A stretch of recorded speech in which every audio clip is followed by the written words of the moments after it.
clobbering time!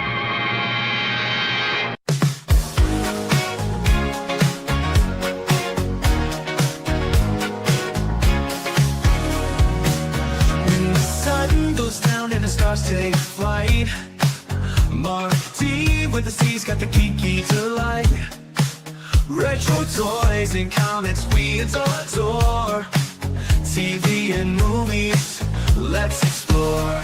Sunday Night Geekery, it's the place to be. With Marc D with the C, let your nerd run free.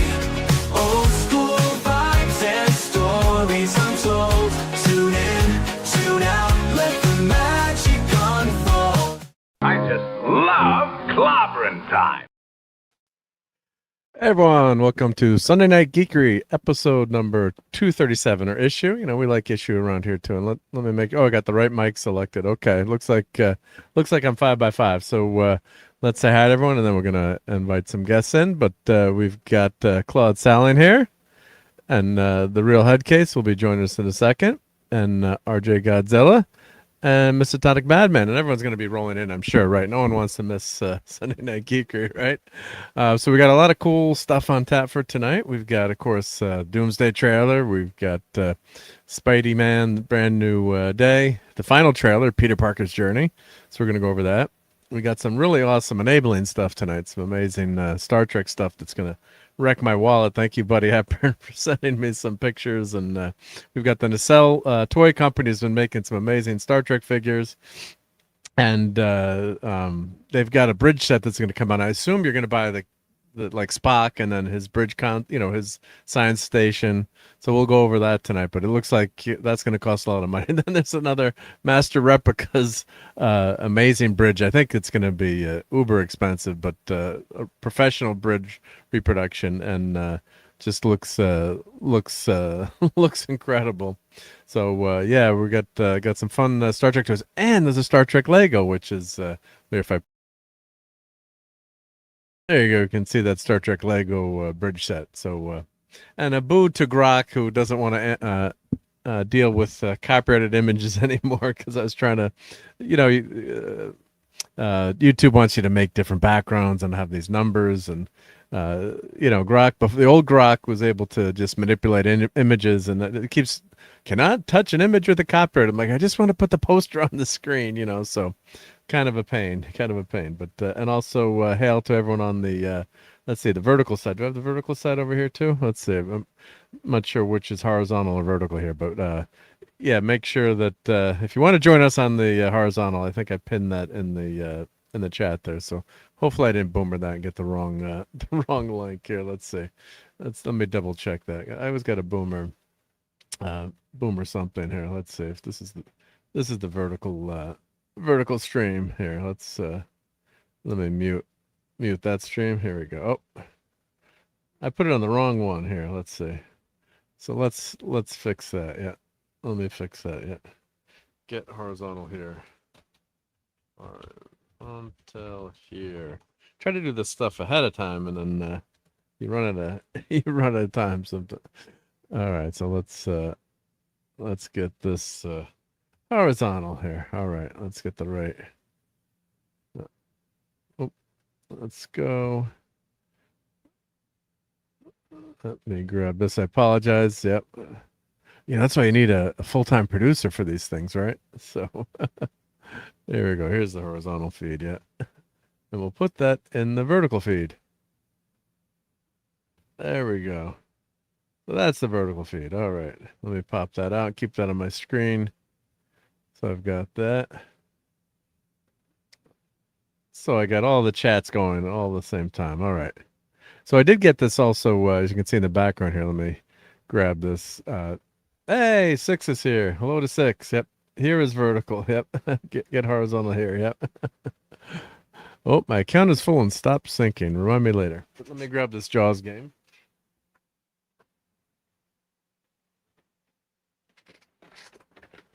Now I got to do an unboxing of this. So I got yelled at because I made the mistake of leaving this on the kitchen table. So it made it all the way from China, as I like to call it.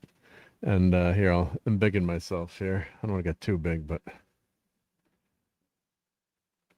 So the classic 70s Jaws game, right? I'll have to do a unboxing of this, but it survived. It survived, right? It made it in here. But yeah, really, really cool game of Jaws. Yep. So looking forward to playing it. So this came out in the 70s. Of course, I think all the parts are in here, so it's halfway unboxed already. But what are you gonna do? I can't send it back to China, but it came at a discount. But your box quality may vary. Yeah. Put that back there. Yep. So I'm looking forward to playing that. But as I was going through my Instagram feed, right? So let me pull this up. So I'm one of my buddies. His daughter is an Olympic swimmer. Really, amazing swimmer. She got to go to the ESPY Awards, and I'm going through, just your Instagram feed, right? My personal Instagram feed, and let me see if I can find this here. And the friend that invited her, she's known since she was a kid, swimmer. Tragically, was swimming in the Bahamas and got attacked by a shark and lost her foot. And Gretchen knew this girl when she was a young age, and they swam together and different swim clubs. And she invited her to the ESPYs this year. So this girl has made an amazing comeback and fought back against that injury and was able to become a Paralympic swimmer, and really amazing. And amazing story of courage. And yeah, I mean, I'd be scared to go back in the water too, right? So I'm in the wrong folder trying to grab this picture. So I'm scrolling through Instagram, and well, I'll show you in a second as soon as I get this up here. Let me add this to my Google Photos. So talk about inappropriate advertising, right? So yeah, just crazy how they let me add this so I can look at pull this over so it shows. Let's see here. Come on, Google Photos. Here, I can just double click on it. And then it shows all the other stuff. What a pain. Let's see. Where did it go in Google Photos? Oh, Google Photos goes by the date, I guess. Yeah. Let's see here. Anyway, so they put an advertisement of the freaking Jaws game below Gretchen and this girl who's a Paralympic swimmer. Like, this has got to be the worst product placement, of all time. I mean, just the AI doesn't know, or the advertisers don't know. But yeah, all right. So let me pull this over here. But it's just crazy, really crazy here. So let me. And sorry, can't see the chat right now as I'm trying to do two things at once. Let me catch up with the chat here. Hail to Brian Hepburn, and thank you for being a channel member. We've got Headcase here, Horizontal Rules. Yep. Miss Atonic saying hi. Six is saying very cool to that. Yep. And let's everyone say hi to each other. And hey, Kinsley, what's up? So here, let me share this picture. Great. So this was just just really, I got to send this to my buddy Robert. I was showing her uncle the other night. But here we go, Google Photos. There we go. So that's just crazy. So let me zoom in. So there's Gretchen, who I've known since she was a kid, and her sister's an Olympic swimmer. And that's her friend who, got attacked by a shark. And of course, that was that shark thing. I guess that they knew that I'd bought that. I'm like, talk about completely inappropriate advertising to put underneath. So crazy stuff that was there. So let me see. Let me put her link in the chat too. But yeah, because I keep getting all these Jaws ads, right? Because I follow everything to do with Jaws there. So yeah, that was so the swimmer is that is, I'm forgetting when we get her handle in there. So it's oh, where's her 5 others? That is Allison Truitt. Here, let me get her. So this, an incredible. I don't know if they've made a movie about her or not, but yeah, incredible story. Yeah. Well,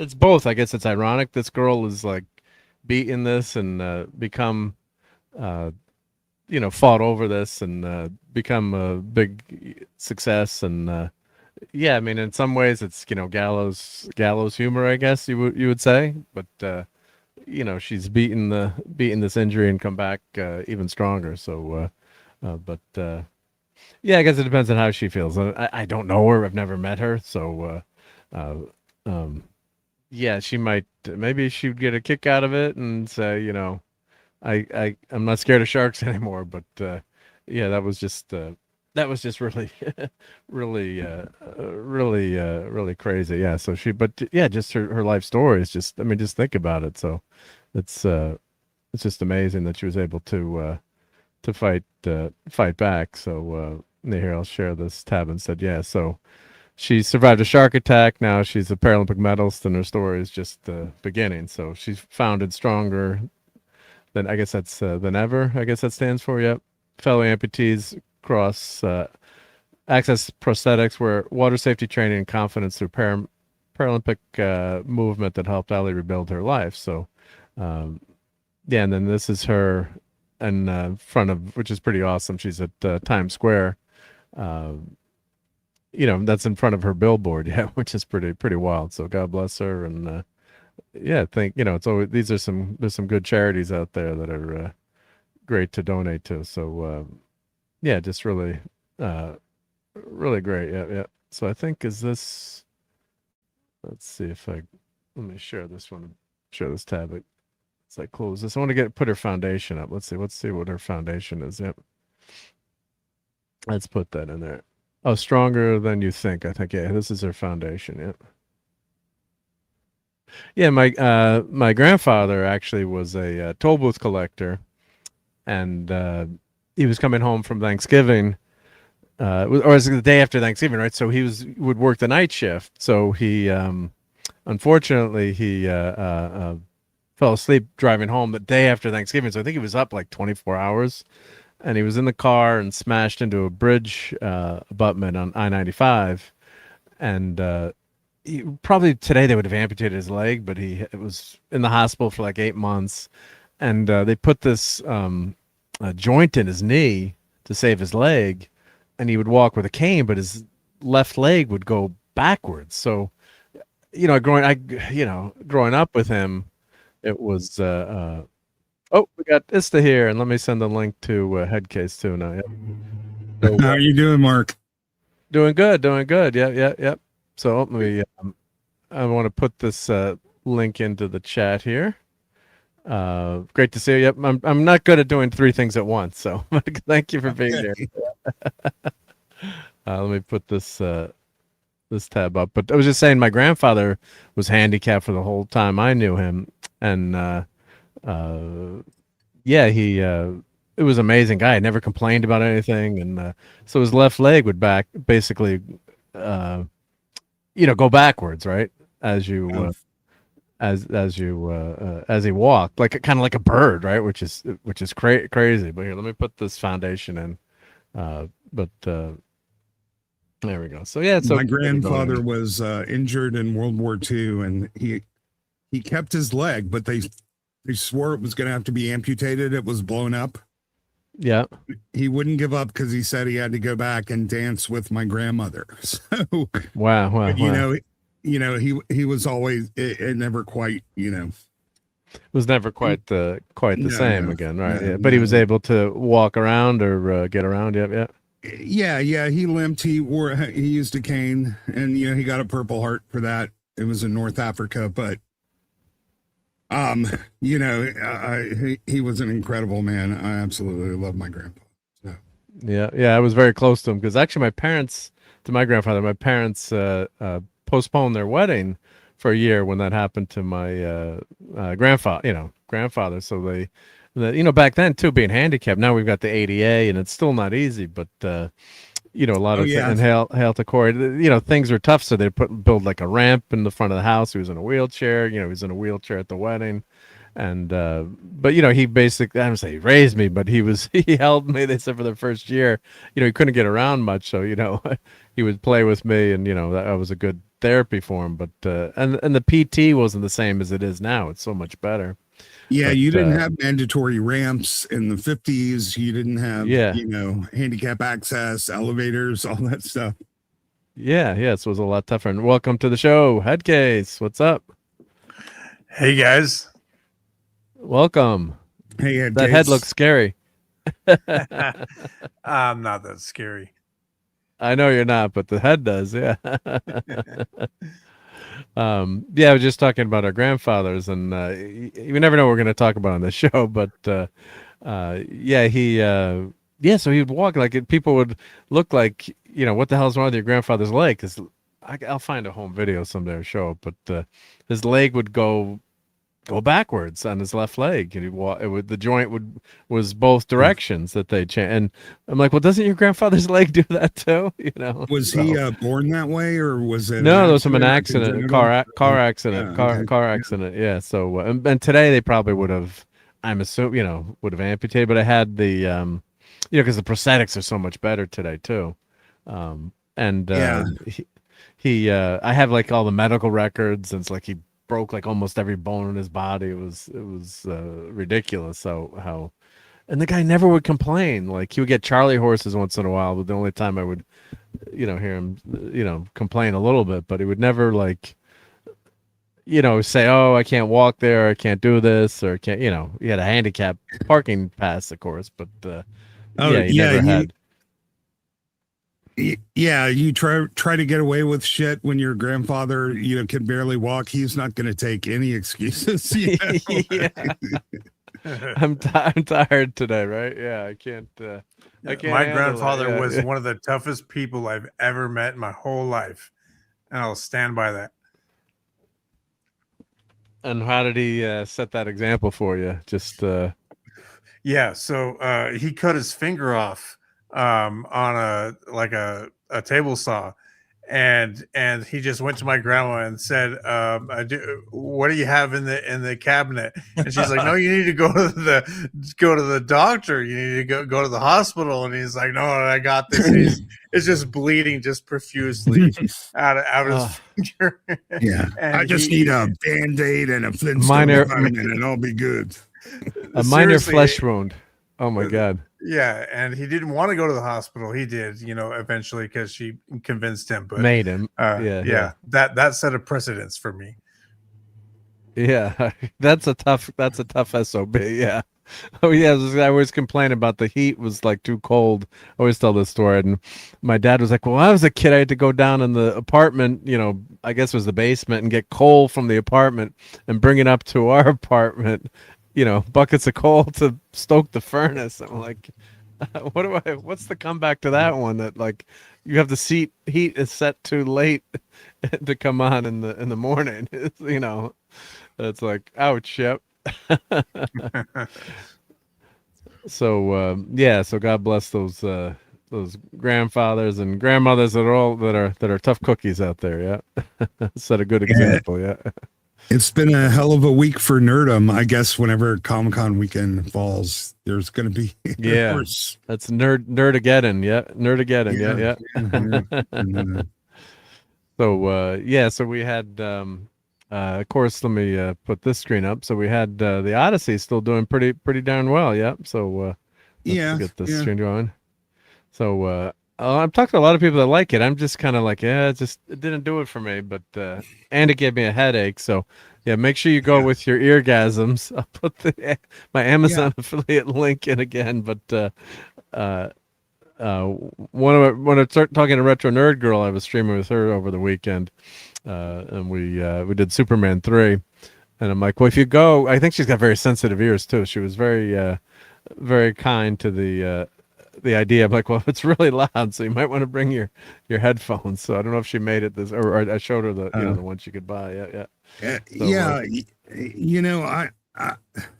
when people say, oh, it was really good, I mean, that was just like Avatar. I was blown away when I saw it, but a week later, like, I just never gave it a second thought again. There's not enough meat in this movie to let it maintain, to give it a cultural footprint. It was sort of, despite it being nonlinear, it just felt like we were checking off. Got the Cyclops, check that off. Sirens, check that off. Scylla Charybdis. Like, it just didn't feel like a lot of thought went into this movie. And I honestly, I'm baffled that people are so impressed with this. I think part of it is they're buying into the whole Nolan marketing. But really, when you look at what you just see on screen, like, nobody who says it was awesome can explain why. I'm like, just tell me one thing in it that was amazing. You know, what were you impressed with? And I can never get a straight answer. Like, ask me what was impressive about Lord of the Rings. I'll go on for 3.5 hours. Yeah, like one of my favorite things, Lord of the Rings, you know, the end of the Fellowship, and then they've got to go off and save the hobbits. Like, God, I love that scene when they're and it's so good in the books too. When you read the books, and it just captures that feeling. Like, the Odyssey wasn't uplifting for me. Yes, it's a dark, depressing, you know, scary story in a lot of parts, but it didn't leave me with that feel good. Yeah, you do get the moment where Antonius or Tonius is killed. You know, he's an SOB. But it wasn't like an overwhelming, like, oh, this was so awesome. You know. Yeah, the combat in that was so unplausible too, because it was handled so clumsily. Like, all those, there's 100 guys in that room, man. They just could have rushed them. Like, even that. I felt a small amount of satisfaction when he put the little pip in the guy's mouth and, you know, bring that to hell with you or whatnot. But that was about it. And it took 3 hours to get there. And by that time, you know, I was already suitably unimpressed with the rest of the movie. I don't like to see my heroes whine and suffer. And I know PTSD can be a real thing, but that's not this story. That's a different movie. And he already did that with Oppenheimer. Yeah, there was no PTSD back in the day, and it's a total misnomer for people to compare the Lord of the Rings to the Odyssey, because it's not even close. It's not even close to close. Yeah, the Lord of the Rings just looks so epic. So that was one of the things too. I'm like, the score was horrible. That, you know, the banging of the spears, and maybe in some spots that would be good. But there was nothing musical. I kind of compare it to Patton, even though it's a totally different movie. But just the epic scenes in Patton, and just the grandeur of some of those vistas that they show, and even the scene where Patton's riding the horse around, how cool that looks in that indoor corral, and nothing in the Odyssey. Like, there's not one shot where I could say like, oh, that was gorgeous, or yes, I love the idea that it's IMAX. I think that's amazing. You know, I always want, you know, people seeing, you know, going to see movies, and the technology and that stuff is Mark, and like, that's that what geek stuff is good.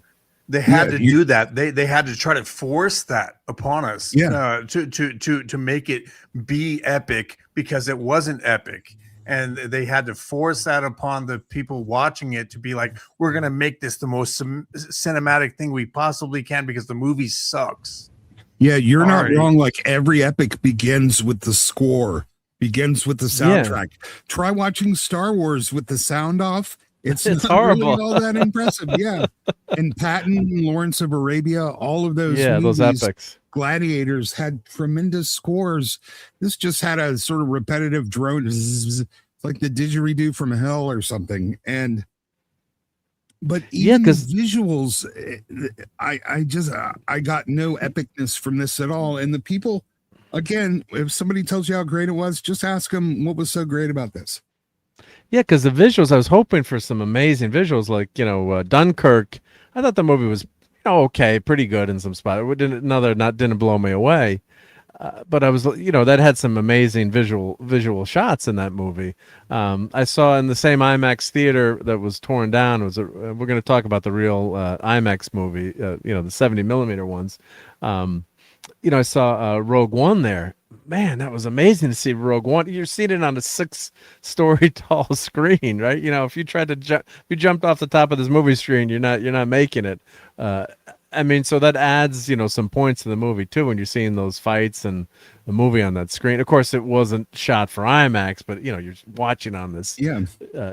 Dunkirk was shot for IMAX, so seeing it there was amazing. But yeah, if it only works on IMAX, though, you'll never get a chance to recreate that again, right? It's not. Yeah. My point exactly. Dunkirk. Someone mentioned Patton. Yeah, Dunkirk was great at showing, like, wow, war really sucks. The guy's Yeah, yeah. trapped in the bottom of the boat, like, and so he tries to bring that same message into every one of his films. Yeah, war sucks. We already get that. He kind of made the Odyssey feel claustrophobic. Like I felt like they were inside the horse the whole time. And hail to the great Admiral Teague. Let me play this fun clip because he always loves playing Trump saying "sir." So let's play this. And they say, "Sir, they're in Iranian airspace," and I say, "Oh." And he's a big Patton fan like me. And here's my little my mini Patton here. Let's see. The camera's not focusing as good as it used to. I got to check my settings here. Let's see. You got to focus on the general here. Is that Let's Lego Patton?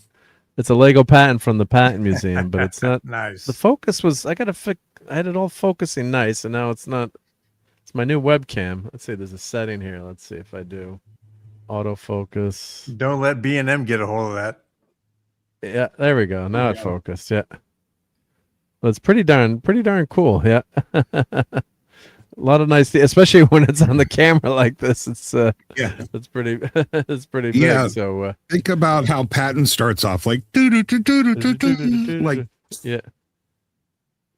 It just evokes that sense of wonder, So it's amazing. I want to hail to Power Ranger Donnie. Hey Donnie, great to see you. And Admiral Teague says magnificent. And let's just look at the box office while I got this up. So 87 million. And for a 3-hour R-rated movie, I mean, its movie's getting a lot of hype. I mean, I was out tonight at dinner, and people are talking about it. People want to go see it. So kudos to the marketing people, and there are a lot of people that do like it. So it is getting good word of mouth. But it's 87 million. That's pretty damn good for a 3-hour rated R movie. Mona, I always say Moana. I say Mona. 10 million. Toy Story 5, 10 million. Sorry, Moana. It looks like Mona to me. If you look at the butts and seats rather than the money, because the IMAX is so much more, it can cost one IMAX is like 3, afternoon tickets. Yeah. The number of people that are actually seeing this movie is quite unimpressive. Yeah. Okay. It's making money. That's because they're charging so much and they have people conditioned. Oh, I got to see it in IMAX or nothing. So they're waiting and they're booking their tickets in advance. Mm-hmm. Yeah. I don't know. It's doing pretty well. I mean, just the average is 22,000. So. And I must throw this out there, so let's look at these top 3 right here, like the Odyssey, Moana, and Toy Story 3. I hate to say that 5. Yeah, I was just kidding. Yeah, 5. Yeah. I've kind of turned a new leaf in my life where I've been trying to focus on the better things, like the happier things in life. And these top 3 movies just don't do it for me. At least for me. And I'm looking at them. I'm like, okay, these are the top 3 movies that we have right now. We need to do better, Senator. Yeah.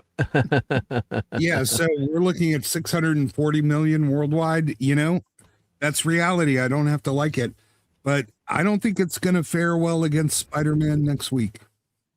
Yeah, nothing was going to kill it. Spider-Man would kill anything, but I still stand my theory that I think people are hungry for adult films. They want to see adult stuff. I've got to watch my phrasing. But I mean, as much as you guys know, we all know how much I love superheroes, and I mean, there are a lot. The audience. I'm sure there's a much skewing, much older. They're grabbing everyone with this movie too, and it's probably skewed. I don't know what the demographics are, but I'm guessing skewing a little bit older. But it just shows you, I think, that people want that adult storytelling. Not everything has to be a superhero, and maybe this would have been like a December movie to try to win an Oscar, and they put it in the summer, and it's up to domestic 286. But look at Moana. Yeah. 100. I can't say that damn name, Mona. And honestly, like million. if you look at Odyssey, for as many popular big name people that they had to pay to be in this movie, it's not really doing that well. It's not doing that well.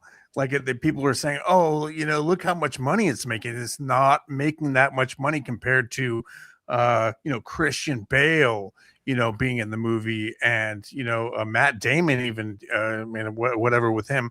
But it's all that they just threw.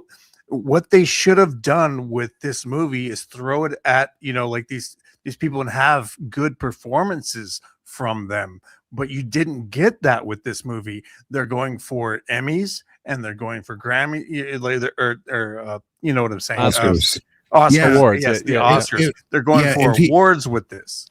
If he hadn't have cast it to make a political statement, it could be doing twice as much as it's doing now, because they would have grabbed a share of the audience that was completely turned off by the messaging and the casting. And that being said, I still maintain the movie isn't sort of woke on the surface, but it definitely has a subversive message, and it completely distorts the messages and themes from the Odyssey. Even Emily Wilson, whose writings it was based on, said, nope, he totally missed the point with this. But people are going to see it anyway, and that's Nolan, and it's because of the actors. Yeah, what's going to be funny is when somebody else tries to copy this and get away with what Nolan gets away with, and they're going to lose hundreds of millions.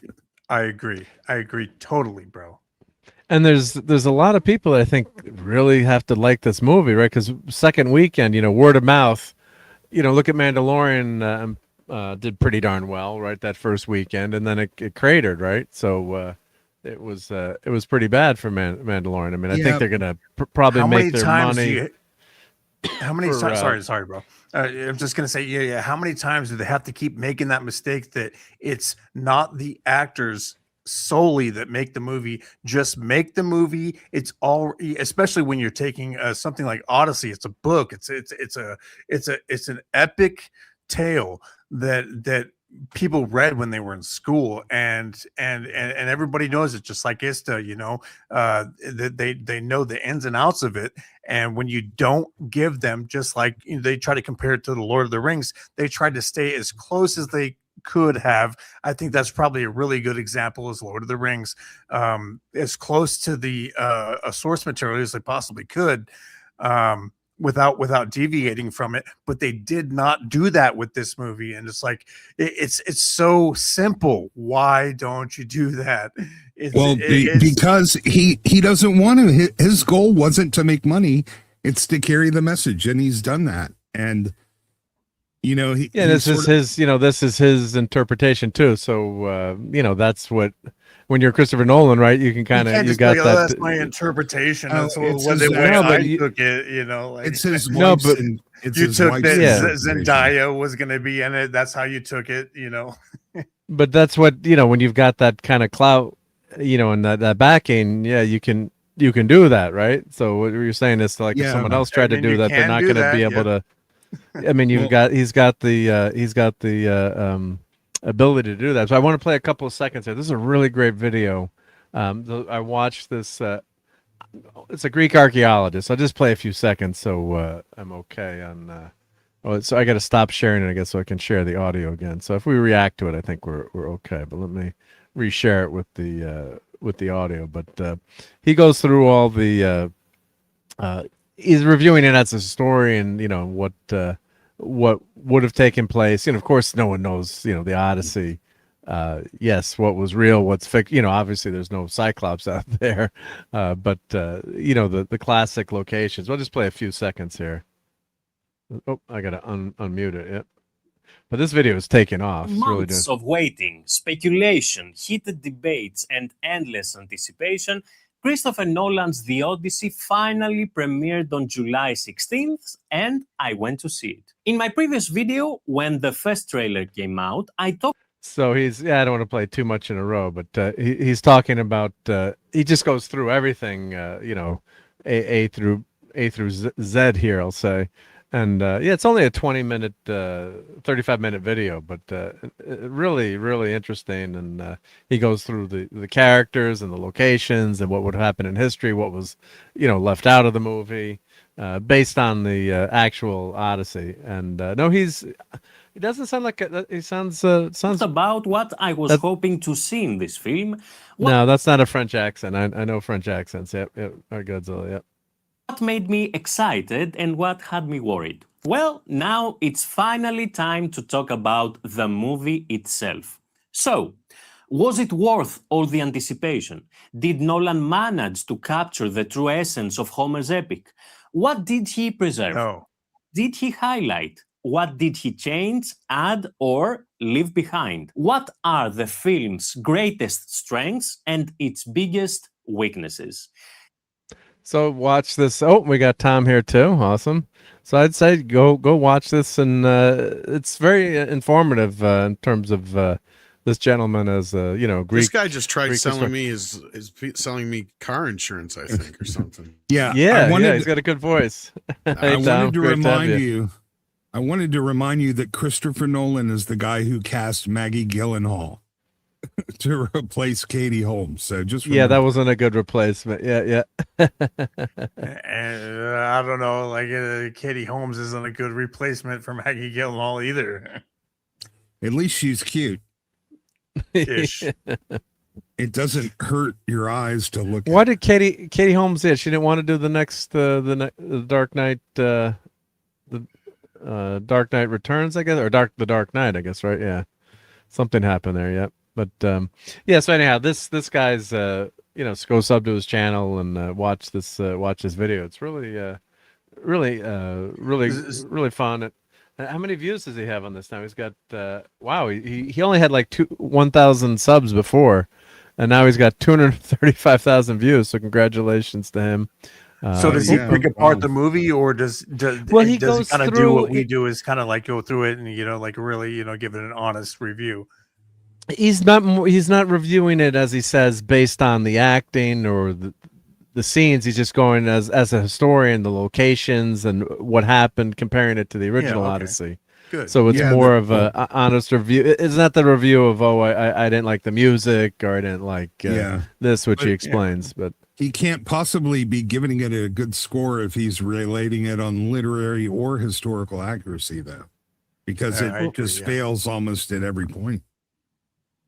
Well, I I'd had say to watch, read this book. I had to read this book in school, and I was just like, this is like a Cliff Notes, 500-page book or something, and I was forced to read it and everything, and so I know it from years ago, like a long. Well, you time. could have just listened to the rap song at the end. That tells you everything you need to know, doesn't it? Oh, Right, yeah. okay. So I'm going to bring this up. I actually talked to here's Isk a about this. snippet for it for those who have not heard it, just so you know. Like okay, it comes yeah, at the end of this song, and it's sang by Travis Scott, the guy who the bard in the bard, movie. thank Yeah. you. I couldn't think of the word there.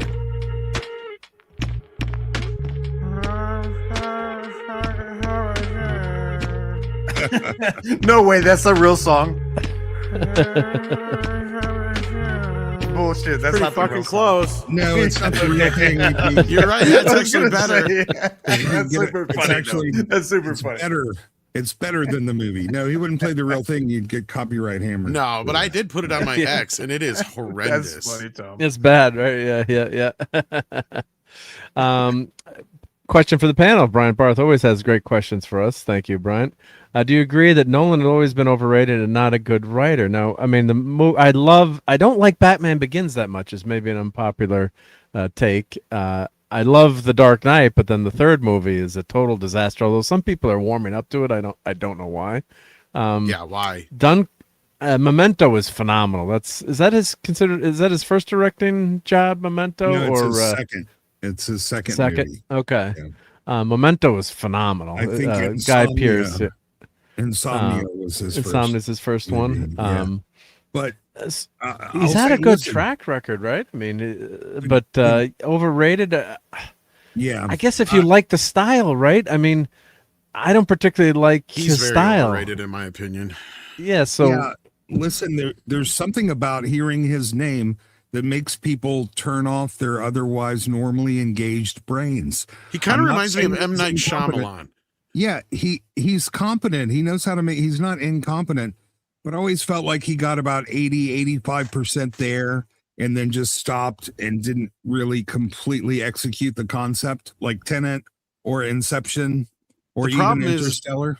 The problem with M. Night compared to Nolan, though, is M. Night had his lady in the water moment, right? Like, I don't know if Nolan's going to get that, because I don't think they'll allow that. I agree. Um, Yeah, he had Signs and The Sixth Sense, and he had some really good bangers, and then he fell off. But then you look back he at it did- and you realize it's just a gimmick. Yeah.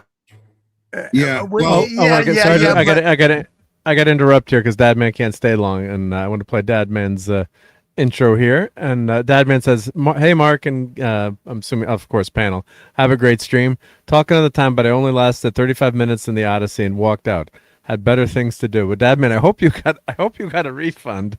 I hope that happened. But let's play Dadman's intro, and Dadman's mom has been under the weather, so God bless her. Hope she's doing okay and doing better. So everyone, give a shout out to Dadman in the chat and to his mom. But let's play Dadman's. This is Dadman's intro. Never that way. God damn it, Mark. Jeez. There we go. So hope you're doing okay, Dadman. Yep, and hope you got a refund. Yep. yeah. The other part of that is Nolan works best when he's collaborating with his brother, who I think gets the best out of him with his writing. Then again, Westworld argues with you on that point. Well, no, because he wrote the first season and then he turned it over to his wife, right? And that's when it got bad. I don't know. I didn't think the first season was all that fucking great. Most people would disagree with you there. They may, but like I found it like so far from the mothership and so esoteric, and then the whole, and this kind of brings me right back around to the whole M. Night Shyamalan thing. The whole gimmick of, oh, we're in two different time periods and we're just realizing that now Ed Harris and this other guy are the same character. That to me was the dumbest fucking gimmick ever. And which movie was that in? The show Westworld, which had very limited resemblance to the original. Yeah. Oh, yeah. I really like the first alone, if that. I liked the first season, and that one went totally off the rails. And then I enjoyed it, but then you don't. God, it falls apart. Totally falls apart off the rails. To me, that second felt season. like one of those shows that is it thinks it's smarter than it really is. Yeah, and that so was people watching it think they're smart for understanding. Yeah, you didn't it's know really not that difficult to understand. Is my point. That describes all of Christopher Nolan's movies. They're smarter than they think they are. They think they're smarter than they are, and people who are watching it think they're smarter than they are. Exactly. And I'm not trying to say anybody's stupid, but what that is it's kind of like like one of those. Kind of like one of those things like where they'll give you a pop quiz on the street and it's more or less just to kind of jazz you up and get you to buy something at the end of the day. It was Tawny Newsome. It was Tawny Newsome getting naked all the time inside the Matrix or outside the Matrix. That's what that helped. Yeah, that's exactly it. You see what I'm saying, right? Like that's what it was. Is that they just kept doing that, and they're just like anytime that they felt that there was a lull in the show, they're like, "Well, just do that."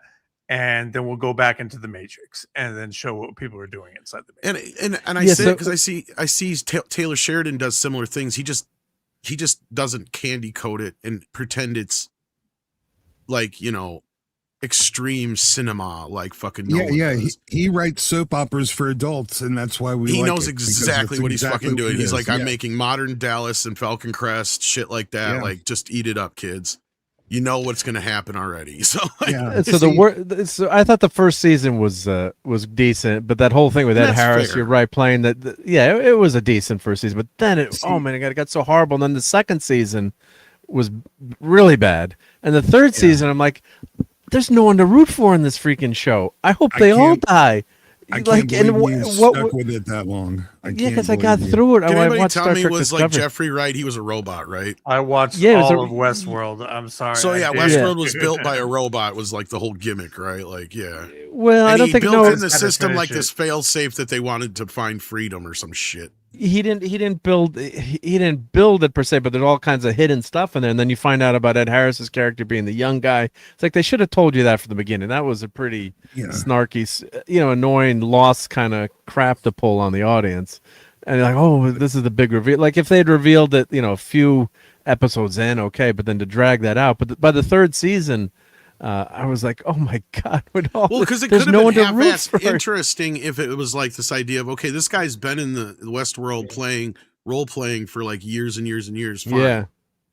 But the way that, and they're kind of having him take the place in the original kind of, the way it's looking like you think he's going to take the place of the Yul Brynner character, the dark cowboy.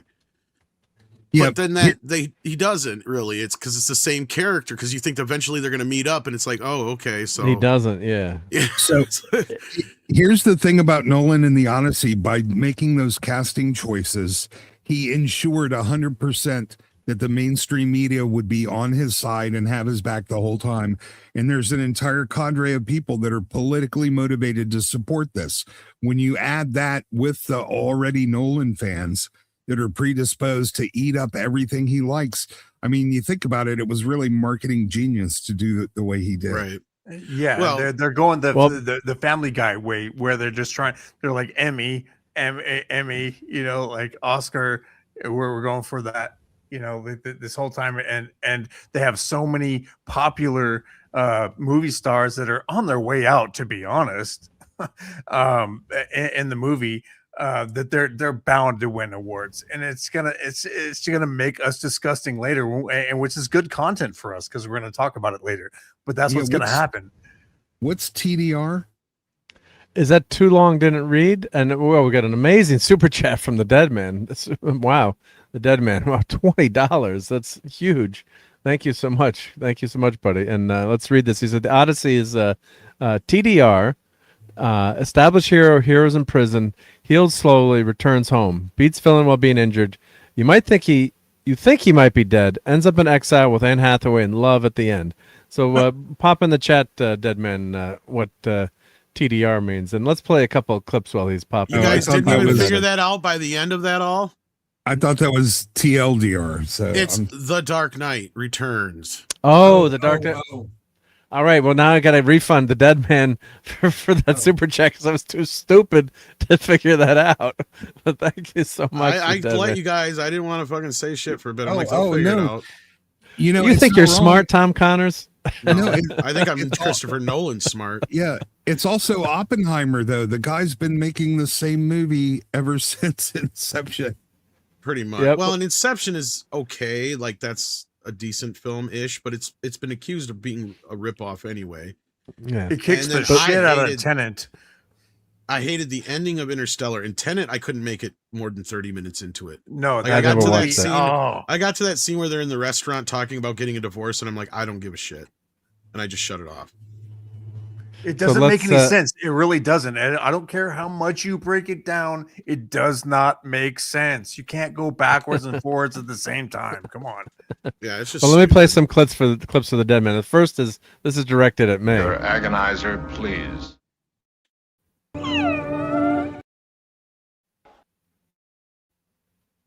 But I pity the fool. I pity the fool. Yeah, like going backwards in time.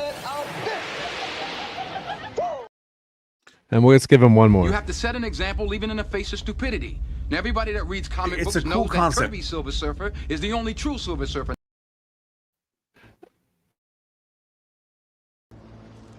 I heard another rumor that you were bitten. You by a said king one more, cobra. you liar. Yeah, I was. But after 5 days of agonizing pain, I lied. the cobra I died. lied. I lied. Right underneath the Dead Man is RJ Godzilla. How could Westworld be built by a robot? What I was saying is I thought the gimmick was going to turn out because I asked Jeffrey Rush's character is a robot, right? And they said yes. Well, he was like the main construct guy of Westworld. The other guy was like the money guy, right? Like that was the whole thing I was getting at. Is it's kind of like how a lot of people are using AI now to make apps and shit. Like that's the way I saw it. Was like, oh, this gimmick is going to be that Jeffrey Rush is the one who built this whole place and he's a robot himself and he just doesn't know it. Kind of like Blade Runner kind of thing. Like that was what I was thinking. That's what I was getting at RJ Godzilla. I didn't know if that was what happened or not, but like that was my thought. And that he had kind of built this thing into the system because he too he was questioning who he was, kind of a thing. I'm probably wrong, but that's where I just kind of saw it going. I never watched season 2 and 3. I didn't get past the first season, so It doesn't get any better, bro. Honestly, it's just. well, that's what I was told. Like I was on an earlier show, like way back when, with Gary when he was still real small, and he was the first one to tell me, yeah, like the second season shit. I'm like, I'm not surprised. The first season, No, it just gets sucked. way worse, not better. No, I mean it all falls apart. It's the sequel trilogy all over again. Like, Oh, I was on mute. the third season keeps getting worse and worse and worse. The second season's bad, and I think Jeffrey Wright's character is a human, and then he's replaced if memory serves. But it's just so bad, it's not worth watching. It's regardless, like they miss the whole core concept, because what it is proto Jurassic Park, right? Like that's what Crichton was doing. It's the machines are getting ahead of the people, right? Like, because the whole concept is you go to this place, it's supposed to be the ultimate fantasy. You can live out in one of these different worlds that's basically a real life LARPing, but you can't get hurt, and you can have all the sex you want, kill anybody you want, do anything you want. Yeah. And these robots are the counterparts to this, so you don't have to worry about hurting anybody because your guns won't shoot on anybody that's real anyway or whatever and stuff like that. So it's until that does glitch, and it's then a cool concept in your mind. It sounds cool, but then when they did it, they didn't do it right. Well, and I found the original Crichton Westworld movie was pretty well done for the time. Like, I mean, and that's the thing is, if you're the original, it's ripe for a remake. Don't get me wrong, and it has had a sequel and a TV show and some other things. And it's funny though, because it kind of got lost in the pantheon of everything.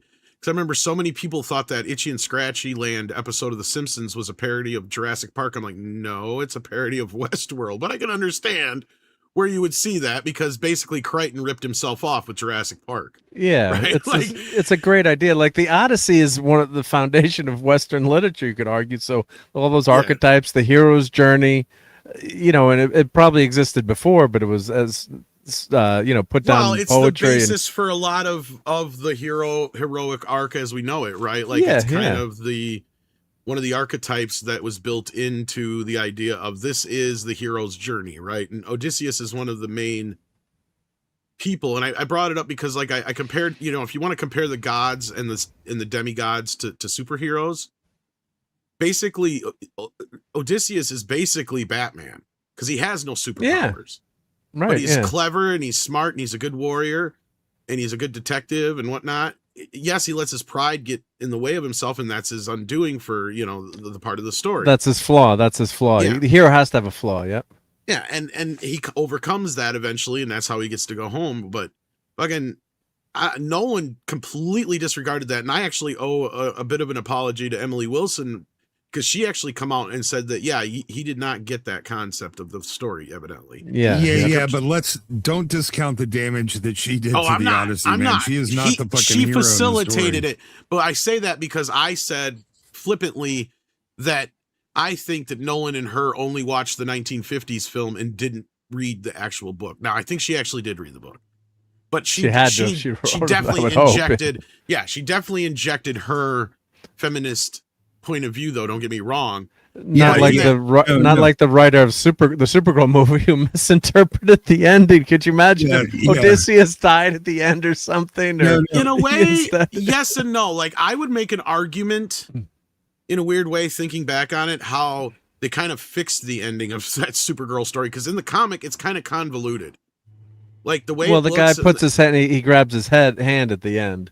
And the crazy thing, there's interviews with the writer and illustrator clarifying that too. That we didn't have him killed at the end. He went to the negative zone for 300 years, and then she never really forgives him, but she just bonks him on the head. It does look kind of weird that he's dead. Like then they changed. That's what I said. There was some sort of disagreement there, and in this version, basically, the reason I didn't have a problem with it is because at least it's a better ending than that.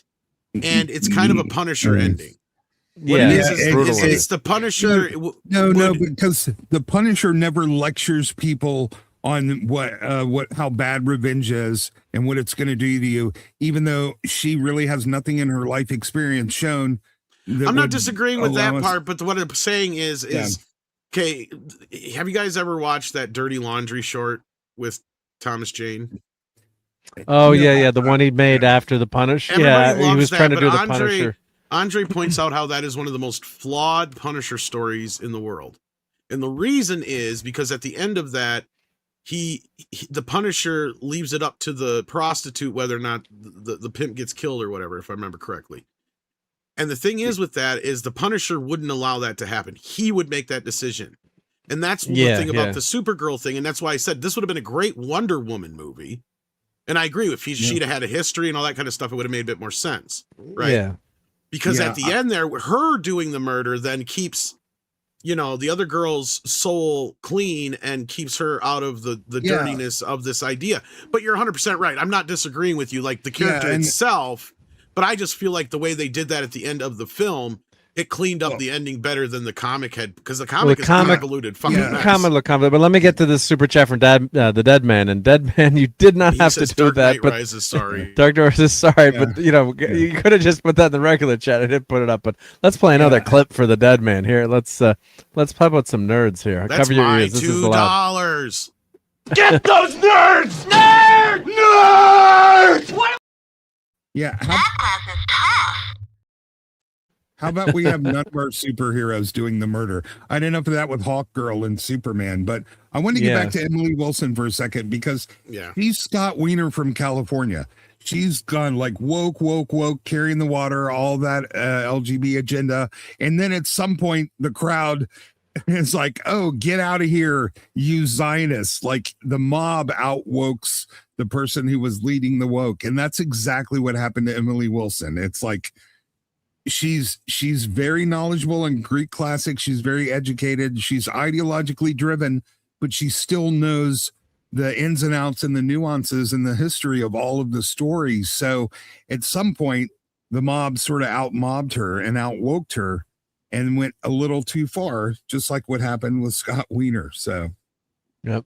And let me just this Mr. Tonic says, I like Thomas Jane as an actor, but I don't see him as the Punisher. Watch the HBO show Hung, which is really good, and actually has Stephen Amell as the guy from Arrow. Is actually that's one of the first roles I saw him in. And the story is he's talking about prostitutes and pimps. Yeah. So he's down on his luck. He's a contractor and he's getting divorced, and he needs tons of money. And it turns out he's extremely well hung.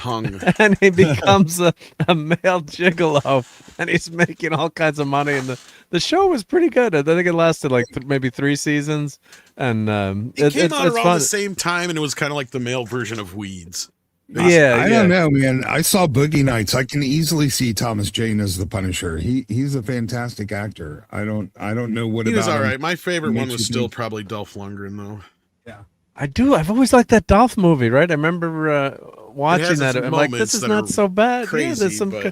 It's a fun.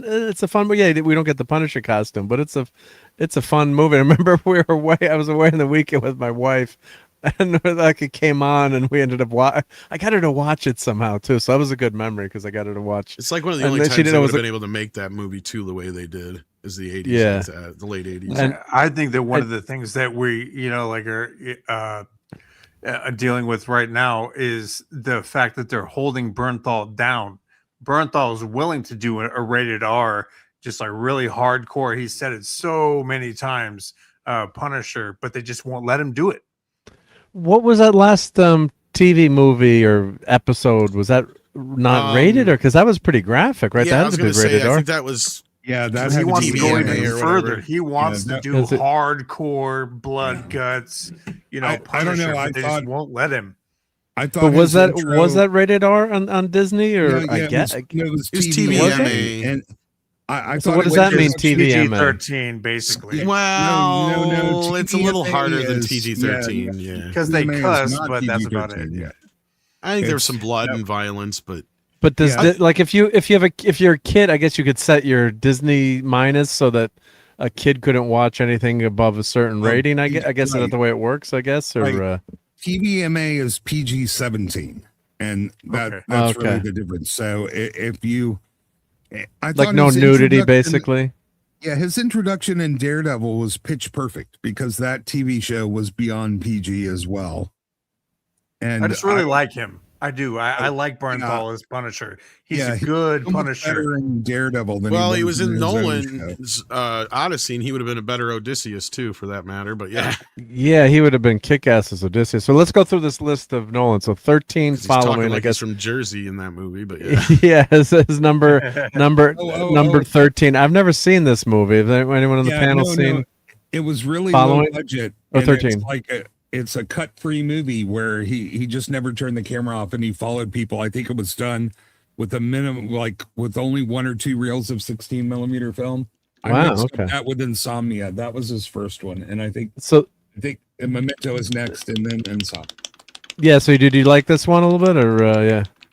No, it was Yeah, very art. It was just artsy film school stuff kind of. Yep. So we got I was doing Insomnia, the right? noise like he was just basically self-flagellating himself. Yeah, I was wondering what was happening in the background there. Yeah. Hi, I'm Christopher Nolan.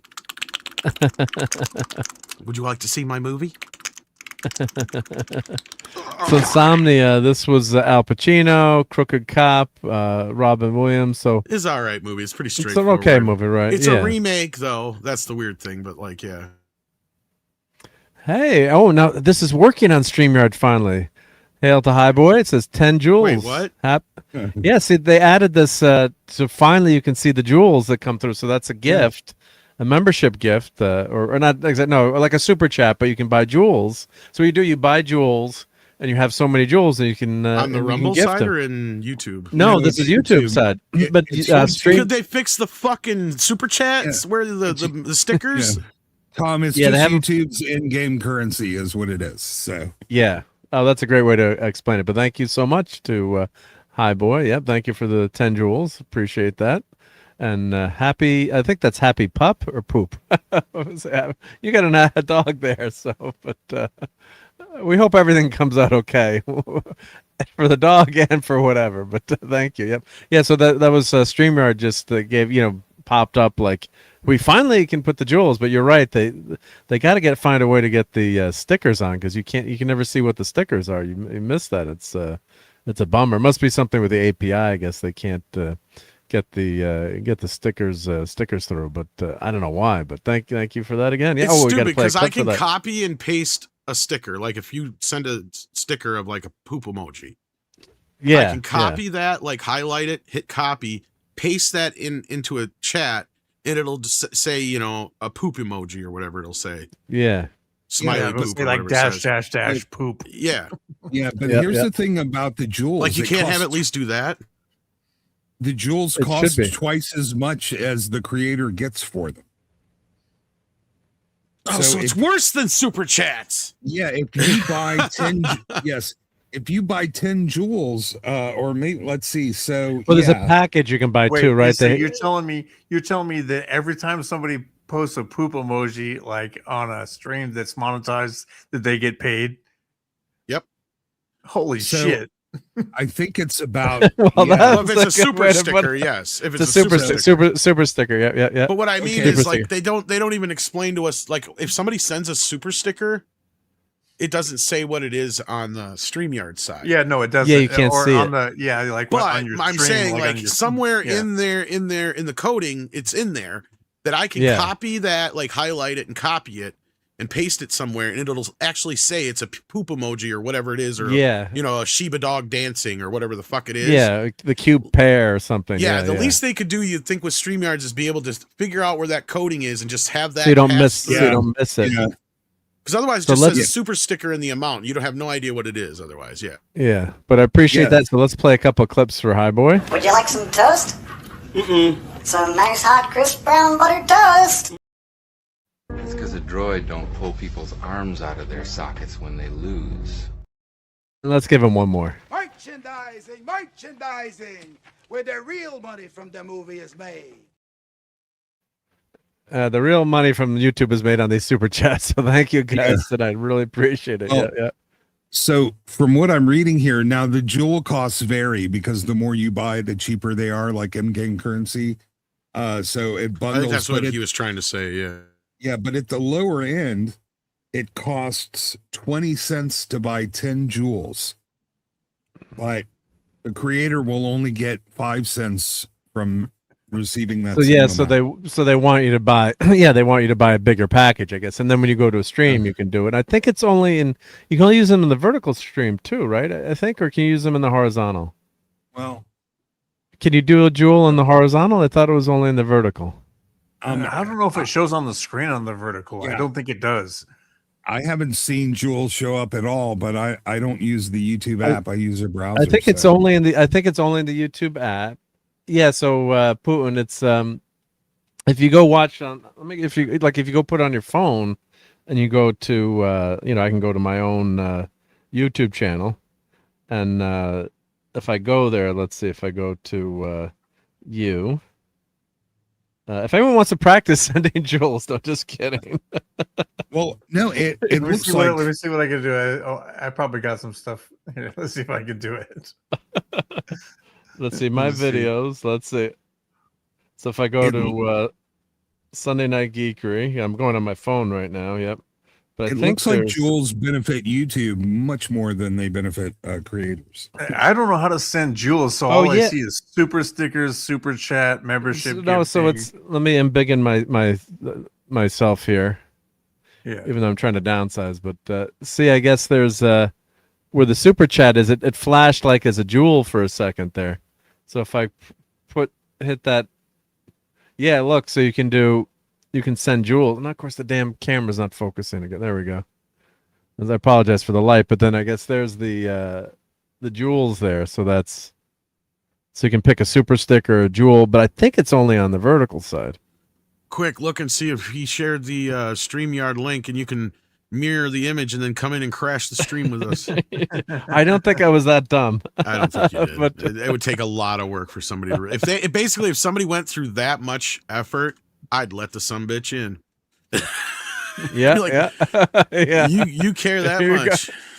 Yeah, yeah, because it could have reflected on the screen, right? Yeah. Yeah, that's what I'm saying. So Highboy says YouTube gives you free jewels to spend on streamers. You can do it horizontal. Okay, cool. All right. Well, But that's awesome to know. So they give you some free ones. Like where do you go to send On jewels? the super chat but is it only on a phone or is it? I think it is because I'm on my PC right now and it just says super stickers, super chat, membership, gifting. Yeah, it might I don't see be any only on jewels. it might be only on the phone, right? So let's see. I'm going to send. I don't even see. I guess send one to myself. Let's see. That's what I was saying. Is I think I think it's just on the phone. It's just on the phone, I think. Yeah. No, I'm on my phone on the app and looking, and like I don't see anywhere to buy jewels. I still have home, shorts, subscriptions. Oh, I might need to update the app. Let's see. Laughing Disco. Let's see. What is it? Send a gift. I'm sending a gift to myself. I want to send you 10 poop stickers, but I can't. Send. Okay, 50 for 0, free for a limited time. 300 for $4.99. Here, I'll show this. Yeah. So that's the breakdown of the jewels here. You never know what you're gonna get on Sunday Night Geekery, right? So there's the breakdown there. Yep. Come on, focus, new web camera that was focusing I think before. It's just on the phone, guys. That's my guess. Yeah, 50. So you can get 50 jewels for free. Yeah. Yeah, you have 20,000 jewels for 250. Yep.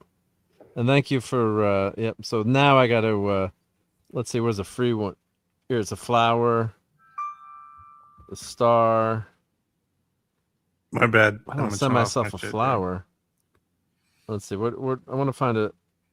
I try to send Here's myself sparkles. flour all the time, but I hear that's against federal law. Good game here. Let's do send.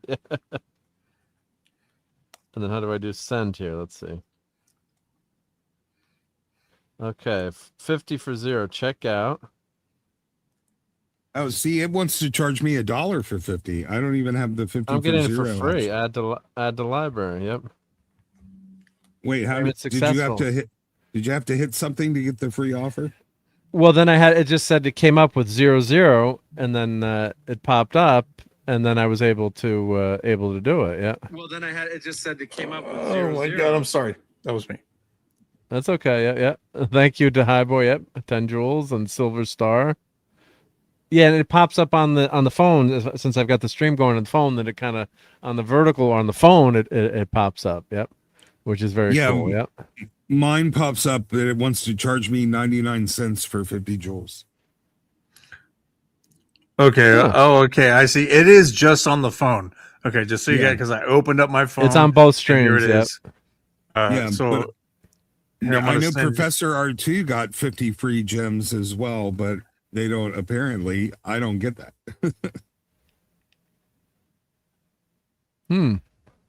So let me I'm know, on Mark. iBoy's on the I mobile sent app. you, Yeah, I yeah. sent you 50 4,400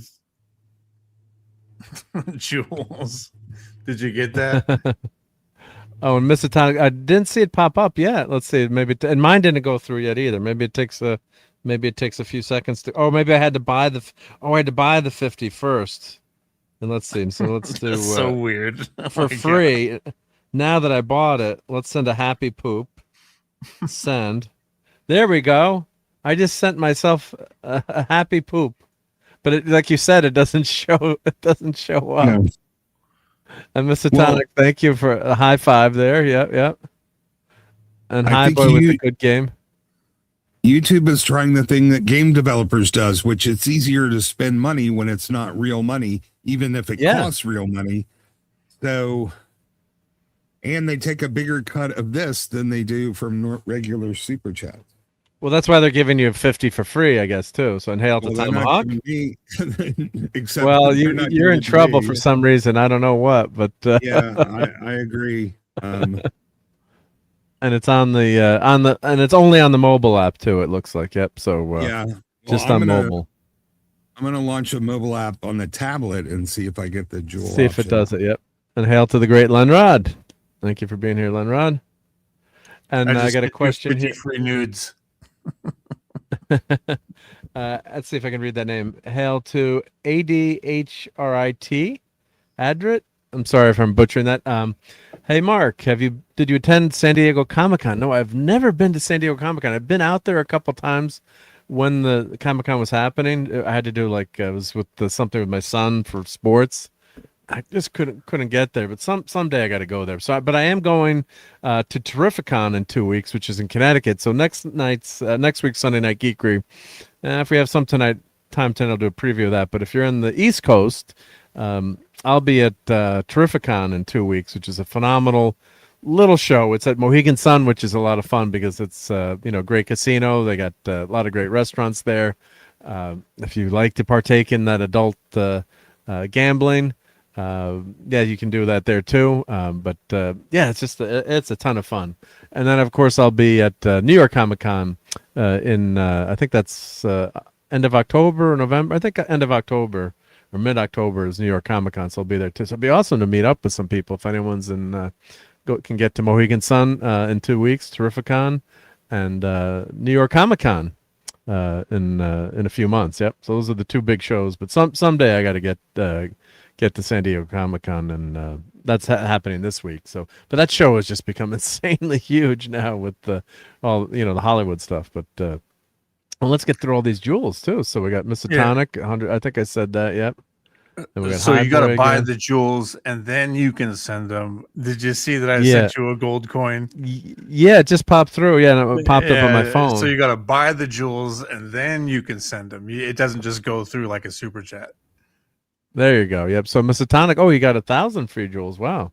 They really like you, and unlike Istaphobos, our friend here, unfortunately, trying to charge him. Wait, you got a 1,000 for free? He said he got 1,000 free jewels, Misatonic. Wow. He must have done something right. Yep, yep. And Putin says, this is the weirdest stream. Yes, I plead guilty. Yes, I know, guilty as charged. Blame man. YouTube, man.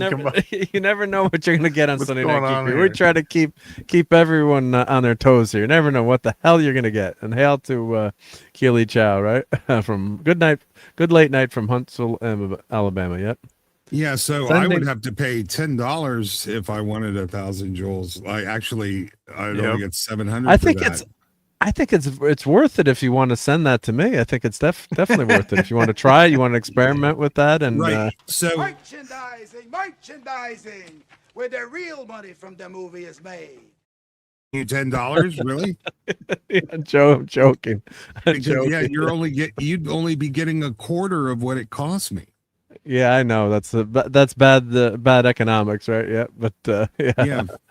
And what do you even get for those, Mark? Do you get when on your side? Like, what do you see? Are you getting something? Well, I guess Well, I guess it pops. No, there was another gift from High Boy. Yeah, so it does pop up on the chat there, actually, on the chat, because I have the chat So popped out. we're giving you jewels, is what's happening. But Is I that guess what it is? I guess it gets translated into money, I guess, on the earnings side, I guess. Yeah, but much less at a low rate. to buy the jewels. Yeah, that's not that's. Well, it's kind of like when you very try to weird. redeem your shopping points, right, from Amex or something, to give you like Keely, 7 I don't cents even on the know dollar. anymore. They lost me like 20 minutes ago. We were trying to go through all the best Nolan films. All I started hearing was it was just like that rap song at the end of the Odyssey all over again. So if I switch to my not Istophobos account, I can get 50 free gems. But Istophobos, and it's I just started AdSense this weekend. I guess I reached the monetization threshold. Awesome. Congratulations. It's not passed yet, but I guess you have to start. It takes a couple days to go through or whatever. Yeah. So. And Mr. Tonic went to San Diego Comic-Con in 2004. That was it for me. It's a madhouse. A madhouse. Don't be sorry. Don't be sorry. Hi, boy. You did fine. As long as you're supporting our boy, that's all that matters. Oh, yeah, absolutely. Yeah. I didn't mean to imply. Yeah. No, I was the one who started a lot of that crap. I was just like, whatever. Yeah, everything's appreciated, anyway, but let's get back into Nolan's crappy movies. Yes, You don't like YouTube kind of doing shady stuff like that, though. Yeah, it's a little shady, but whatever. If it works for High Boy and other people. Yeah, do not be sorry, High Boy. Anytime anyone's gifting me money, you're totally allowed to derail the stream. But I bought $2 for the Dark that Knight one gold Rises coin earlier. in That's one my place. $2. Yeah. I want what were we saying, my Headcase? $2. I said, don't spend that one gold coin all in one place. I won't. Yeah, but when I show you some of the stuff that's coming out, we do the enabling. Wowzers. Yeah. Oh, I wonder if it's because I'm on YouTube Premium. I might actually have a few things to show during. Maybe they just don't like me. Or you know, just that's like weird. you're a super moderator and you just can't do it. That's weird, but well, let's get back to the Nolan movies. All right, so number 12 was Insomnia. I think that's kind of a little bit of mid movie. All right, The Dark Knight Rises. Number 11. I like. Oh, that's the third. That's the third one. Batman Begins. It's the same fucking movie all over again. Yeah. So and then they remade it again as the Batman. Yeah. So this can't disguise the film's bloated narrative, makes it the least successful in the trilogy. I thought it was a terrible movie. And Batman's not Batman. He's basically not Batman in the trilogy. And then he puts on that brace. I'm like, I want that bat brace that he puts on his knee is healed. I could use that so I don't have to get surgery. Just like such a fucking disappointing follow up to The Dark Knight. Yes, it was. We got so much promise with that at the end. And people are giving, like, lately, movies kind of get re-reviewed again, and people are, on the second watch, and they're saying it's better. Now, Batman Begins, I really didn't like that much. I did love the it's all right scene in the prison. It's great, but I wanted a lot more. I wanted more Bruce, get his ass kicked and kicking ass, and more of that when he's traveling the world. And you just get that in the prison scene in China, I guess. Well, my bigger issue with it is just that Hollywood has it out for the Waynes, right? Like, no matter what, we have to see the Waynes die on screen. Yeah.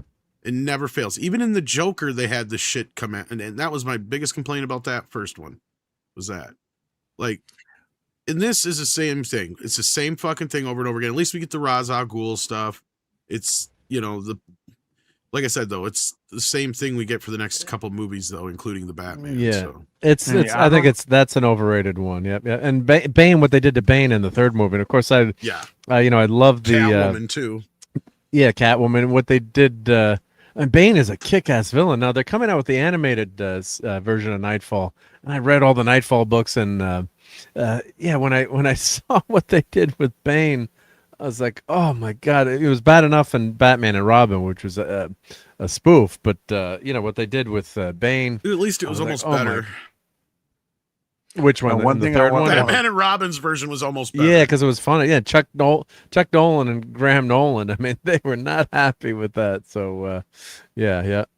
One of the things I wanted to hit on before we get to Memento here is, with the Batman, the one thing that really just knocked it down like 10 notches for me is that Christian Bale's an amazing actor, American Psycho, and I don't know if you guys watched Equilibrium, but both of those movies are absolutely stellar movies. If anybody here, that's listening or you guys haven't seen Equilibrium, awesome movie. And then the next iteration of Christian Bale became this Batman character that was just knocked down 10 pegs. I was like, oh man, like you're just wasting money and an amazing actor on whatever you're doing with this. Yep, and hail to Michael Scott. Welcome to Sunday Night Geekery, and I really like your avatar there. That's making me hungry. Yep, looking good. Yeah. I love it when 5 megaton bomb goes off and Robin sees it and then inverts his gaze. Chat is doing great tonight here. Thank you so much, chat. Yeah. You guys should add Ramaya to your list. Watch the trailer. Is that the new movie that Paulie's been talking about? Paulie the Latino Slant. Go check out his channel. His link is in the show notes below. I think he was just talking about that tonight. Yep. If I'm remembering the right movie. Yep. Catwoman is more like Catgirl in The Dark Knight Rises. Yep. Yeah, Bane feels like a Rick and Morty villain. Yep. So Memento, I remember really loving this movie. I bought the DVD, I had like the deluxe edition, and the whole concept of it. It's very original, right? So he's got short-term memory. He's trying to find his wife's killer. So he's got, I guess, the long-term memory, but he's got to write notes to himself and trying to reinterpret those notes. And doesn't he write all over his body too, guys? Or does he give himself tattoos? Or he only has short-term memory. He doesn't have long-term memory. Oh, that's why he has to keep writing the notes. Right, it's kind of gimmicky. Like, look, and honestly, like in the last, like this is where I started seeing certain things with Nolan and his patterns. Is he takes gimmicks and ideas that aren't, again, like I said, is it really all that clever? Not really, but he makes the audience think it's clever, and they're clever for getting it right. It kept my interest. It is an interesting watch, but again, it's like. To me, I kind of saw this cracks, and I went back through it all, and I'm like, look, this guy is basically just an M. Night Shyamalan type. He has gimmicks, and he gets away with it. It's kind of like the same thing that happened with J.J. Abrams for a while. Everybody thought his shit couldn't stink either. But this guy has just managed to become the next Spielberg some fucking how. Like the epic, and he owns like the epic movie. Like Dunkirk, growing up, my dad would always tell me the story of Dunkirk. That's probably one of his best movies. I don't know. Yeah. But my dad would always tell me the story of Dunkirk and saving all the troops, and how if it wasn't for that, the Nazis might have won. Who knows? But saving all the British. Most people have seen the movie, know the story now because of that. But they actually they had everyone, in the British Navy didn't have enough ships or transport, so they just put a call out like, anyone who's got a boat, head over to France and pick up our troops. And I think they saved about 50 to 60,000 troops, thank God, from the Nazis, and they lived to fight another day and kick their Nazi asses out of France and out of and defeat them finally. But this at least this movie looks a lot more epic too, right? With the IMAX scenes and really looks visually exciting, and that's and just for the history of it too. I was so glad, as a history nerd, very happy that movie got that attention and got that moment in time, got that recognition that it needed. But just imagine, think of it. It'd be like, I live in the Connecticut shoreline. It'd be like, everyone quick, jump on your boats and head to Long Island. We got to save all the troops. I mean, and you're getting shot at and potentially bombed and strafed. And it wasn't like, hey, I'm an Uber, I need a ride here. Like you could die on this journey, and people people did. Mark, they expected to save 20 to 30,000 men. They saved 338,000 troops. That was 338. It was a huge number. I forget the number. Yeah, it was around 200,000 British troops, and then another 140 French and Belgian soldiers. The French in Belgium, yeah.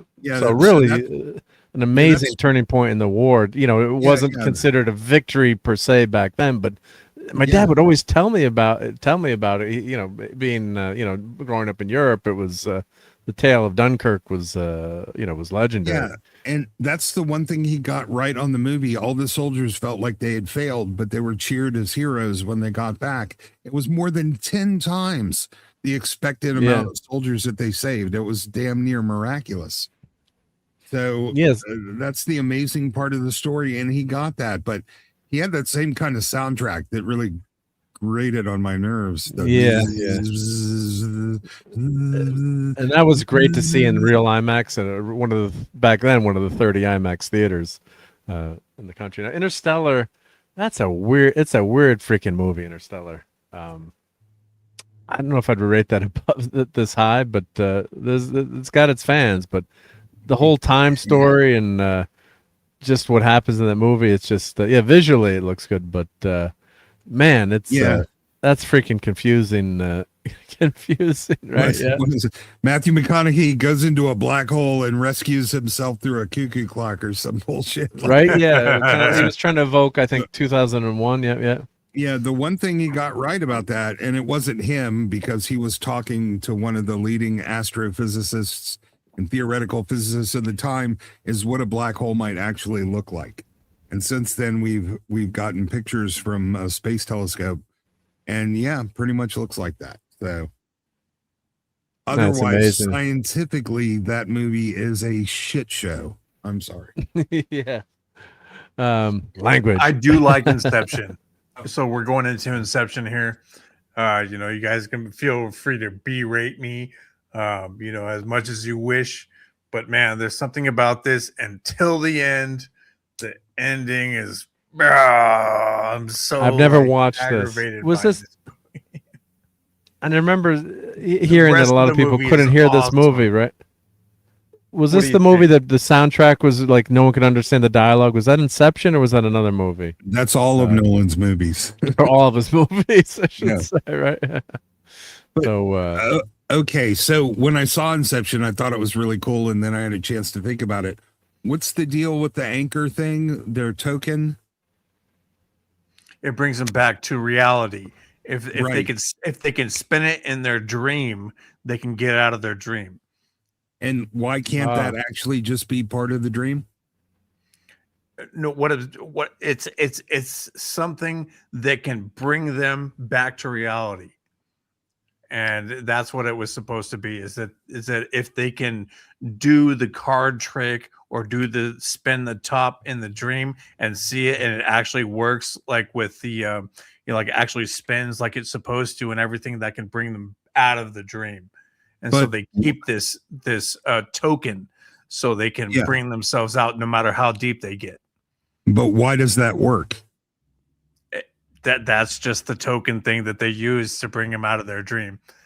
Well, it's just like a tell or something, or just like. I'm not defending that part. I'm just I'm saying that's what they did. Is that so you could bring something in with you to wake you up. Yeah, I think in the movie, now it's been a while since I've gone, it was something that the controller, the person leading the dream, doesn't know about. But since they can read your mind when they're in the dream, they kind of know about it anyway. Yes, they don't tell them about it on purpose. So that's their like little protective thing, that even if the person is evil that's bringing them down steps into the different levels of dreams, that they can have a safe, like a safe word, pineapple, Okay, yeah. Now, and as Putin was saying too, Tenet. I remember that when that came out, because that was just during COVID, right? So I guess it was one. Was that one of the last movies in the movie theater, or it hit during COVID? I can't remember, but I remember hearing a lot about also this movie. People made a lot of press that people couldn't understand what the hell was happening and couldn't hear what was happening. Yep. So Tenet, we find Nolan is most ambitious. I saw Tenet not long after it came out, and after the first time, I'm not sure I could have explained what it was about if I had 10 hours. But at its core is a film that plays with, you guessed it, time, how we move through it, how we look to the past. Is it a copy of one of the Deep Space Nine prophets who live non-linearly? And there's lots of action, stunts, and fighting and secret agent stuff. So I've never seen this movie, but I guess eventually I'll try to watch it. You won't be able to figure it out. I promise you, bro. No one can figure it out. I haven't. I've watched it 10 times, and I still don't get it. Just no one knows. I still don't understand entirely the mechanics of what happens. People, places, and things are constantly moving backwards and forwards. Everything's absolutely memorizing. Pattinson has never been better. Elizabeth Debicki is stunning. And the pieces are up for the best in Nolan's career. It's a cool movie. All right, well, I've never watched it, but maybe someday I'll watch it. Oh, he's got an Odyssey at number 4. Come on. All right, Odyssey number 4. We talked about the Odyssey enough, so we don't need to talk about that anymore. And they said number 3 is Oppenheimer. And I still haven't seen Oppenheimer. My wife and I were like, we're going to watch Oppenheimer this week. It was good the first watch, but I couldn't get through it the second time. I tried watching it again. You couldn't get through it. Okay. It's probably one of his better films, but again, it's very pretentious, and it has a lot of the same flaws that the Odyssey has, but it just doesn't wear him as thick because, I mean, it is more of a period piece in a sense that they do adhere to that aspect, but it's this big allegory for, you know, what Oppenheimer stands for as far as creating the bomb and all that shit. Yeah, it was very much they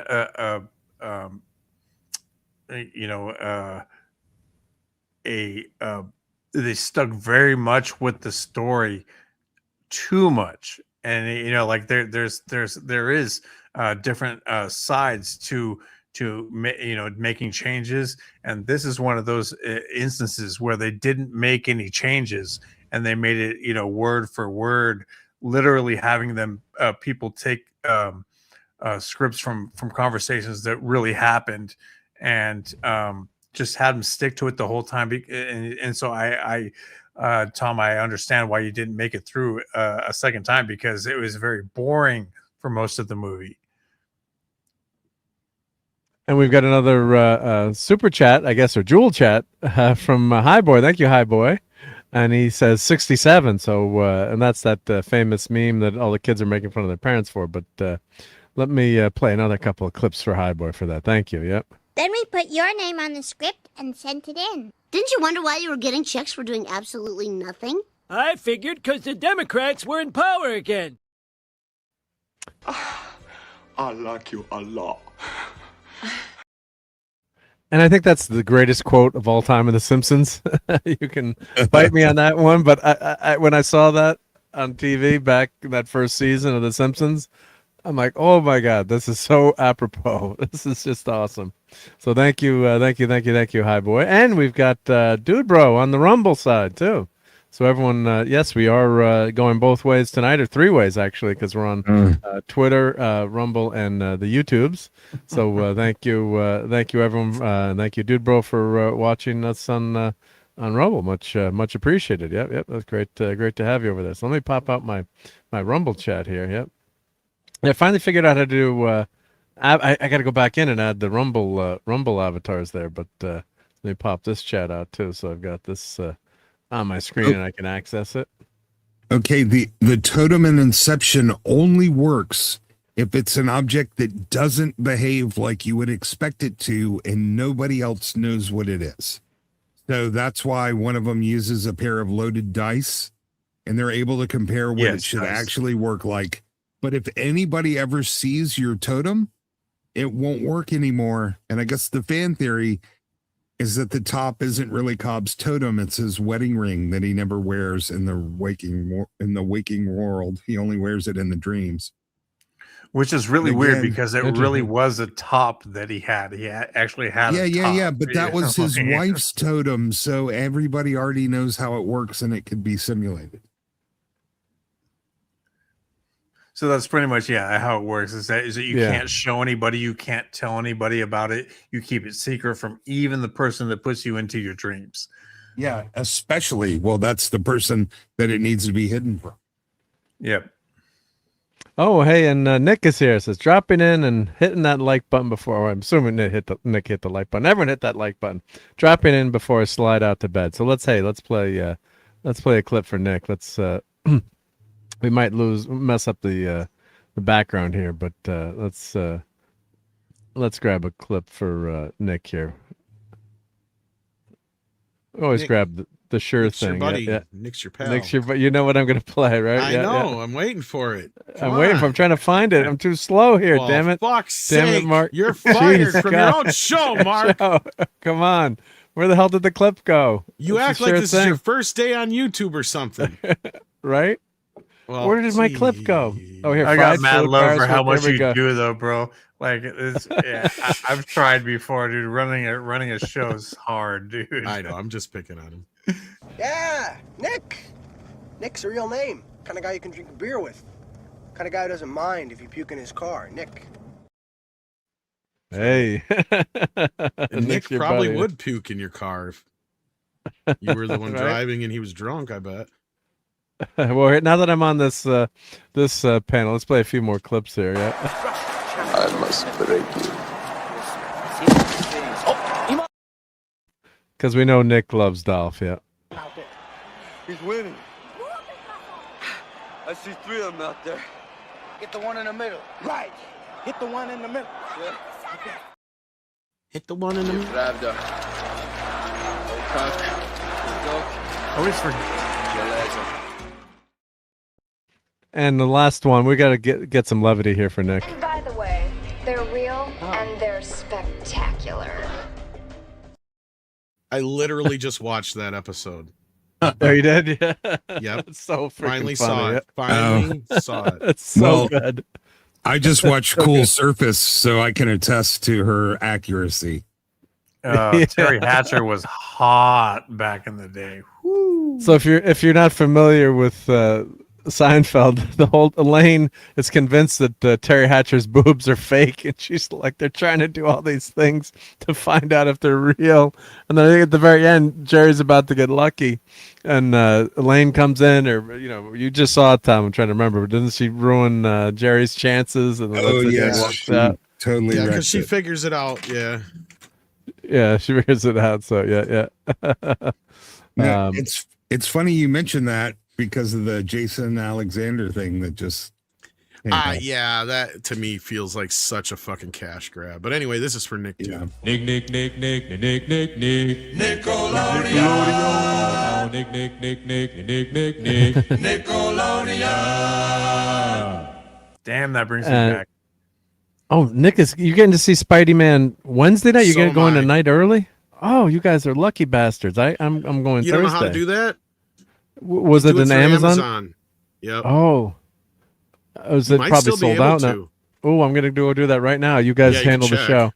Yeah, well, Tom, she's not wrong. I don't think California should still be allowing child marriage, especially, but they let children make other decisions that are even more impactful for the rest of their life and less reversible. So True. if you're going to let a child do that, you might as well let a 16-year-old get married. Ooh, let's see. Buy tickets, buy early tickets. Let's see. July 29th in select theaters while supplies last. Let's see here. Swing early into Prime, and I'm not going to show my screen because it's got my login and stuff. Let's see. Allow sign in to get tickets in Fandango. Does he get them? Let's see. Buy early ticket. I'm clicking again. Okay. Let's see. Ticket bundle. Oh, get the brand new exclusive poster. So let's see. Sign with AMC Majestic. 7 p.m. Let's see if they've got. Oh, Portchester. Here we go. Dobley Theater. Check seats.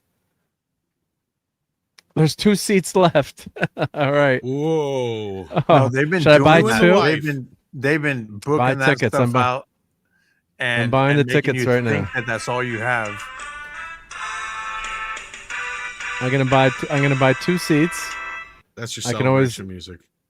Yeah, thank you. Wow, I got and it's row B. Oh, look at this. They got some cool. I'm gonna share this tab because it's safe to share. Then I'll stop sharing this one. But we've got the cool Spidey-Mans. They put Spidey graphics Oh, for the neat. seats, so which is cool. So I got these 2 seats. Oh I'm gonna shit! Yeah, share- you got just the last 2 there. Shit. You're not even shitting. And there's 2 in the corner here, but let's do next. I don't want to. So I'm getting two Yay! tickets. Mark's gonna see Spider-Man early. Go cancel your other Early. one. Fuck that show. Fuck that show. Yeah. Wow, Mark usually doesn't swear. He's gonna actually Yeah, cancel it. I'm excited now. Yeah. Well, let me double check. I don't have a meeting that night. What was the Yeah. date? Wednesday. Wednesday It's the night. 29th. Wednesday night. Okay, I'm okay Wednesday night. Yeah, my wife is playing mahjong, so I'm okay. All right, so that's good. Yep.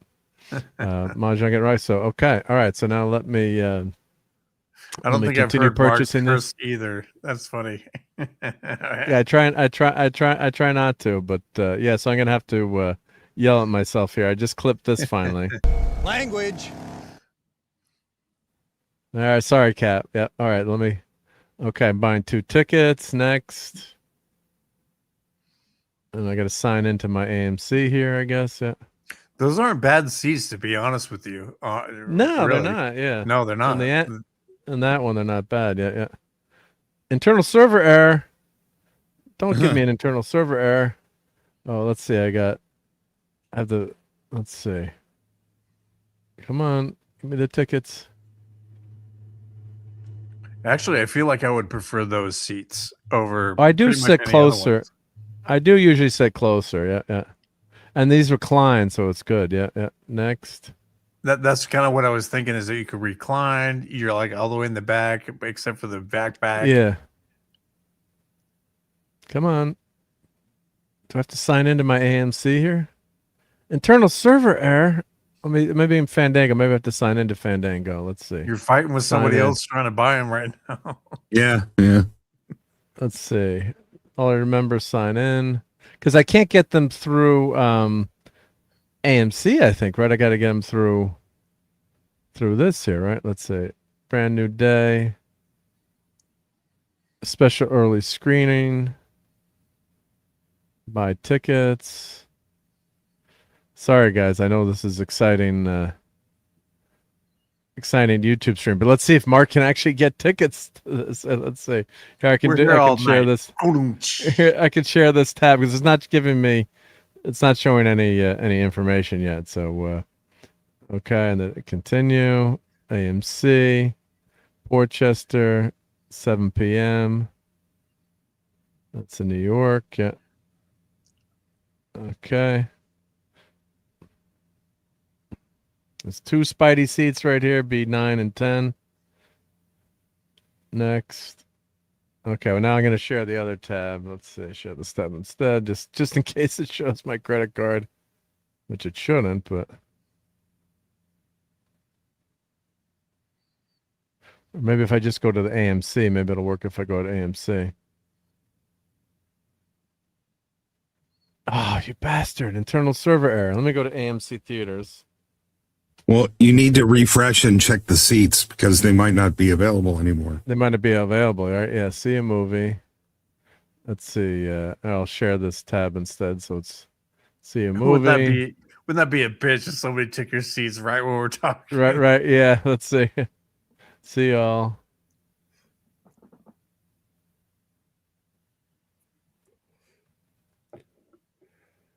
Come on. Hello, computer.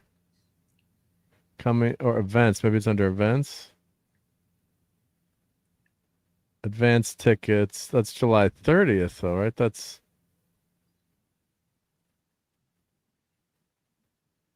July 30th. No? Wouldn't that be messed up if somebody who was watching just like stole your seats? Yeah. Showtimes. Yeah. Damn you. Fan event. No. Let's see. This would be.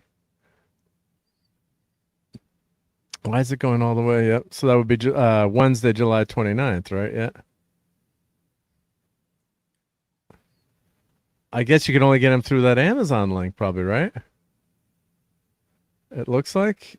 I'm invested into this now. Like I want to see the seats now. If I kind of get the tickets, right? I spent so much time on this. Let's do it. You still ain't got them yet? What the? No. What the freak? It's not letting me go back through. To the original Amazon link. Go through the same thing you did before. Go to your history. Yeah, let me go close these here. Let's see. Next, let me try to buy these tickets here. It says internal server error. You screwed this up. Come on, Mark. Yeah. And Buddy got tickets for both days. I'd rather see Mark get his seats than talk about the Dark Knight. So let's see him get his internal server error. All right, let me. Yeah, you're not getting those, Mark. I'm sorry to tell you. Somebody else must have bought them on your ass, is what happened. Yeah, it's not happening. Somebody who was listening in the chat jumped on the gun. They live right next to where you are, and they next server. Yeah. Fuck, Mark, I'm gonna get these. I'm gonna get these tickets. Yeah. They're probably hoping to see you there. They're just like, "Yo, I'm gonna go meet Marc D with a C." Right. All right, let's see. Check seats again. If it doesn't work The this seats time, are try still your there. phone. Yeah, I'll try. Oh, that's a they're good idea. not. Try my phone. Yeah, they're not there. Oh, what? Sorry. Something's up. Did you look or no? Oh, because I keep trying to buy them, so Maybe. Yeah, give it like 10 minutes and then come back. 10, and you do got it a on your 10 phone. come back, I guess, right? Or Yeah, however let me many, see. 15 or whatever it is. Check seats. Yeah. Because doesn't it save them for like? I can't remember if it's Yeah, like it 10 or saves 15. them. Yeah, so it could be. Let me try on the. I'm gonna try on my phone now too. Here, let's see this. Yeah, yeah. Well, don't do it again for right away. Just wait a few. Yeah, I guess I'll just wait. I mean, Yeah. creating the same problem. It's Yeah. it adds a website token that puts them on hold for about 10 minutes. So That's what I was thinking too. Now that you Yeah. said Yeah, yeah. So, drag nabbits. Usually, though, though, when excited. that thing happens to me is when I'm trying to buy something somebody else has bought at the same time or whatever. Yeah, could have been I had it in sold my out. Yeah. thing or whatever. But if they're still available, then that's probably what I'll happened. wait is 10 a minutes. glitch. Yeah.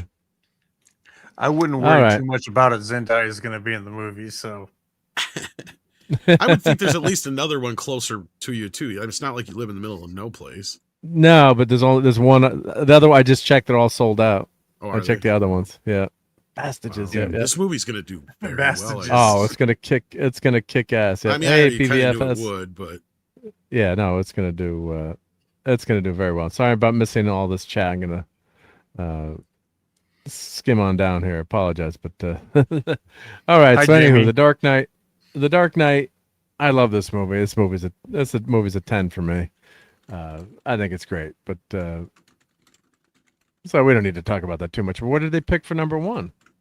The Prestige. Oh wow, interesting. Yep. yeah, most people would probably say that. Yeah, I actually have yeah. not seen that one, and everybody's I like, "You haven't got to seen watch this it." I yet. have it. I just haven't seen it yet. And that's got Wolverine in it, right? So yeah, I feel like the writing on that's a little lazy, but it's generally considered his best movie. when did Oh, that I listened to? When did that come out? Let's see. What was it? 2010, 2006. 11? Oh, it's old. Oh, that's an old It's a movie. little Yeah. older one, yeah. Yeah. is that the I haven't one where watched it yet. No, it's not. What's the movie where the guy's locked in jail and he's like trying to get him out of jail? Hugh Jackman is like the lawyer or something like that, and that you know what I'm talking about? No. Hold on, I'll figure it out. So Mr. Milktoast says, hot take, Dark Knight is overrated. Well, anytime you get, everyone's telling you how awesome a movie is too, right? You, like whenever someone's telling me, oh, go see this movie, it's the greatest thing ever. And then you go see it and you're like, really, it wasn't that good. Like, you know, or that can work with, you know, a TV show too. So, you know, just Oh, it's called this is the best Prisoners. thing. Prisoners, yeah. Yeah. It's in a 2013 thriller movie, Prisoners. Hugh Jackman plays a desperate father, and he's like trying to get his son out of jail. I thought that's what. Yeah. Yeah, so like Severance, like my brother-in-law and everyone said, "Oh, this is the best TV show ever," and it's like, and my kids were telling me how great it was, and I'm like, I didn't see it, and like the build, I'm like, there's too much of a build-up and a setup, and I just didn't see it, right? But they're hyping Severance. You keep hearing how great Severance is. I'm like, yeah, it's okay, but it's so drawn out. It's like, come on, Yeah, and you know. season 2 was just a slog. They're doing another Lost. It's more JJ Mystery Box. It's I don't know. I I didn't finish watching season 2. I didn't. I don't know. I kind of assumed that's what was going to happen, and I bailed before season 1 ended. And hail to Courtney. Hey, Courtney. Hope you're doing okay. Yep. My friend did Heath's makeup in The Dark Knight. Oh, amazing. Wow. Oh, you did mention that before. Yep. That's very cool. Yep. We got Admiral Teague here too. Oh, yeah. What did the Admiral say? I saw that. He was just saying hi to Buddy, but. Yep. Hail to great Admiral Teague. Oh, and speak of the devil. Not the devil, but the great person, Courtney. Oh, I got to fix the layout here. Hey, Courtney. Hi, guys. How are you doing? Good. Did you see the Odyssey 6 times yet? No, and I didn't read the whole book in high school either. I'm pretty sure I like skimmed The it, but best I part still is the did well. ending.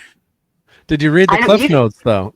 The I Cliff don't even Notes are- remember. Yeah, I did. I usually did read the clip. I was actually big into reading. I just couldn't get into it. That wasn't my style back then. I probably would like it better now, but it was one. I started You're listening. not I gonna like. want to go see the movie. It's long and boring. It was so fucking long. By the time I got home, there were suitors at my house. Oh, that's how Lord of the Rings was. Both of them for me. I fell asleep for like I thought hours, and then I woke up and there was still an entire movie, like 2 hours left. Well, So Lord of the Rings was so long. I got home and distant relatives were waiting for me yeah. when I got there. If my Stealing sound my is house. horrible, Oh, we thought you were dead. You sound like you're on a phone, but that's about it. is it? Well, if it's too terrible, tell me. No, it I have sounds a fine. bad headphones in, so I'm not home yet. Oh, and look, we're gonna do some magic tricks here. Putin, where's Courtney tonight? She's right here. Yeah.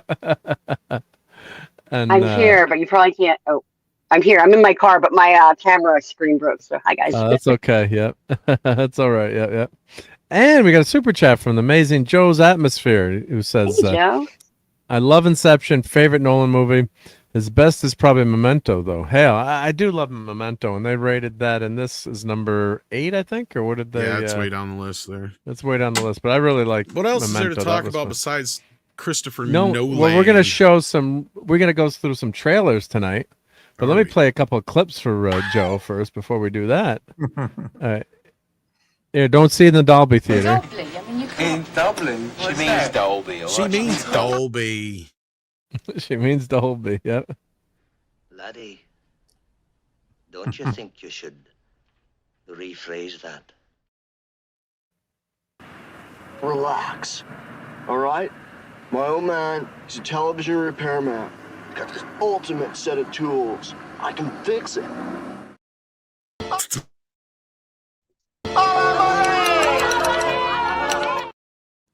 Thank you so much, Joe. That's actually. I was just starting to think. Yeah, play it again. Yeah, this is. It kind So of that's looks an- Star Trekky, but I wasn't sure. I never really watched Deep Space Nine. So that's from an I was more episode. excited about the one before that with Spicoli because I love Jeff Spicoli. Sean Dad Connery. has the ultimate set of tools. He can fix it. You can fix this. We use that quote so many times growing up in high school. With, like if anyone broke something, like he Listen to broke your this. friend's thing. My I dad always got wanted it. to order a pizza at a class because That's of my him. skull. You do it so good. Mr. Hahn. Mr. Hans. He's the reason I wore checkered Vans in middle school when I finally saw that movie.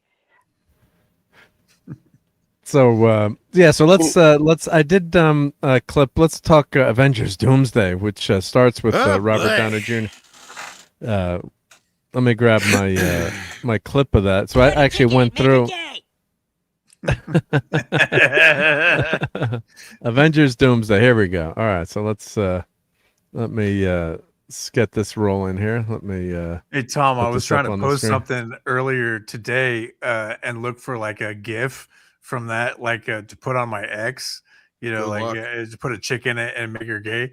You know, was that you? Did you? Were you the one that put that did that sound just now? Yeah. Yeah. Yeah, I don't think you can find that GIF. No, I you think can't. you have to You go can't. get They it. Yeah. took it off. I've used Same Oh, it they probably before. took it off yet. That you gotta go find that one if you want to use it. You gotta go find that means you gay. That meme's not on there no more. You gotta go find that one. There's a couple of them. Yeah, they took it down, but I've used that very same one before, and I was like, "Oh, I'm going to use that for this one," you know. And then it wasn't there. Yeah. Okay, here we go. So Can I just comment really quickly? I'm sorry, Putin put in the chat. Of course, yeah. F. Robert Downey Jr. I still just he will always be Julian in Less Than Zero, which is one of my favorite 80s movies. I can't see him as like all these new superheroes and all that stuff. So I just wanted to comment. And on of that. course, I also condolences to Joe. Hope he was okay. Yep. So his mom had passed away. So God Oh, bless I'm you, sorry to Joe, hear and your that, mom. Joe. And R.I.P. and all the best to Joe. So I know he's not streaming right now, but his channel link is down below in the show notes. So make sure you're subbed to Joe if you haven't. Great show, great artist. And yeah, let me put his link in again, just so no one has to go scrolling down there. But let's grab Joe's link. So I guess Joe will be back in a few weeks, I think, online. But thank you, Joe. Yep, and thank you for that super chat again. Admiral Teague has another comment, and I agree. If you wanted to highlight his comment about back to school, it's the next one, I think. Nolan's overrated, and I hate everything he does except Batman. Mhm. And Godzilla was, I watched the Cowboy Bebop after years of knowing how great everyone said it was, already knowing the ending, and I was disappointed. It's fantastic, but it built up too much, right? Yeah. Wait, we talking about the anime or the live? It must be the anime. No, it's got to be the anime. Yeah. Anime, Oh, yeah. no. I'm sorry. I completely disagree. The anime is flawless. Somebody called my name. Bat Tom. We've got a weeb on the chat. What's going on here? We're reviewing we're reviewing this movie about Xavier's School for Gifted Youngsters, but I don't think you went there. Those guys. Those are They're weirdos. mutants. Hey, bunch of weirdos. Right. They all got like handicaps. Like carnies and shit.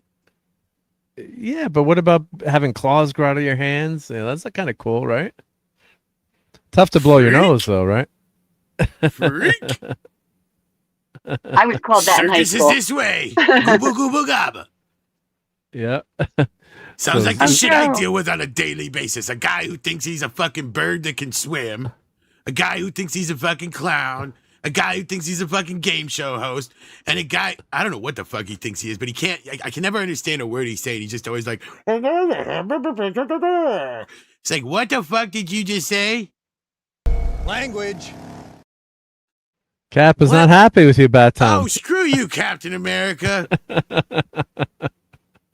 Just because you had a serum and you're all strong. Ooh, think you own that bag of chips. Yeah, Cap got big with that serum. Yep. Yeah, he was a puny little scrawny bitch who couldn't even be my Robin before that.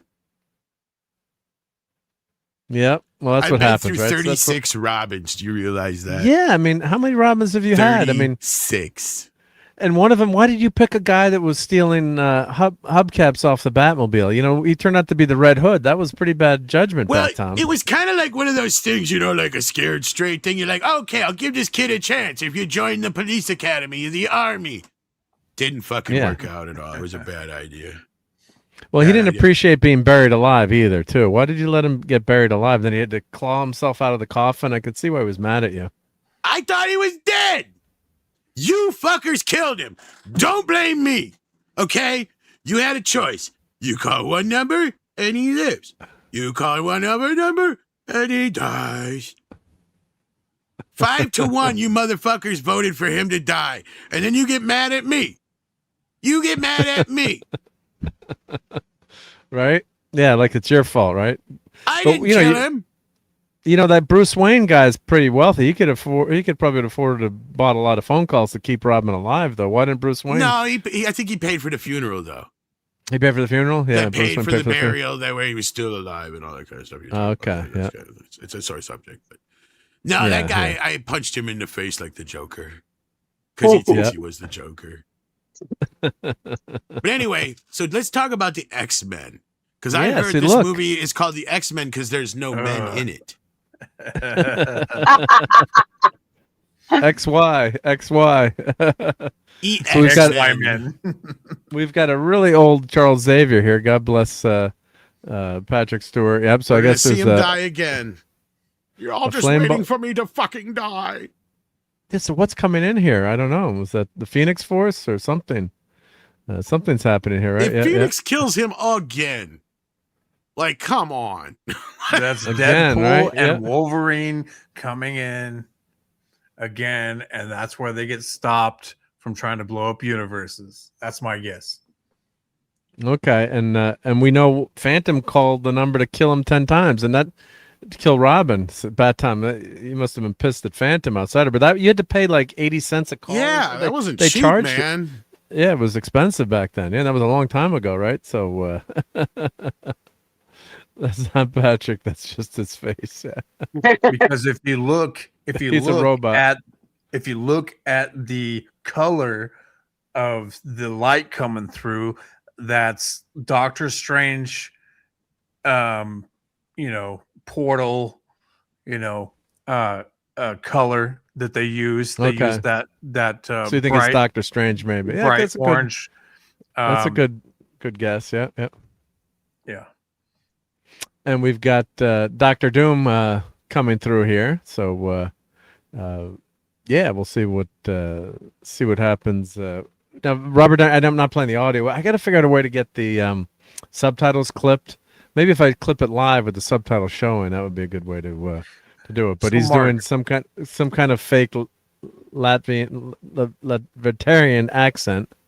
He sounds like Borat or Werner Herzog. Yeah. Are we going to be talking about the leaks, or are we just going to be like going at it like? Let's just go through the trailer. Let's just stick to what. Well, for now, let's stick to what's on the trailer. Okay. So you get Doc Doom, right? So we get the Great Doctor, which is, God, I love Doctor Doom, but this is just so screwed up. We should have had an FF origin story, and then we should have been introduced to Doctor Doom in college and the whole backstory with Reed and the failed experiment, and we don't get any of that. So we kind of get shoehorned in with the Fantastic Four. Their movie was not good. I did like the first half, but then it kind of went off the rails. And, we don't get a proper intro to the Fantastic Four. They're going to be shoehorned in here using these multiverses. And I guess technically it's not completely their fault because they didn't have the rights, with Fox. So we never had that chance to, have the FF properly integrated into the universe. And the other thing I was pissed off at, like, Mr. Fantastic has got to be much more stretchy. He was definitely not stretchy enough, right? When Galactus is grabbing him, Pedro, you got to work on your stretching. You got to be able to stretch a lot more. Yeah, the montage they had in the beginning of the movie was much more interesting than anything they showed in the movie. Like, I wanted to see that film. Yeah, you want to see all those, all the capers that are going on, and they should have built up Reed a lot more. But that's not. We're going to rehash the FF movie. But here we've got Avengers Tower, I guess, still in action without the Avengers. Or I guess they're the new Avengers. Yeah, we haven't had the Avengers in like 15 years. What the fuck is this all about? Are they like the new originals on Spinal Tap, or the new originals? Yeah, they had to change their name back to the originals. Right? Turn it up to 12. Yeah. So he's old, right? Yep. And hail to Dale Rodriguez. Thank you for joining us on Sunday Night Geekery. That's my honey right there. Oh, awesome. Well, great. Thanks for being here. Yeah. Hope you're doing good. Oh, you just had a sound effect. That was too funny. Oh, I like these jackets. I got to buy one. Maybe I could wear one to the next wedding I go to. Fucking stop it. With the gloves, too. You got enough shit, and you don't need this crap. The movie sucked. I don't need more stuff. It's all fun. It's all fun stuff. Just no, that's abuse. That's not enabling. That's abuse. Mark enabled me to start collecting Funko Pops. That would be like me allowing you to fucking buy heroin, you idiot. You know it's not good for you. What are you doing? Pedro Pascal You're is encouraging the worst this crap in this movie, in that movie. Man, it was just the worst casting for Pedro Pascal. At least Mark gets it. He knows I'm not really man. yet. That, but still, that if was you bought that jacket, I might have to think about disowning you, man. Disowning me, right? I do love the color scheme, though. I do like the blue. I do like the choice of the blue. It's like a cool biker jacket, but now it's just like, what the fuck? Yeah, but the blue is good. And white is very difficult. White is too difficult to keep clean, but I do like the Mark, color tone of the blue. I do like sauce on it, and you know it. Yeah, I know. Any motorcycle jacket's cool. I wore like a new shirt out to dinner last week, and my wife is like, "You better not fucking order the spaghetti." You're a fucking magnet like me, aren't you? Yeah, and then I ordered something, and it's still like. Here's my impression of Mark and me eating.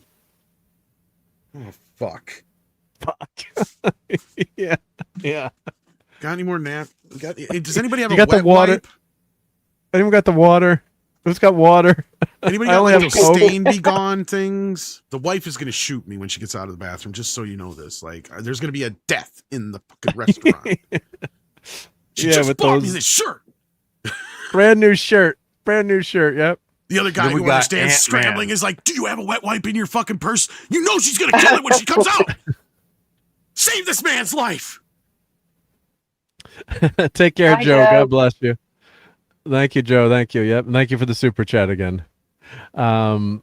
Yeah. So we've got Ant-Man, who they've all got their helmets off. Of course. So most of this movie, I guess people are not gonna have their helmets on. Cap Falk.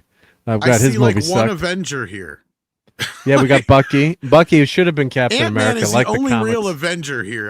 Well, Bucky, I Yeah. guess. Well, But Bucky's he's a kick-ass guy too. But he's also one of the what did you New call it? Avengers. The other guys too. The Thunderbolts. Thunderbolts, Which is not the Thunderbolts. Yep. Yeah, what the fuck ever. I Which didn't is watch there's another Bucky too. Wait, in what? A different, yeah, from a different universe. This isn't the same Bucky. Oh yeah, we're probably gonna get multiple characters. Characters will be dying off. But So mark my fuck's words. Watch this. There's going to be more than one Bucky, just like there's more than one Captain America. and Cat Falcon sucks, right? The comics sucked. I bought the comics. I read the comics. He sucks as Captain America. He's Falcon. He's great as Falcon. I love him as Falcon. Reading him since the 70s as Captain America and the Falcon. I thought, the title was technically was Captain America, but they make such a great team. So, and if Captain America comes also back, have the Halcon. Don't forget about that. yeah, but Falcon would say, "Cap, here's your shield. I'm going back to be Falcon again." That's what Falcon would do, right? He wouldn't do it, right? So, And so I watched that Captain America movie. I don't fucking remember that guy all that much. The it's- Mexican fucking Falcon. The Halcon. Just shoehorned in characters. You just got canceled, dog. I don't give a shit. Like, I don't even remember him in the movie. Like, that's I'm sitting here going, I saw the movie. Me too. And I don't remember what he fucking did. Me I either. know he's in it. He did something with the drone, I think, or something. Like and one he's thing in at the this, end or something. right? Because like at first Yeah. somebody's like, "Who the fuck is that?" I'm like, "That's the Falcon guy." Like, "Oh yeah." Falcon's partner. Yeah. Well, he's the Falcon now. Yeah. The Yeah. Halcon. Or Halcon. So yeah. So we've got. I guess the FF has made it to our universe here, and they're not I'm the impressed by the Falcon. new Avengers. I mean, it's really, and they admitted in the Home Depot. yeah, they like even they say like we're a bunch of people, all we can do is punch stuff. Like we have no powers in our group. It's like a in joke, and I think that And who's this Thunderbolts- rapper guy? I don't even know who the fuck That's that is. Crimson Dynamo or Who? the Russian guy from That's Stranger the Russian Things. guy? Yeah, That's yeah. David Harbour? That's David Harbour. Yeah. What the fuck? He looks like MC Hammer. He's good. Yeah, He's he- about to get jiggy with it. Can't touch Yeah, it.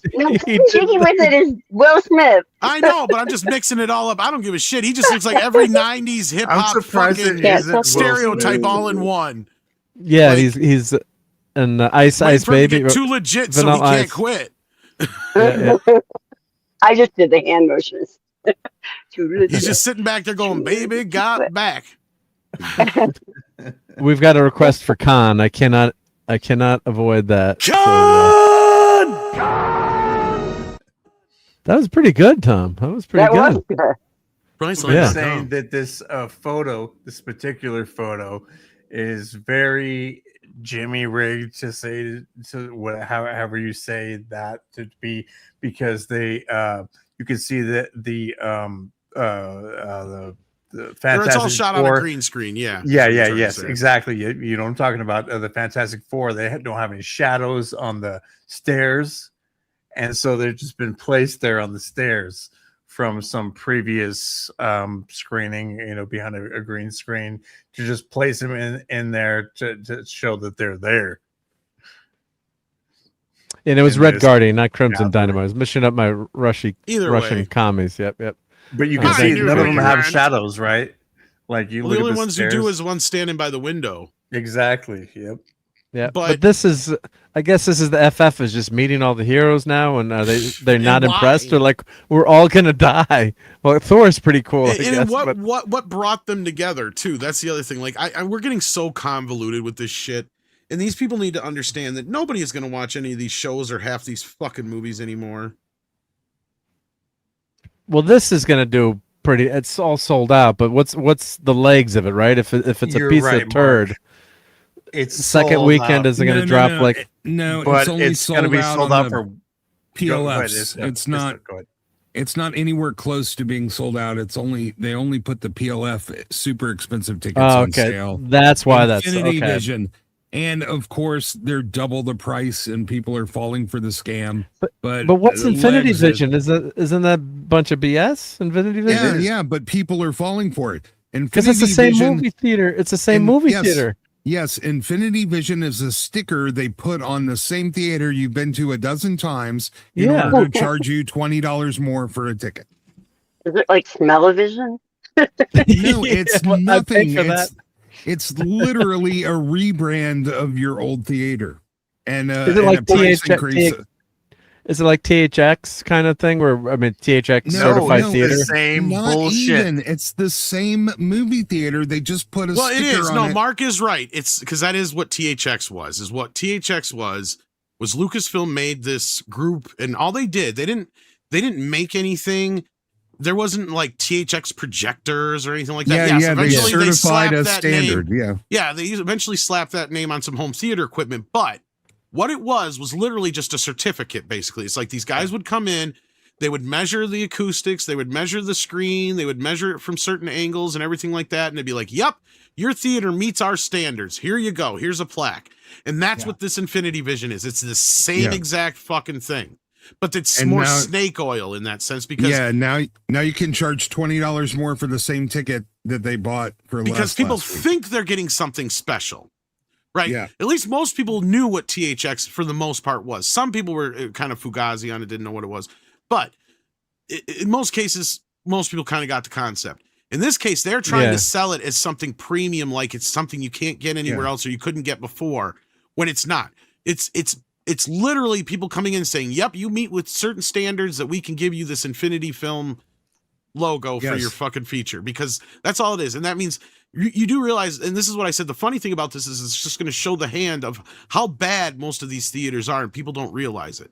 Yeah, And this is it's why I've been marketing saying genius, though. It It's isn't, but it isn't. inshetification at its best, and But it's working. But do you think some of the theaters won't get that because they suck?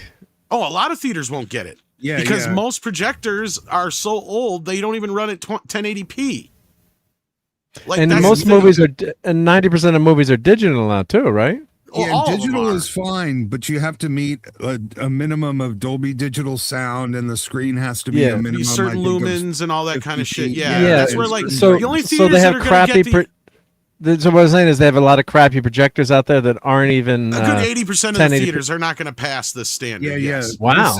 This is going to meet the number of theaters 1 and 2, and most big cineplexes will meet the standard. All the Basically, other ones if they have a won't. laser projection, then they'll meet it. If it's a higher end, newer screen where they have a camera or a camera, not a camera, projector capable of throwing a 4K image, then yes, then they'll get that certification. But if they don't have that, then they won't. And like I said, a large majority of these projectors are 10, 15, 20 years old or more.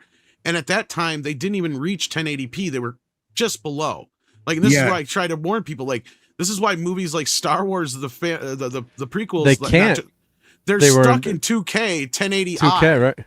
Right? Yeah. Because that's how George Lucas shot the prequels. Yeah. I know that's weird, but episode 2 and 3 is what I'm trying to get at. Yeah.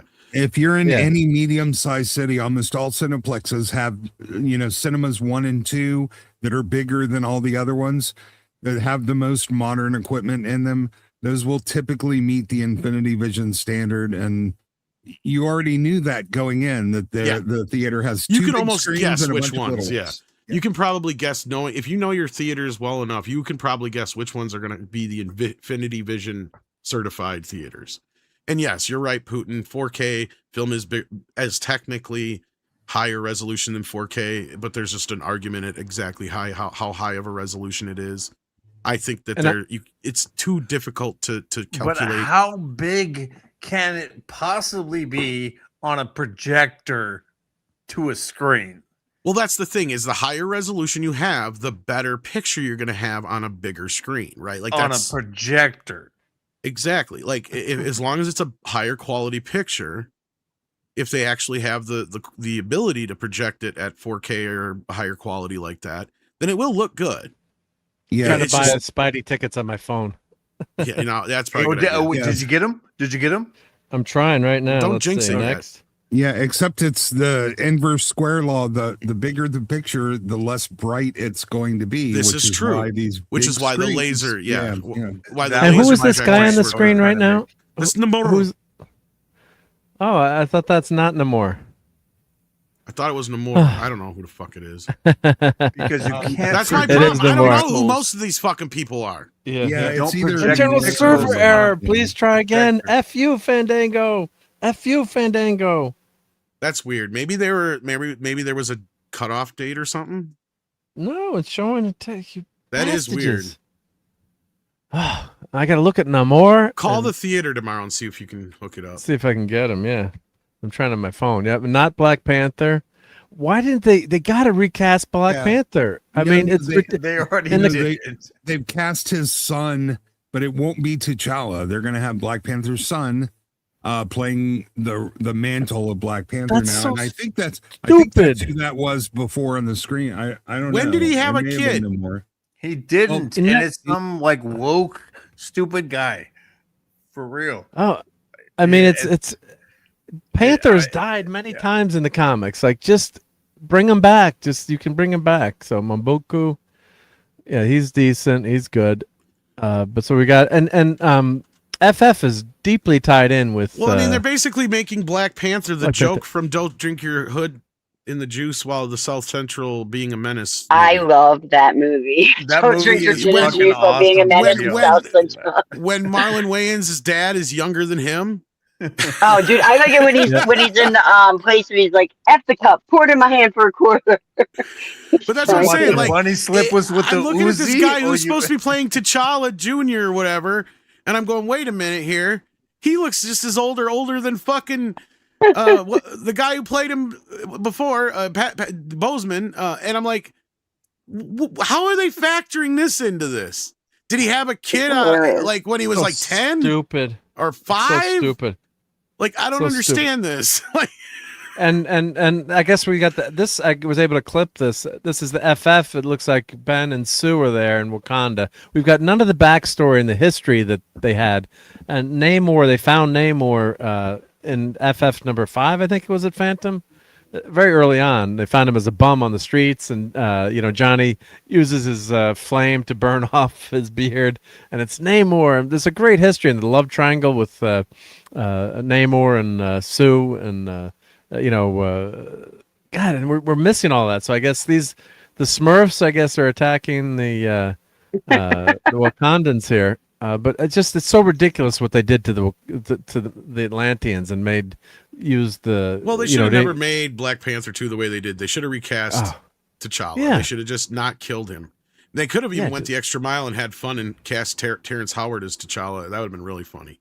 Yeah, but yeah, they should have recast. I know. Is this a statue of Iron Man? Is that Black Panther? Who is that? Captain America? What's that? Is it Celestial? It looks like Lucifer at the Denver airport. I'm Deadpool. I can't see it on the thing. It's tiny. And they're saying they announced David Johnson as the new Black Panther, but he's his son, as you're saying, right? Yeah. That's what they're saying. Yeah, unless he's from another dimension where he had a kid.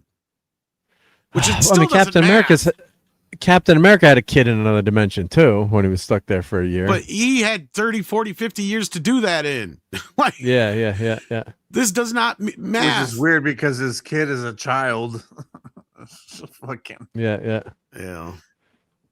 Just recast the freak. And we love Chadwick Boseman. Yeah, he was phenomenal. But I mean, Boseman. He had some. I'm guessing he probably would even say we've got too many Black Panther stories to tell. I don't want to speak for him. God bless him, but I mean, if I was a famous actor, I'd like let the role continue, right? I mean, because it's a timeless role with some amazing stories. Yeah, Ryan Gosling is the new Ghost Rider. Is he Ghost Driver or Ghost Rider?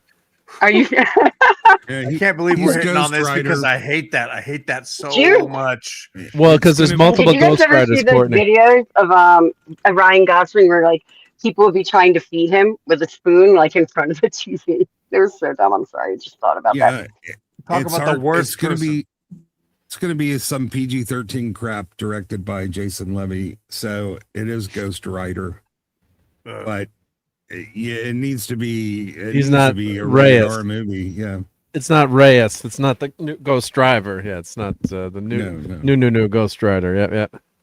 It was on Agents of S.H.I.E.L.D. in live action. Yeah. So I guess this is Dr. Doom flying in to visit Doctor Strange, I guess. Cyclops looks great here.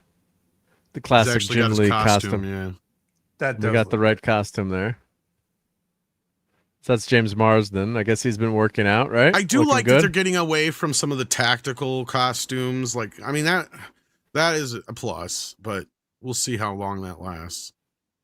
Yeah, that was a damn looking costume. Now the other thing, Yeah, Cyclops optic blasts are force blasts. There's no heat involved with Cyclops blasts. So I heard they get that wrong in the movie. So let's see what happens. Don't they get that wrong in the old X-Men movie too? They might get that wrong. I'm trying to remember now, but someone brought it up. They get it wrong in this movie, but we'll have to see. And then we got Remy LeBeau. What he can do is he can cut Sentinels in half with his blasts. Big, huge metal Sentinels. In the animated and in the animated series and in the comics, he can cut these big beasts, metal beasts in half. But when it comes to people, he can just shoot them across the room. That's all that really happens. Can I have 2 seconds to rant about one of my biggest pet peeves about movies like this? Go for These it. kind of scenes right here. Yes, comic book fans want to see these people fight each other, but they're always pulling their fucking punches. In reality, why would they? They have no clue who this fucking person is. I'm sorry, but if I met somebody like the Hulk, I would try to destroy that creature if I didn't have any clue who the fuck he was. Like, why is there this concept of constantly pulling punches? It's so fucking stupid. The only hero I can understand doing it is fucking Superman. Like, that's the only one I can understand. Or Xavier, maybe something like that. Like he's just like he's that kind of character there. Where Xavier would be able to get in your head and figure out who you are anyway. But that's what I'm saying. Yeah, he'd be like, okay, this person isn't that evil, so I'm not gonna hurt. But I hate that. That happens every single time in one of these movies. Whenever it's 2 of these people meet up that we know are not going to be at odds by the end, right? We know they're going to end up teaming up. And they always end up having this fight where they're clearly pulling punches and they're having fun and they're joking with each other and they're respectful of each other. It always comes off so disingenuous. It's like, if this was real life, these fuckers would not be pulling their punches. Right? Like, it just makes no sense. It's like they have no clue who they are. In defense of the movie, that happens all the freaking time in the comics. Where I get it. And it bothers me in the comics too, I'll be honest with you. Right? It's not just typical... to the comics either. It's all through it happens in other movies too, right? It's one of those especially tropes in action that movies and shit. Just drives you crazy. They're gonna fight. Don't you guys know you're supposed to be friends? You're supposed to like each other. And then they fight, and then one guy gets knocked out, and he's about to kill the other guy, and the other guy says, "Martha." And then they stop the fight, and then they realize that they shouldn't be fighting. Why did you say that name, Mark? Ghost did Don't that. You say that name. You get that out of your mouth. Thunderbolts. Ghost did that wash my mouth. When she fought the new Avengers. Ghost did that too. That very same thing in Thunderbolts, where she could have taken them out at any moment that she wanted to, or he wanted to. But they didn't. They just kept zapping around all of them and just kind of like fiddling with them until they were all down. And then they're like, okay, now it's time to talk. Oh, and RJ Godzilla says T'Challa's son shows up at the end of Black Panther 2. Well, as soon as Namor showed up on the screen, I got so disgusted I turned off the movie. I couldn't watch it, so I turned it off. Yep. And Remy LeBeau Gambit, of course, looks good. Shang-Chi, not Shang-Chi. He's got the rings of power. Can't stand Simu Liu or whatever the heck his name, and he's an a-hole in real life, but whatever. He's just not. He just does not look like Bruce. He's supposed to look like Bruce Lee, and he just doesn't move. I just. Since when does Gambit have his hood up? Never, ever, not once. Is that? Oh, he doesn't have a hood there. He's just got his back. There's no hood there. That's an open. I guess it's tough to see on the screen, but he's just got the face thing. Yep, he doesn't have a hood actually. Yeah. So we've got TVA stuff. So you got to go watch Loki again if you can try to understand that. And Putin says, "What you got against the Hulk?" I got Mark Ruffalo's. That's what I got against the Hulk, right? And hail to the Tech Director of Apathy. Hey, great to see you. Steve Rogers. All right, yeah.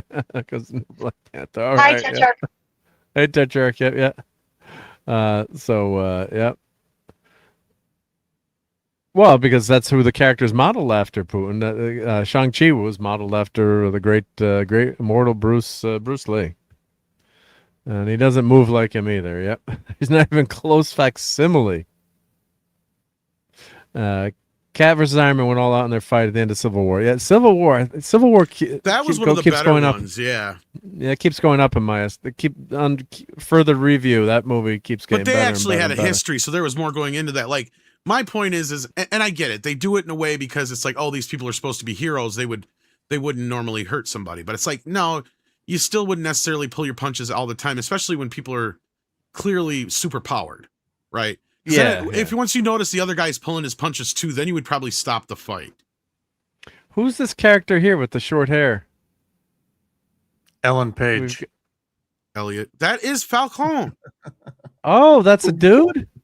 I mean, Elliot. Yeah. Oh, Elliot that's it. Yeah, just watch with the just watch with the guys, please. Yeah. No, so that is the. I still call him Juno. Yeah. So okay. So that's the Falcon Jr. Okay, that's who that is. Yeah. Yeah. All right. So it's Falcon Jr. The Halcon or the Mexa Falcon, whatever you decide you want to call him. I don't know. He was probably like not even. I can't remember what his name was in the comics, but yeah, yeah. That's what I mean. I don't even remember him in the fucking last Captain America movie. Like, yeah, well, that movie sucks. So it did, but like I don't even remember him in the movie at all. I remember now. He was like it's supposed to be like his Robin, I guess. He turned the radio on or did a couple of things or did something. Oh, Reed is stretching there. We get a little bit of stretchiness, but so I guess those are unstable molecules in that jacket too. So I won't be able to afford that. No, it's his Putin. It's his sidekick. Like, it was a guy in the military, and he ended up helping. He was helping Falcon. I think he was a fighter pilot, and then he put on. They gave him a suit, like some Falcon wings. So, yeah. Joaquin Torres says, "Buddy Hepburn, thank you, buddy." So we got.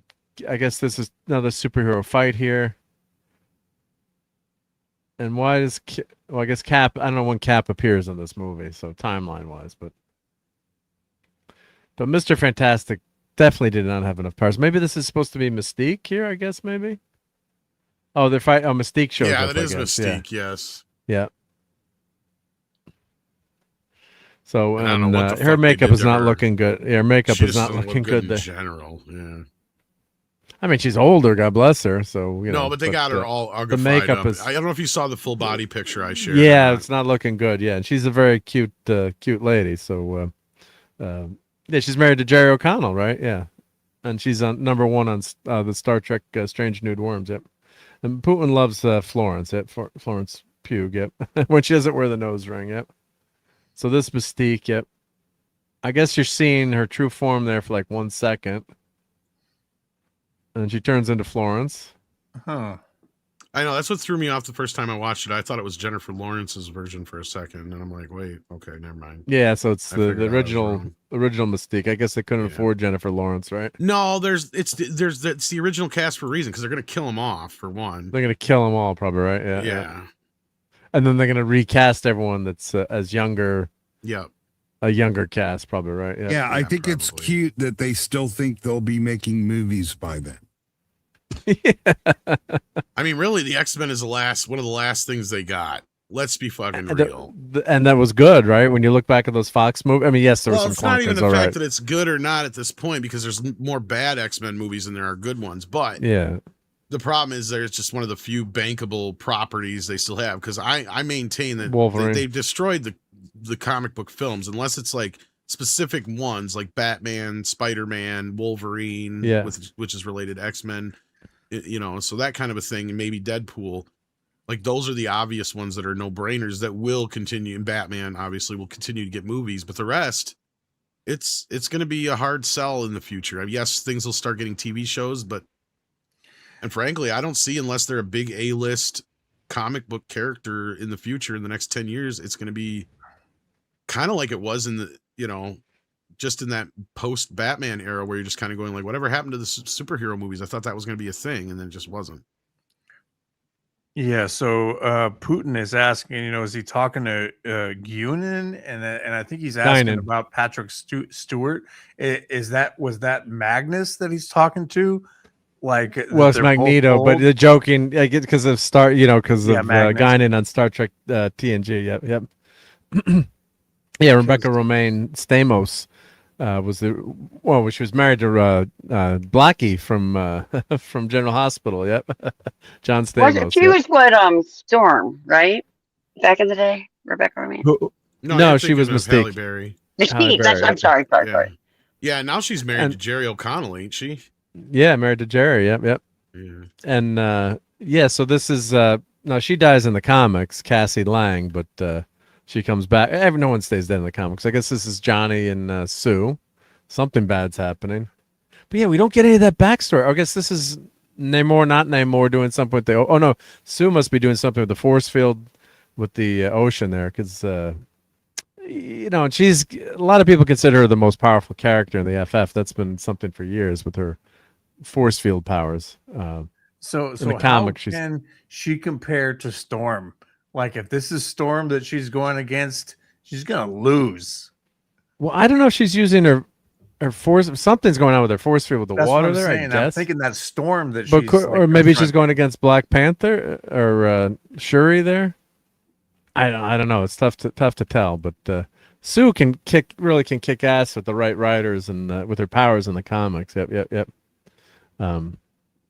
So and we got anybody can kick ass with the right writers.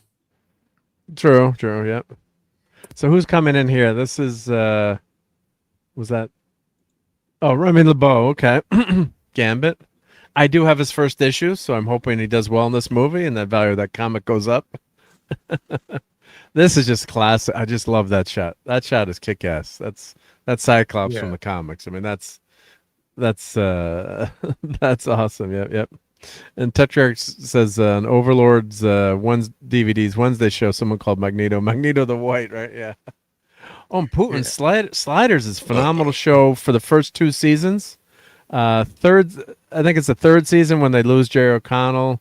3rd and 4th, it just goes off the rail. I mean, if you're a Sliders fan, you might enjoy some of it, but that 4th season, it's so bad. So Jerry O'Connell's brother takes over, like they split the slide or something happens. I can't remember. I do own them all on DVD, but first 2 seasons are great. It's a fun show with Gimli the dwarf, Professor Arturo. Yeah, I think Sliders is kind of a WB demographic show. Yeah. If you were older than that when it came out, you're not going to be that impressed. Like, honestly. Probably not, but when it came out on TV, I remember watching that opening night and like, shit, this is kind of cool. Yeah. This Cyclops is from the animated series. That's definitely everybody remembers the intro where he's just like, boom, he's standing on a cliff and he just explodes. Like that's straight from that animated series intro for Cyclops. Yeah, that looks really good there. And we got Vanessa Kirby, aptly named after the creator of the FF, Jack Kirby. So I guess she's using her force fields here, getting pissed off at something or someone, I guess. Yeah, we got a rainbow force field. Call her Vanessa Botox. Well, I guess this is, she's fighting Namor here, I guess, right? I guess she's spurning his advances. Yeah, so that was the water in the background. It must be something with going again. Like you said, Tom, the trope. All the superheroes are going to fight each other, right? And then they're going to unite against the common threat of Doctor Doom, who's Victor Von Doom, right? They're not calling. I'm sure they're not going to call him Doctor Doom until there's a big reveal there. Is that Thor in the? Is that supposed to be Thor? Kind of looks like Thor. Where has there, our right? Thor been? This Where's strikes what? me. This strikes me as Dave Filoni writing, where they just took all their action figures, threw them in a box, and smashed them up against each other. Not that I've ever done that before. That was fun, right? Yeah.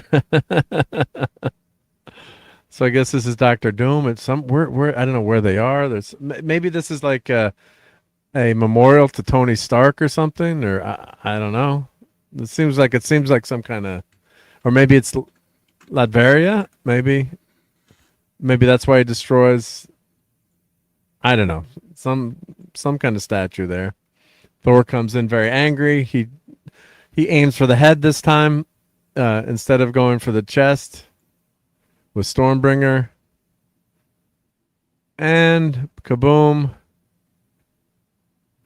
Doctor Doom's able to stop him. He snaps his fingers. Yep. Yeah, they lose Jerry Putin in Sliders. Yeah, he didn't want to do it anymore. So his brother took over for him. Yep, yep. Is the Vision going to be in this? I don't know. Yeah, yeah. Yeah, John Rhys Davies. Yeah, it was great. Yeah, yeah. Speaking of, I think that they definitely should bring in Cable and Bishop into this movie. If they don't do that, that's a huge loss because they already are using the multiverse and time travel and everything, and those are two huge characters that literally brought that into the Marvel universe. It was Cable. They don't have enough heroes in here already. No, Well, they need to take the multiverse kick out. some of them out not and then bring those guys in.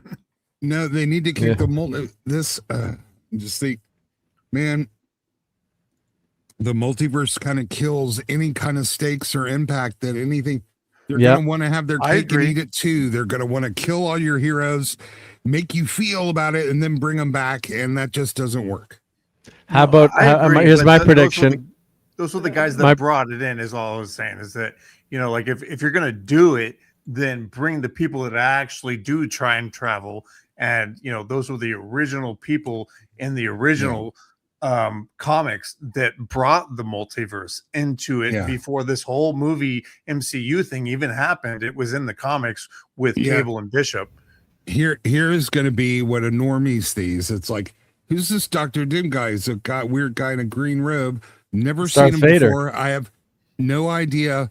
And the only thing you know about his powers is all the exposition that the other characters did for the first half of the movie. Then all of a sudden he stops Thor with his index finger and nobody cares because they don't know who this guy is. Yep. And Tracy Torme was trying to get Sliders going again when he passed. Yeah, check out Cardinal Sin's channel and Google Tracy Torme.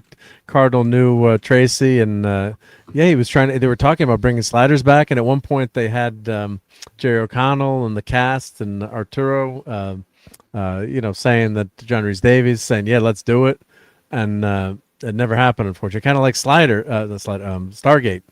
And question, are you guys? I'm interested in Doomsday. I love comics. I'm hoping it's good, but I think it's going to do really well for the first week. And if it turns out to be a pile of garbage, I think it's going to drop off. But I do think I make a crazy prediction that like Robert Downey Jr. is going to appear at the very end as Iron Man or some boom, they're going to fix the universe and Iron Man is back somehow, and Tony Stark will be back playing Iron Man, I think, because you got to have Iron Man. It's just so good. So that's my crazy. They're going to wait until prediction. Secret.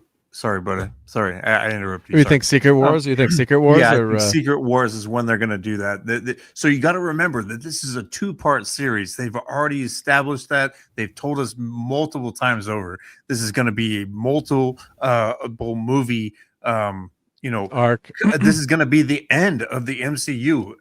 They've even spoken about that as well. That they're not even considering about doing any reboots. No, he's hedging on that. He backpedaled on that just this weekend at Comic-Con.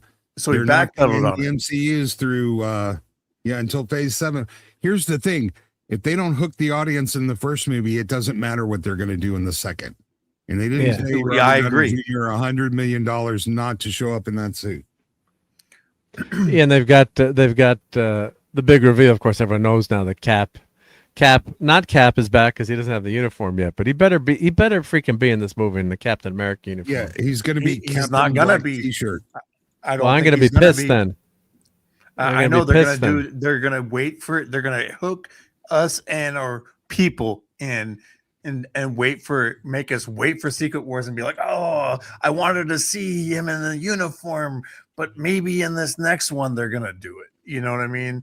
And it's all a methodical, hook you in thing. It's all about that. No, and unfortunately, there's nothing methodical about this. It's a chaotic shit show. They went in. No, it is all the cast they could get and not a script. They think that they're doing something methodical. Yeah. You're right, but they're gonna screw it up. And thank you. Wow, we've got almost 85 people here watching with us tonight. So thank you. Great to have all you out spending your late night Sunday night with us, or if you're California way, the Western time zone, a little bit earlier. But yep. But thank you so much for that. And so Dave Filoni's smashing your action figures together writing, not Zack Snyder smashing your action figures together writing. Yeah, I love smashing the action figures together. Yeah. Well, Snyder has boobies. That's the difference. And to say again, what you're talking about there is that I want this movie to be awesome. I want it to be awesome. I want all these movies to be awesome. This is basically one of my favorite franchises now, but the fact that they keep on throwing in all these different characters that don't really have anything to do with what is already put on paper and comic, and they're just we're gonna do our own thing. We're gonna do our own thing. Why would you do that? Yeah, that's why they have to bring in, Agatha Harkness and Shang-Chi and Shuri and these characters that people don't like, but they've got to get that. They've got to check those boxes. So they're not using their main characters and not having that backstory with the FF. I mean, a story about Dr. Doom has got to be told through the FF, and everything is just shoehorned together. And part of it, like I said, is the problem with the rights problems. I'm sure. I don't know. They're selling out the PLFs, but I think this one will have a tremendous second week drop. It's not going to be an Odyssey, and I think this. I don't know. I really don't know what the audience's temperament for it is. Spider-Man might jazz someone up, but if they have a single superhero thing, TV show or movie in between, it's up Spider-Man against Dune too. Doomsday. Well. Yeah, that's gonna be a tough one too. But like my wife wants to see this. She likes Robert Downey Jr. She, I heard Robert Downey Jr.'s in it. I'm like, well, he's not Iron Man in this. He's Dr. Doom. He's like, you mean that green guy that's all over the house, all the damn action figures? Like here, let me use my cam. Yeah. With the green, it's Kermit the Frog. Yeah. I don't think your wife can really substitute for a normie just due to the proximity she has to you. She's lost her let me go the other way. status. She lost her. Yeah, she's abnormal now. Let's see if I can scroll. I'm going to be remiss if I just don't bring this up because I got to do it because we're talking about this and everything. Right? Robert Downey Jr. had a beautiful send off with Iron Man in the last phase. And for them to bring him back now, they can't. I can't foresee them bringing him back in a way that will outdo that. They just can't. It was such a beautiful send off. No, outdo it. It's going to ruin it. They're actually going to retroactively ruin the best moments that they had.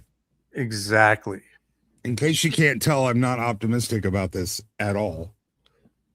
Just turned the lights on in my room with the ALXEA. It worked, but yeah, there's that. This is like the camera's almost getting around there, but that's really great. Randy Bowen figure set statue set from the from the 90s. Yep. So and there's Dr. Doom hiding back there. So I got Reed. The camera's doesn't make it all the way around, but I just want to, I can have fun with my new camera there. Yeah, let's see, can it focus? Can they focus in on the mini mates? Oh, it did focus in. Yeah, there we go. There's some of the mini mates there. Yeah, yeah. There's Cyclops. Yep.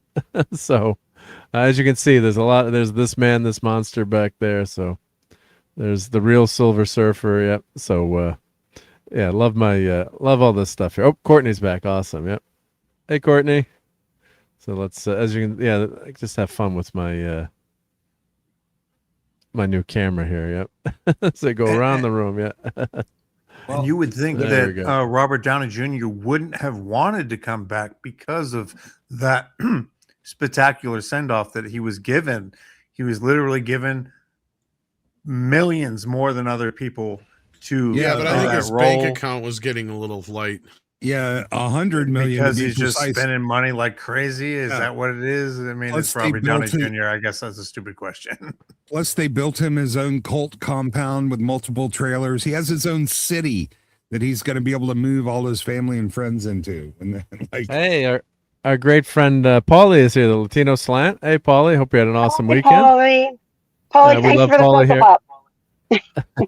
Yeah, he sent me a Sarah Connor. Awesome. Funko Pop. Oh, awesome. Yep. So sub to Paulie, please. If you're not, he's got a new book out. So make sure you buy that. We got the link to Paulie's book. Or Paulie, Paulie's got to be on here, books right? are great. Yeah, there's. I got to make sure on this thing. Yeah, Paulie, throw your link in for your book. I'm trying to find. I should have it. I think I have it saved in top of my list here. But if I don't, throw your link into your book, please. I will definitely plug that. So everyone check out Paulie's book, which is available on Amazon. He'll find it faster than I can, I'm sure. But I have it. I just bought it and got it on my Kindle to read. So thank you, Paulie. Yep. Yeah, maybe they shouldn't have killed him off. It was this dumb move to kill him there off. There you go. Just That's stupid. I agree. Just dumb. I agree. Yeah. If this is what you were going to do now, you probably shouldn't have killed him off. Then they could have meet each other. And Iron Man, Iron Man could meet Dr. Doom, and they would be the same person from different timelines, and that would be interesting. They killed him off because they were going to replace all the male superheroes with female counterparts, and they thought it was going to work, and it didn't. And didn't work in the comic books either. So no, exactly. It didn't work. And that's the thing. All the things they're trying in the movies that failed in the comics are failing in the cinema. And I think this is going to be one of them. I did, and not that we want to talk too much about the Odyssey, but I did want to show this article about why we don't have that many IMAX theaters. Just skim through this quick, and then we're going to do Spidey-Man trailer. They don't make the equipment anymore. Yeah, so they haven't made a new projector in 50 years. And what's amazing about it, there's the IMAX camera that you could buy the popcorn bucket of. So I do love the tech, but if you look at what they go through, I think they have a link here. They're showing they had something on Instagram where you could see how you had to load this camera. I mean, they've got to train these techs. Let me put this link in the chat. It's definitely, if you're a film geek, this is definitely worth reading in depth. Only 25 theaters in the only 25 theaters in the U.S. are equipped to project the Odyssey and true IMAX 70mm film, prompting moviegoers to embark on cross-country road trips and even delaying pregnancies. Oh my God, to experience the cinematic milestone. Now, this is New York City has one IMAX projector in all of New York City. There's a bunch in California, but there's very, very few. That's why I was so pissed when they tore the one down in Connecticut. It was just such a disaster to do that. Yep. So so they got rid of film as a technology, and when they do that, labs close down, celluloid manufacturers close down. It's a numbers game, and if you don't have enough, there are literally not enough movie theaters to keep any of the support businesses in business that would support. It's too expensive. They don't even have replacement parts for the projectors that do exist. Yeah, as a result, IMAX no longer has a complete manufacturing blueprint. And much like the lost tribal knowledge of the Apollo era spacecraft, very few engineers working today fully understand the systems. Yeah, so like my dad worked on the space program. He was born in the 30s, right? He's been gone 10 years now. So all those guys and gals that worked in the 60s, you lose that knowledge. When you're I'm in the manufacturing business. And there's a lot of little tricks to things too when you're making something or putting, you can have the blueprint too, but they're like, oh, you got to do this and this has to go before this and you got to file this just a little bit and, or put this together or you hold this spring here. There's a lot of little, ins and outs of things that you might not know. So, we build new projectors every day, but film projectors using this film, it's just not practical.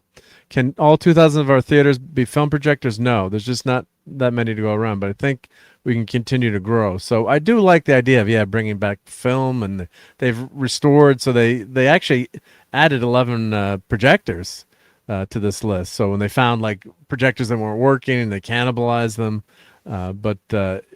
Just the when you look at the format, I'm trying to find if I have a showing something of how they load IMAX film. It's like it's unfreaking believable. Like the camera in action. Yeah. California has 8 IMAX 70 millimeter screens. There's only 13 other states that do, and only Texas, New York, Colorado, and Tennessee have more than one. And the rest is Arizona, Florida, Georgia, Indiana, Michigan, Nevada, Pennsylvania, and Rhode Island.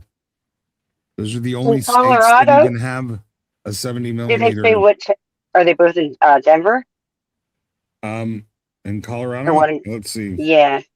They have Colorado one in Colorado Springs and one in Denver. And one in Denver. How did I not know that? I live in the Springs. That's really funny. Yeah, the Cinemark Carefree Circle in Colorado Springs and the I know exactly where that is. Colorado Center 9 in Denver.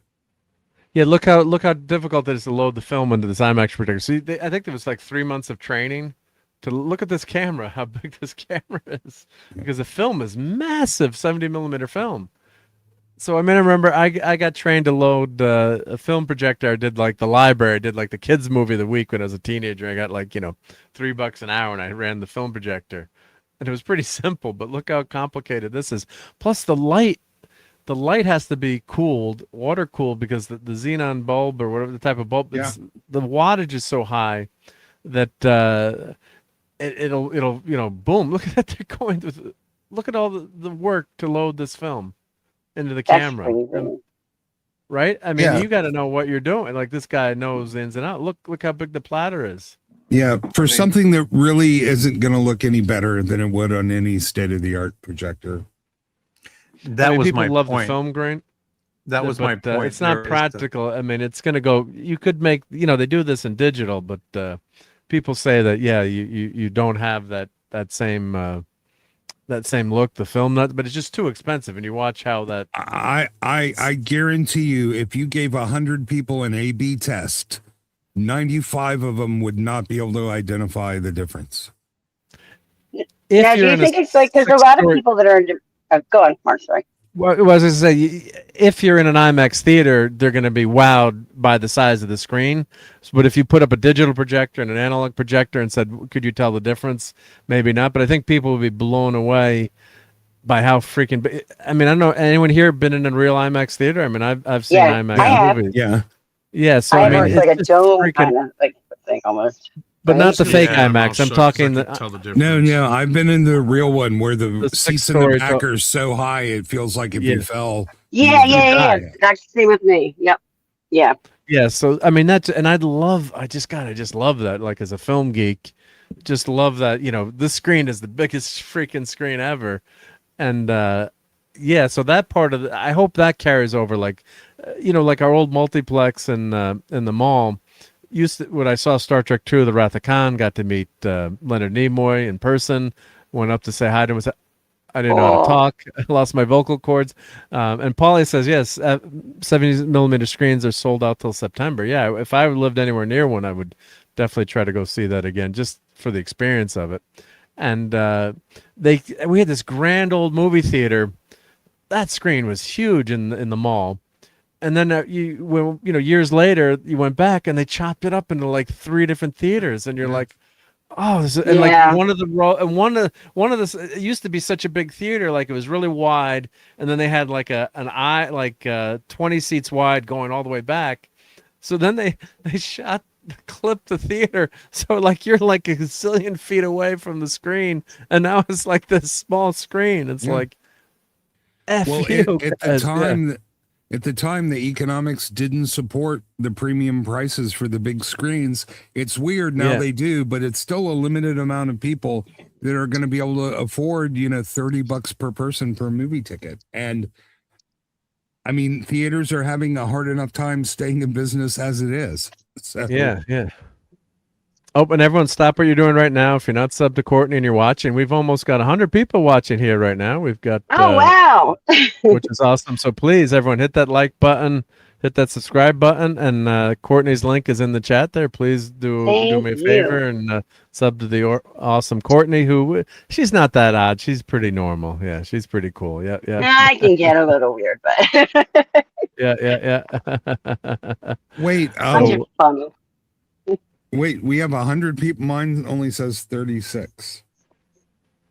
Well, I'm inflating my numbers. Well, I got the way Twitter to numbers. be a downer. This is the biggest channel at this time now of any other channel. I'm asking because I've had this issue before. Yeah, it's with Twitter and adding Twitter in there, and I guess then we got some people on Rumble too. But yeah, I love inflation. Yep. So when it comes to the numbers, yep. But thank you to everyone who's hanging out there with us. Yep. Whether we got 10 people or 100, it's awesome. You want to spend some time with us. So much appreciated. Let me did Paulie put his link to his book? Let me grab Paulie's. Let me go to Amazon now and go to my orders and grab Paulie's link, because I got to put that in my show notes. I always have that ready to go for Paulie. Yep. Let's see. I need to email it to me too. So let's see. But I want to put the Kindle link in here. Yep. But yeah, I love the tech of it, but it's just not practical, right? It's just too expensive. You got too much training that you need to do, and for these niche theaters, yeah, it's fantastic to have this. Massive movie theaters, a bunch of the IMAX too, where they started off and like our IMAX was, it was an aquarium. So, you would, go to the aquarium and, see that nature film, but at night on the weekends, they would show a movie like Batman was there, Star Wars was there. So, it was really fun, but, it's just not practical. Yep. Let me get the link here to Paulie's book, so everyone please go check out Latino Slant's travel guide here. Let me see if I can put this let me share this screen right here. Okay, so I purchased this. All right, here, let me share this. So we want everyone to check out Paulie's book, please. All right, let's see, Chrome tab. Okay, here we go. All right, so here's Paulie's book, the Latino Film Travel Guide. So Paulie's a great friend to a lot of us here, all of us here. I want to say a lot of us, all of us here, and so check that out. Yep, check that book out, and there's a link. So please go support Paulie. It's great to support independent creators like him, and his channel kicks ass with his coverage. He's got a great crew over there covering entertainment. So, and he's keeping me in good shape, right? So we're working out, right? So I'll be able to remember the first time that I saw a movie that was like an IMAX style theater was at the Empirical Theater. I don't know if anybody ever heard of that. It's at the OMSI Theater in Portland, Oregon. I watched a dinosaur movie there, and I'm literally doing research right now trying to find out, like how big their screen is. But they claim that they have up to 29,000 watts of digital sound at this place. Does anybody remember that? Like in the early 2000s, where they had this dinosaur movie, and it was like the biggest thing that had ever come out. It was the best quality. Was that like a butterfly effect movie, like a dinosaur? Or no, you're talking just this was like an educational film. Yep. Yeah, an educational film. I I'll don't get back remember to you in that a one. minute. Yeah, we'll look it up. Yeah, but and Paulie says thank you. Of course, right back at you, Paulie. Thank you. And Void King, hail to Void King, says how many movies are going forward are going to use IMAX 70mm film for the entire film? I don't think many. Right? I think it's going to be like a Nolan or. I don't think it's going to be many people doing that. So, yeah, Jurassic Park 3. Yep. So I don't think that's gonna happen. But the tech is just as a engineering geek nerd. It's fun stuff. But let's go through Spidey-Man Brand New Day. I also downloaded the trailer for that. We'll go through that one a little bit faster. I mean, these Spider-Man movies have been pretty good. So does this one look? It's gonna blow me away. Is it gonna? I don't know. I mean, I didn't like the one with. I shouldn't say they're all good, but the one with Mysterio. What was that? Spider-Man No Way Home. That was semi-mediocre. Let's share our screen again here. Let's see. Stop sharing. Share screen. Oh, hit the wrong button. So the guys from the Odyssey are back.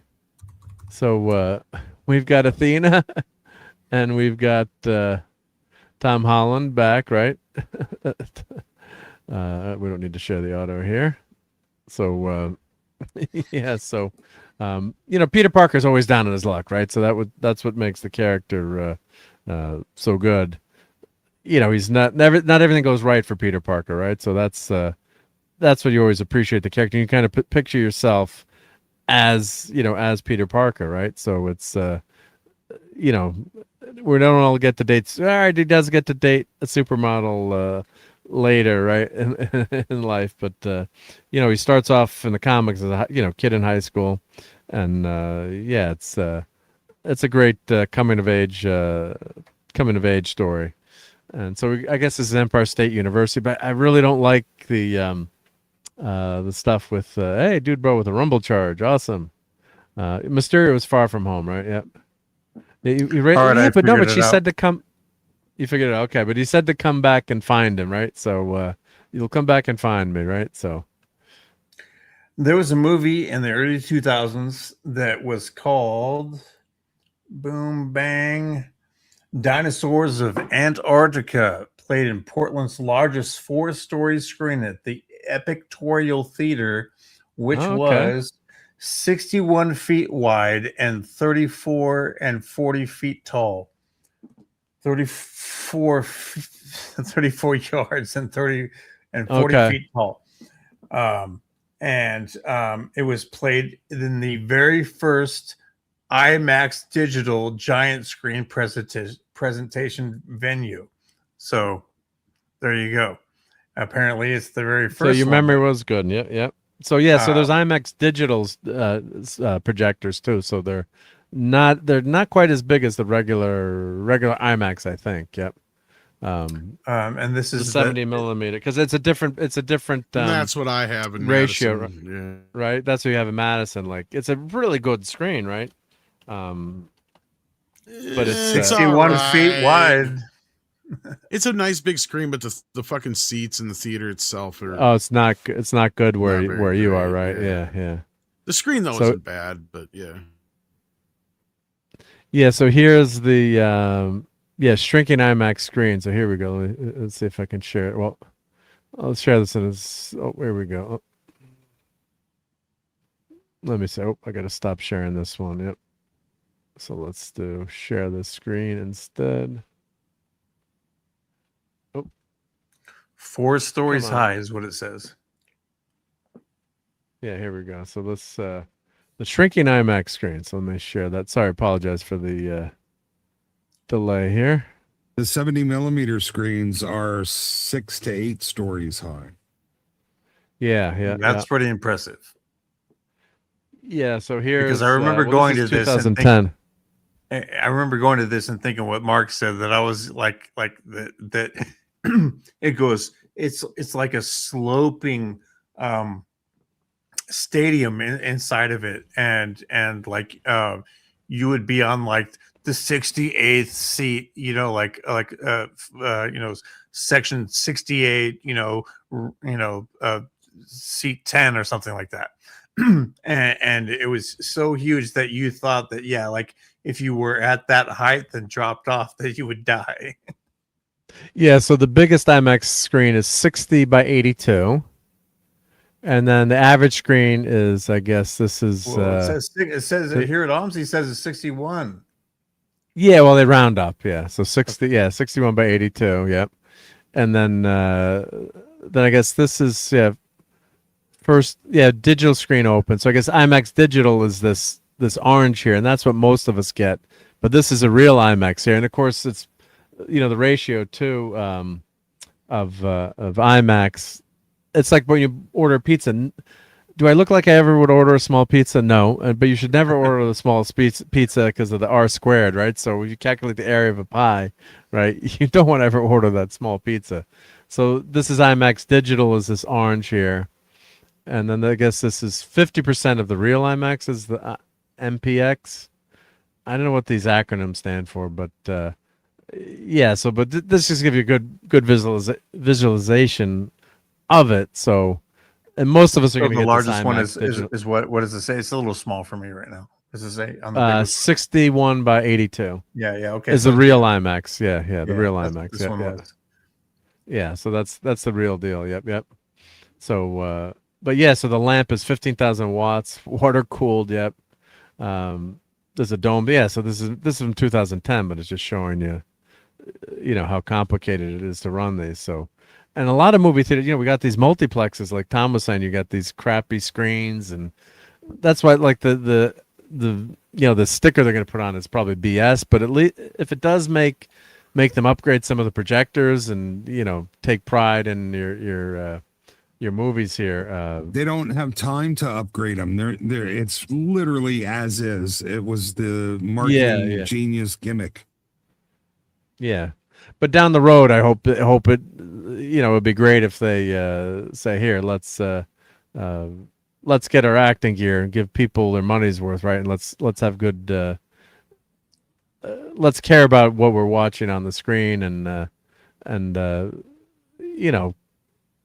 the moviegoer a good experience, right? Because that's what you want, right? Otherwise, why not I'll just stay at home and watch it at home, right? Why not? Yep. So.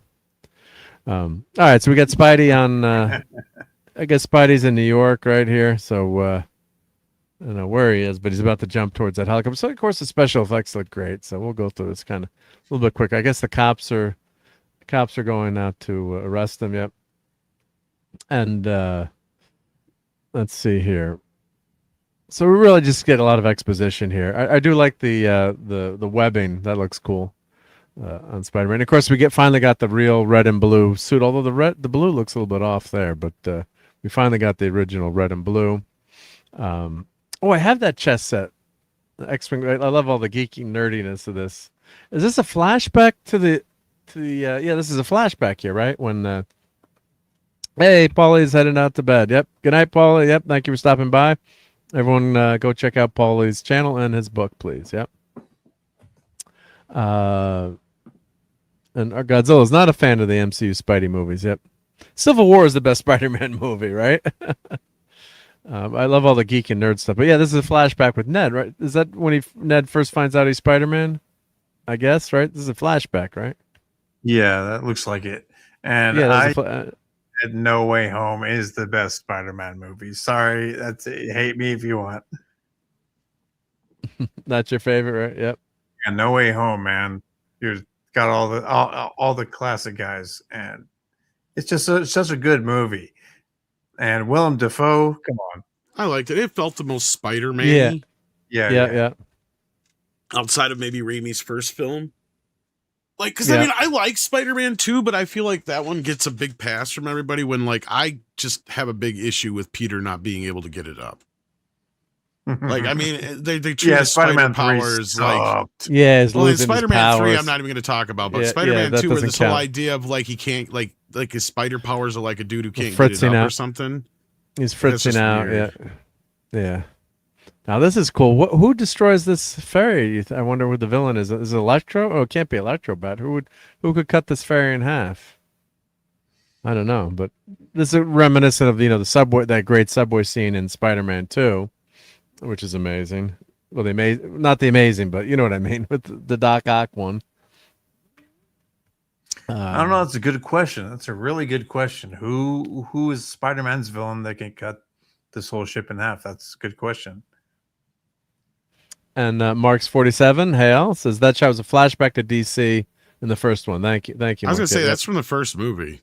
Yeah, so these are all flashback scenes here, right? This is the new movie, I guess, right? This is got to be a new scene. Well, that's why the color of the suit looked off to me. Yeah, that's why. Come on, Mark, get with it. Oh, this is them. These are all flashbacks. This is in Venice, Jared Leto or whatever the hell his name is. Yeah, so these are all flashbacks, yeah. And these two are good together. I can see. I guess, are they married, or we don't know?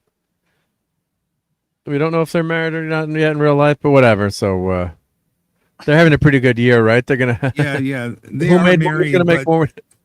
She's not that good an actress. You can't say they're good together if she's still a plank of wood, whether he's around or not. But I mean, I think you can see they enjoy being around each other. Is what I meant. Yeah. I really don't give a Tom... shit. Oh, sorry. Yeah, no, I'm happy they're enjoying them, but I'm not enjoying having to watch her on screen. Yeah. Tom. Who's gonna make more? Who's gonna make more money this year? Hey, honey, how much money do you make? Fucking him. He's so much better of an actor when given a good script. Tom Holland can act as Spider-Man when he's just like in No Way Home. When he's given a good script, he really does great. I really will give him that. Like, he can be cheesy, like in what movie that he did with like Mark Wahlberg or whatever. He's cheesy and stuff. But he does a really good modern day Spider-Man. Not as good as I'm Tobey Maguire. Tobey Maguire. Andrew. Garfield. Tobey Maguire is my favorite. He just is, especially the very first one. Man, that movie's just untouchable. It's really good. It's really, really good. The only thing I don't like about that first movie, we don't get the Spider-Man quips or he's a great actor in it, but we don't get the jokiness of Spider-Man enough, I thought. Well, yes, and Spider-Man is a jokester. He is. Well, go ahead. I like the first one better than I do the second one, though. The second one was just a waste of time. It felt such a waste. The Doc Ock one you're talking? Or No. The second one. Amazing Spider-Man 2. Europe. Oh, no, I'm talking about Tom Holland one. Amazing Spider-Man 2 is a travesty as well, but yeah. Yeah. I don't even count those the numbering of these movies. The numbering of these movies is so good. Sorry, guys. Yeah. And Buddy says Andrew is the best Spider-Man for me. Garfield was excellent as Spider-Man. I actually am partial to Tom Holland. I think he captures it pretty well, especially after Civil War. Between Civil War and the last one, I thought he did a really, really good job. Because I agree with you. Like, there's certain aspects of the first two Spider-Man MCU films that are missing. And I think they finally got it back on track with the third one. And now it's up to them to keep it going with the fourth one. Is Tom Holland. What's cool about the Tom Holland quips is that they don't feel forced. He has a way of making the jokes feel awkward, which makes you kind of feel bad for him because he but in a way that's good, that you're like, it's not forced on you. You're just like, oh, and he's the first one of these guys to be a 30-year-old who doesn't look like he's 30. but he's not good at being funny, and it's just awkwardly the awkward funny. Side of it, yeah. But I also like that, like I said, like all these guys are like 30 playing this role. He's the only guy who actually doesn't look like he's 30. Yeah. Like Tom Holland looks like he's still 18, 17 maybe. But Andrew Garfield looked like he was 40 in the role. I'm sorry. And then the first one, Toby was. How old was Toby in the first one? He was pretty old. He was like 27, I think, when the first one. Okay. So I want to say he was in his 30s by the time it was all said and done. Yeah. He was starting to get bald by the third one. So. And you know what? And that's what was okay back then. That was kind of the thing of the times where you could have high school kids be 30. But that's kind of like come and gone. So it was okay then, but like it's kind of getting cringe now. Yeah, no, the funny thing is too, some of these older shows when you watch like 90210 or they've all like, it wasn't Andrea like 32 at the start of that series or something, or Married with Kids. I can't remember, but some of the old show, like some of the really old shows when you watch them, like, God damn, these kids look, the actors look so old, but you didn't notice it as a kid. I know maybe you were conditioned more not to notice it, but yeah, he does. But even looking at the older clips from this, he does look a lot younger in this. As time goes by, right? Yeah, he's starting to look his age. The weird thing is, like, if you look back when Sean Connery was like 30, he already looked 50. Like, people are generally looking younger these days, but they're not getting away with playing younger, which is kind of strange. Like, I look like I'm in my 20s, right? But you're only 15, and it was just really weird. Yeah. So yeah, this whole, of course, this was one of the travesties of Spider-Man comics that everyone hates, is the, when Peter and MJ, they want Peter and MJ to be together, so they had one more day. Mary Jane, yeah, thank you. Yeah, Mary Jane, yeah, the old Mary Jane, yeah, not MJ. Well, yeah, but that was MJ for me. It's MJ is Mary Jane, but yeah, not Zendaya. But and they just that was that Dan Slott. That was Dan Slott, right? With One More Day. So Aunt May was in hell and Mephisto. So Peter Parker made a deal to get Aunt May to come back to life, but he had the punishment was he had to. His whole relationship with MJ was null and void. And the other travesty was too. We had the Jackal took their kid, Peter and MJ's kid, who was Mayday Parker, who was in alternative comics becomes Spider Girl, which is a fantastic Ron Friends comic book series. One of my all-time favorite series is the Spider Girl series. It's in an alternative MCU 2 universe. But it's really like an old-fashioned throwback. Tom DeFalco. Oh God, I just love that series. So we got robbed of that because they didn't want to have Peter Parker grow up, right? That's the problem of comic books. So when they had Ultimate Spider-Man came out, which unfortunately did end up introducing Miles Morales, but it was another universe and it was Peter Parker back in high school. And it sold like crazy and it was a big, huge hit, but it was its own standalone universe. So they had, the Ultimate Universe with Captain America and Thor, and then they had Fantastic Four. But the Spider-Man series did really well, and those books are still. I wish I had number one of the that Spider-Man series. Really went crazy. Shot up in value. No one thought it would do that well. So. So I think they were going to go along, like with this in a way to where they were going to leave this MJ behind. But they decided to backpedal again and say, okay, now he's going to try to rebuild the love with her again and try to get her to love him again, which I think is a terrible idea. Because they already sealed that up. She's better off without him. She's going to go to college, and so is his best friend and everything. Let's do a new chapter. But now they're like, nope, we're just going to make him try to fall in love with her again. Because they could introduce Betty, Betty Brant or Black Cat, right? You could have Black Cat. Yeah, Black Cat. Yeah, and then you could do. But the thing is, these guys are a couple in real life too. So Holland's I think that's what did it, bro. I think you hit it right on the head, dog. I disagree with you, Mark. I disagree. There's only one MJ. I knew we'd get that. But yeah, exactly. But yes, I think you hit it right on the head. That's why they're going to continue with this MJ Zendaya thing. And keep making it a thing. If they were not a couple, I do not think that would have ever happened. I don't even know if it would have gone this far. Yeah, I knew Slott was involved with some of this chicanery, but Straczynski and Slott did Brand New Day, I guess. Yep. Who blocked me? The jerk. It's not just that. It's they're so risk averse now that they're afraid to change anything from a successful movie when they go in and make the sequel. even if it's not really part of the main, they want to keep everybody who was in the previous one that was successful. So yep.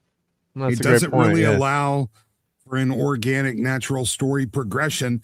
If you're constantly having to force all the elements from the previous movie into the new one, nothing ever changes. Exactly. So we got 2 weeks for this. It would be less than 2 weeks if Mark could buy the freaking tickets to the Wednesday night show. Did you lose your spot, bro? I kept trying on the phone. It didn't work. Yeah. But I do at least have Thursday tickets. Oh, yeah. I mean, you'll see it within even before a week. It's not, even if you don't get those, you're going to see it in 4 days. Yeah. So, so I do love the new the new old costume. Finally give us the Spidey costume. Yes, we've got the Spider-Man costume. I mean, so happy to see that real red and blue again. And they always got to just be different. It's like, no, this is a classic freaking design. Give us that classic red and blue. It's okay, right? Yeah. Yeah, I think that he totally, this is my guess, is that he totally stepped away from Tony Stark here. Any of the technology, any of that, that's my guess, is that he just went totally organic. And did Tony Stark do the web shooters at one point or improve his web shooters or? I can't remember. I think he just had all the other tech. No, he just had all the other tech in there. I think the web shooters were always Peter. Those are always Peter, right? Yeah, they didn't take that away from me either, right? Yeah. Yeah. See, I'm one of those weird comic book guys. I don't give a crap. I don't give a hoot about the costume or the colors. I just want good writing. And me too. So far, this series has had better writing than most of them, although I wasn't really impressed with. I really enjoyed No Way Home, Long Way Home, or whatever that one. The second one is the big misstep. Like that one is just not very good. Yeah, with Jared Leto. But the one with Michael Keaton was really good. No, Jared Leto. But the writing was solid, and I just Jared Leto wasn't in that. No, it was what's his face as his Ghost Rider now. Not Ryan Gosling, but the other guy. Yeah, Ryan Gosling. Yeah. They're all the one with Mysterio or the one with yeah, the Mysterio one. Yeah, Mysterio. Mysterio one. Yeah. That one wasn't good. Yeah, I didn't care. Who was it? Who played Mysterio? That was Ryan Gosling, wasn't it? Or that was it Gosling? Jake Gyllenhaal? Jake Gyllenhaal. I get the two of them mixed up all the time too. Yeah. Yeah. Here's the thing, and I have friends and family are like this. They are so focused on the costume. Like the only reason they liked Deadpool and Wolverine was because Wolverine was finally in the costume. And I'm like, but the writing, the story, the TVA was all crap.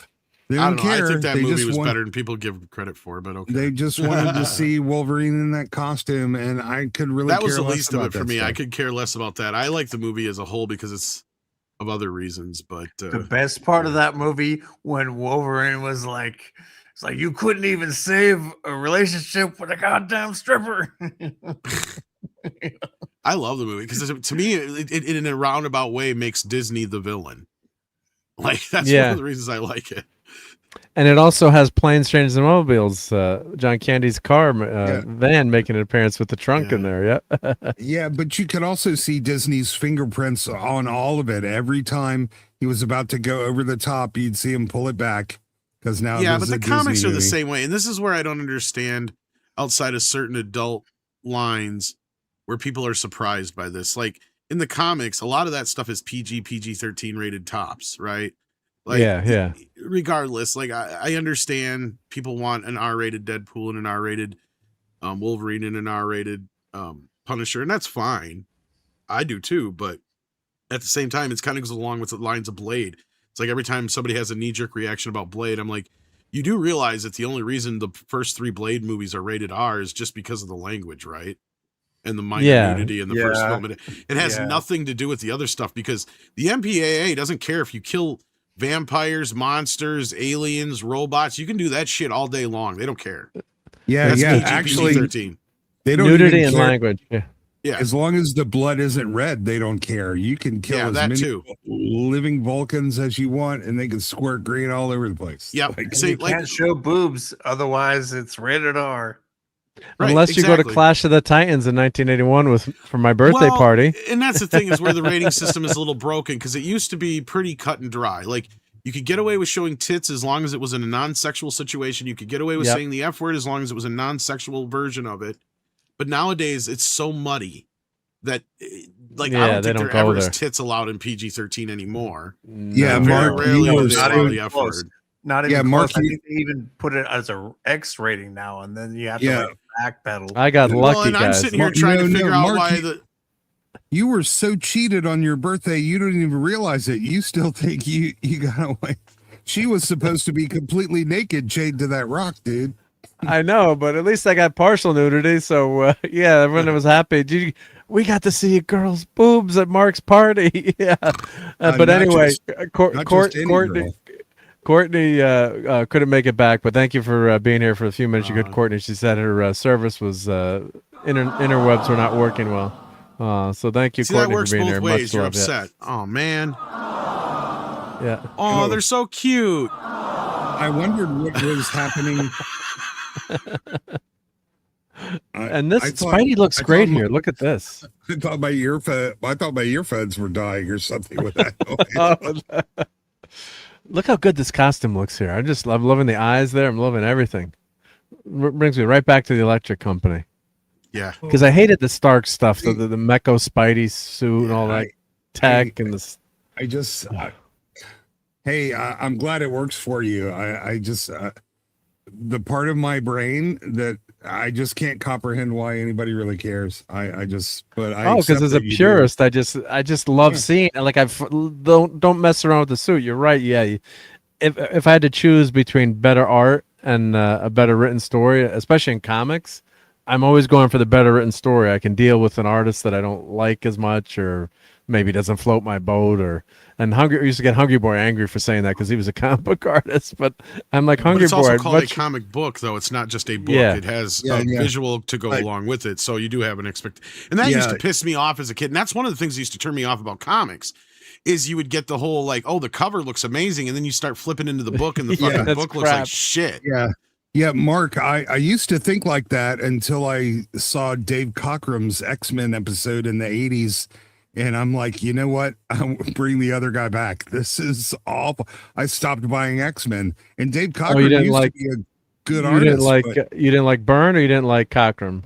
No. As soon as Cochran took over, I stopped buying the book because it looks so awful.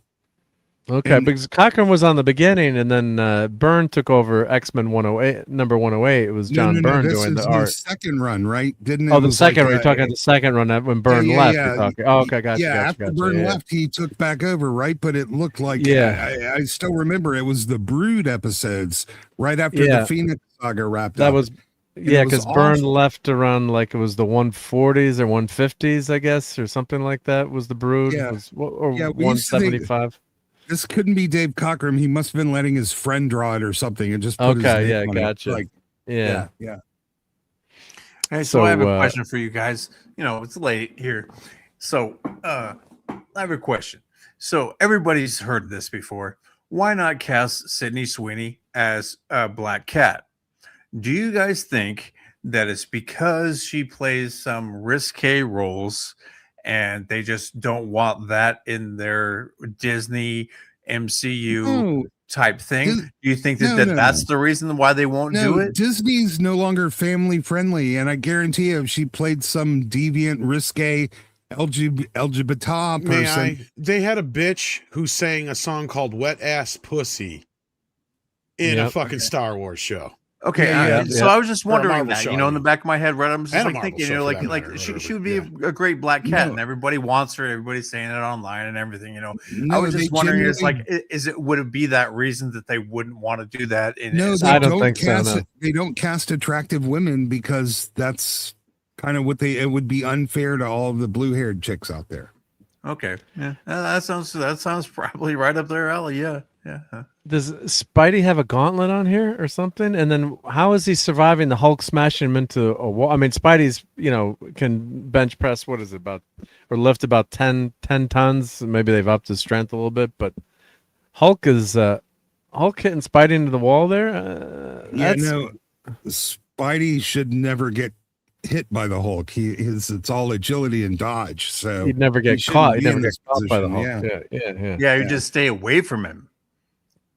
Yeah, but once you're caught, like, he's gonna get crushed there. That's gotta, fair. that's- Yeah. If That's he gotta- does that's catch gotta him, hurt. he's screwed. He's got something on his arm there. Oh my god! I mean, yeah, how's Spider-Man gonna survive that? But what's on his arm there? We'll find out in the movie, I guess. But that's gotta hurt. Yeah. So, and Poon doesn't think Sweeney is not that attractive. Oh man, come on. You guys are crazy. I've heard even Scotty said that too a while ago, and I'm just like, man, you guys are crazy. My better half is said she's like, she's not that pretty. I'm laughing. My God, come on. But that's a lot of girls say that anything, too. But I find her to be one of the most beautiful blondes I've ever seen in my life. So yeah. And Courtney says the same thing, right?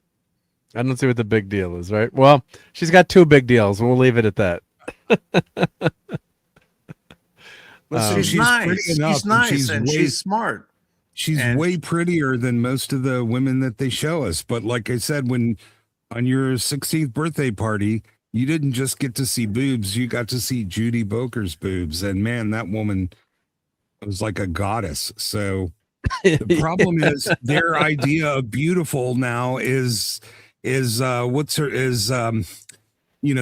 Erivo or the potato head from Last of Us. Or Kamala's stepdaughter. They put that in front of us and say the most beautiful woman in the world, and that's a bunch of shit. I'm gonna say this one time and one time only, and I'll never say it again. I swear to God. Sydney Sweeney knows how to shoot guns. She knows how to work on cars. She has her own lingerie line. She's an actress. She's nice to her fans. She beautiful. Owns a classic Mustang. Yeah, and she's nice. That's enough for me. And I don't know why there's ninjas in this movie. But we're getting a lot of the chat is rolling here now. And since we mentioned Sweeney and Cynthia is good looking, Potato Head is not. Yeah, yeah. I guess the hand is usually Daredevil's villain. Yeah. Well, the theory is maybe they're eyeing for Daredevil to come in later. I don't know. What's Potato Head's name? Why am I blanking on Boomerang on her? God, I bring her up enough. Someone the woman in Andor is better looking. Yeah. What's her name? Oh yeah. Forgetting the actress's name, unfortunately. Yeah, too. She said a lot of crazy things too. I'm forgetting her. Yeah, she was really good in Game of Thrones as a little kid. She was great in that role, in Game of Thrones. So this is a great scene. This is Bella Ramsey. Yeah, Bella Ramsey. Yeah. I do agree with Putin though. The woman from he said the woman from Andor. I was thinking Rogue One. She's in Andor. Yeah, Adriana. Oh, the girl from Andor. You're thinking? Rogue One. Sorry. Yeah, the British Felicity Jones. I think she's very pretty. She's gorgeous. I know the why does Spidey person who plays Bix. Why does Spidey not have his mask on again? Is he starting this fight with no mask? He's got his mask on.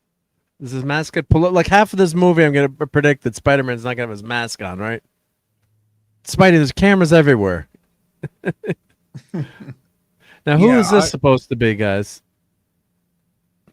Any idea? Anyone? Yeah. Bueller? No, but it's going to be some made-up character that it might not even be in the final cut of the film. That's why I just how many times have you seen scenes in the trailer that aren't even in the final movie? Well, there's some labs here. There's some looks like a skeleton on the screen here, X-ray. I wonder if this is someone who's we didn't get any of the Spider-Man mutations here. In some of at one point in the comic, Spider-Man grows 2 extra arms, so he's got like 8 appendages like a spider, which really creeped me out as a kid. Doppelganger. Doppelganger would be a good villain, a really good villain. Yeah. And they still have not brought that in. They should have done that already. Yeah, and I agree with Putin. Adria Arona is really quite She's pretty quite fetching. hot, but she's wrong for Wonder Woman. Could this end up being the Jackal, guys? The Master of Clones? I'd vote for maybe the Jackal. But something's happened with Peter Parker's DNA in this movie. It could be interesting. Yeah, only a few days to go, right? And Godzilla says, "Hope it's Sin Eater." So we got a big explosion here on Roosevelt Island. Oh no, Sadie Sink is under the hood. Oh, that's Sadie Sink? Yep. Sin Eater? Okay.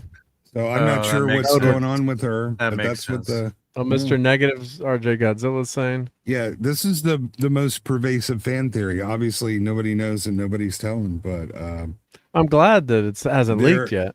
Yeah, they're saying there are photos of her wearing that same jacket behind the scenes, and there's all kind of clues. So that's supposed to be Sadie Sink's character. I'm 50-50 on her. Like, I don't mind her, but you know, to me, she still looks like such a little kid. So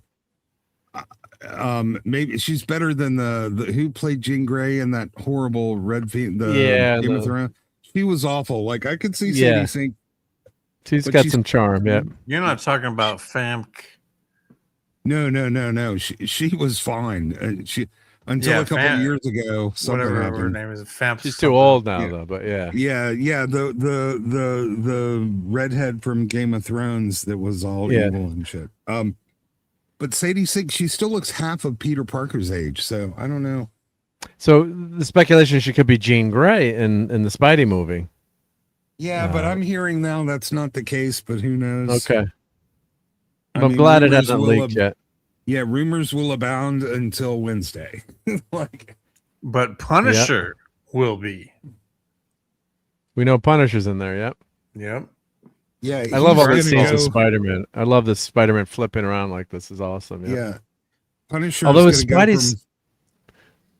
I was just saying real quick. Yeah, Spider-Man's Spidey sense is never used enough in these movies. So no, they really don't, and that's why he would never be grabbed by the Hulk. Right? But what was that Punisher thing? One last mission. One last. What was that thing called we just saw? The one that was just out. One last fight or something like that. Yeah, last something. Kill. One last kill. Kill. Okay. Yeah. So we're gonna go from that really serious TVMA special to like PG's Punisher. And I think that exists just so Bernthal would do this. Maybe. I'm not kidding. I think they kind of give me to him. Yeah. People make fun of him. I like Bernthal.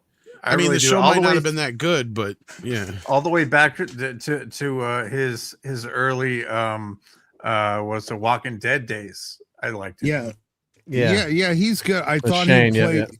Unfortunately, he played Frank Castle in the Odyssey, and I just wouldn't buy his same Kevlar even. But here's the thing. He's got the same accent and everything. He's just like he started out as the most amazing, perfect Punisher when he debuted on Daredevil, and it's only gone downhill every. You know what he's actually doing since?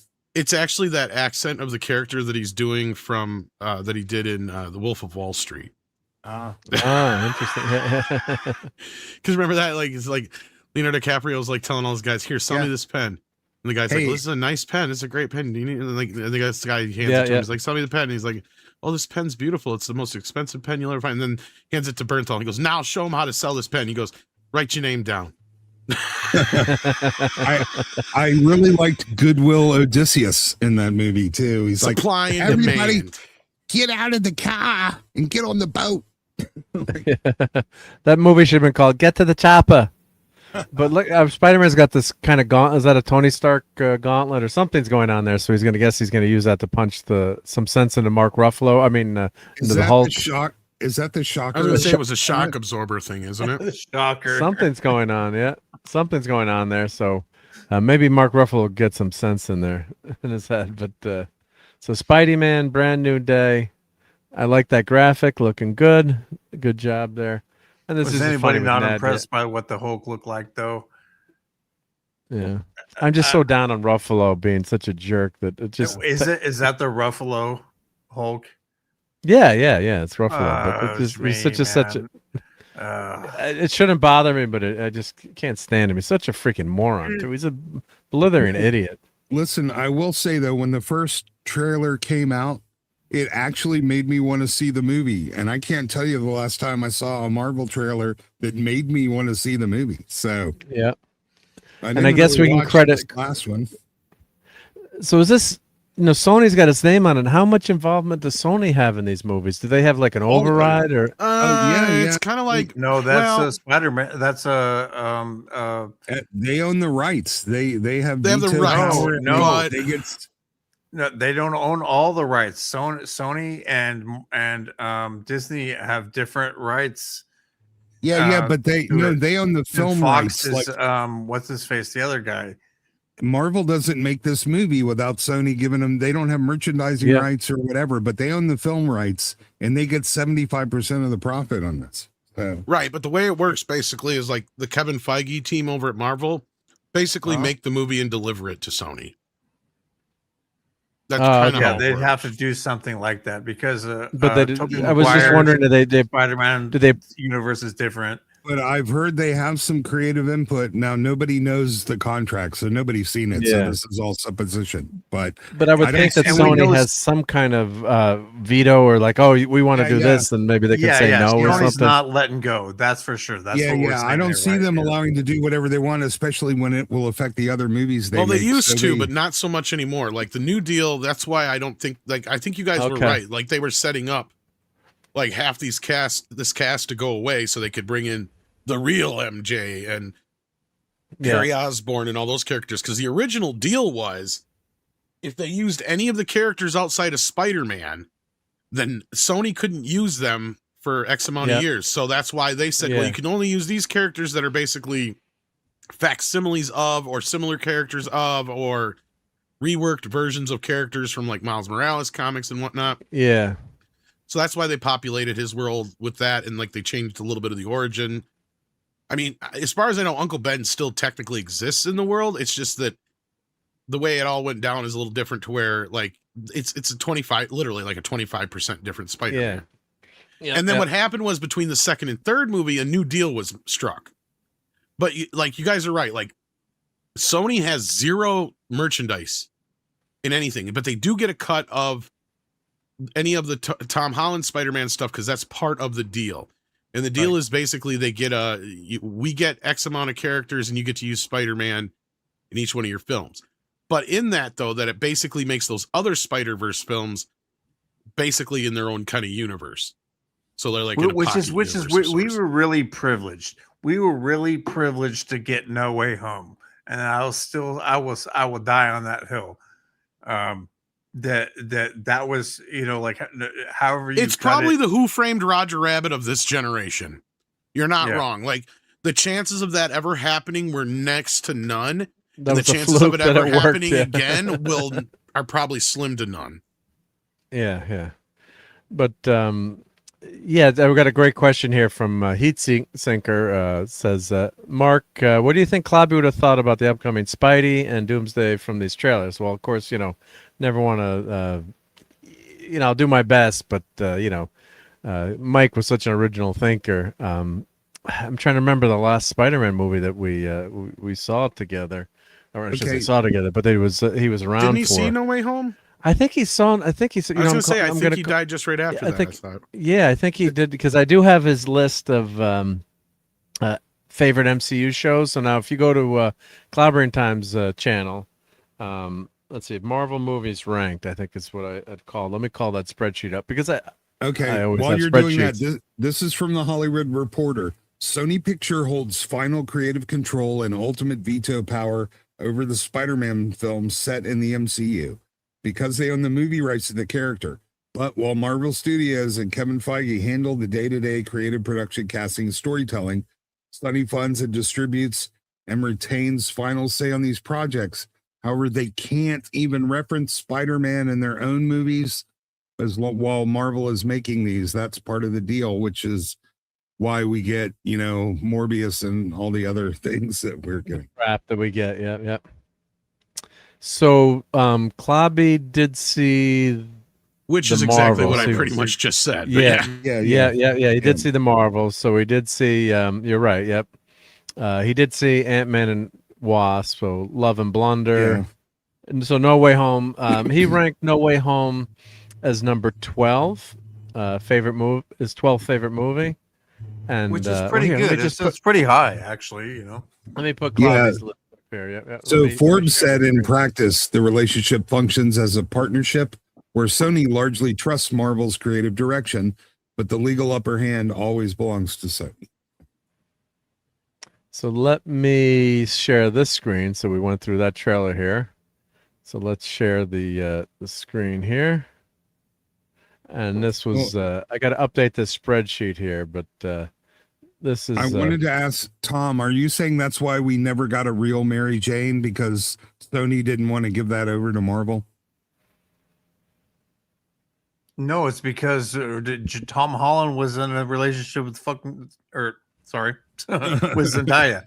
No, they could have. No, they could have. But then, yes, then that Mary Jane would have been a moratorium. And yes, initially the plan was, and we had reported on this when it all was going down. Amy Pascal was the one who had this idea that she was going to basically use the Marvel universe to bring Spider-Man back from the brink. Because for those who don't remember, you know how bad Amazing Spider-Man 1 and 2 were. Like Amazing Spider-Man 2, I think made only like $600 million at the until the Spider-Verse films came out. It was the lowest grossing Spider-Man movie.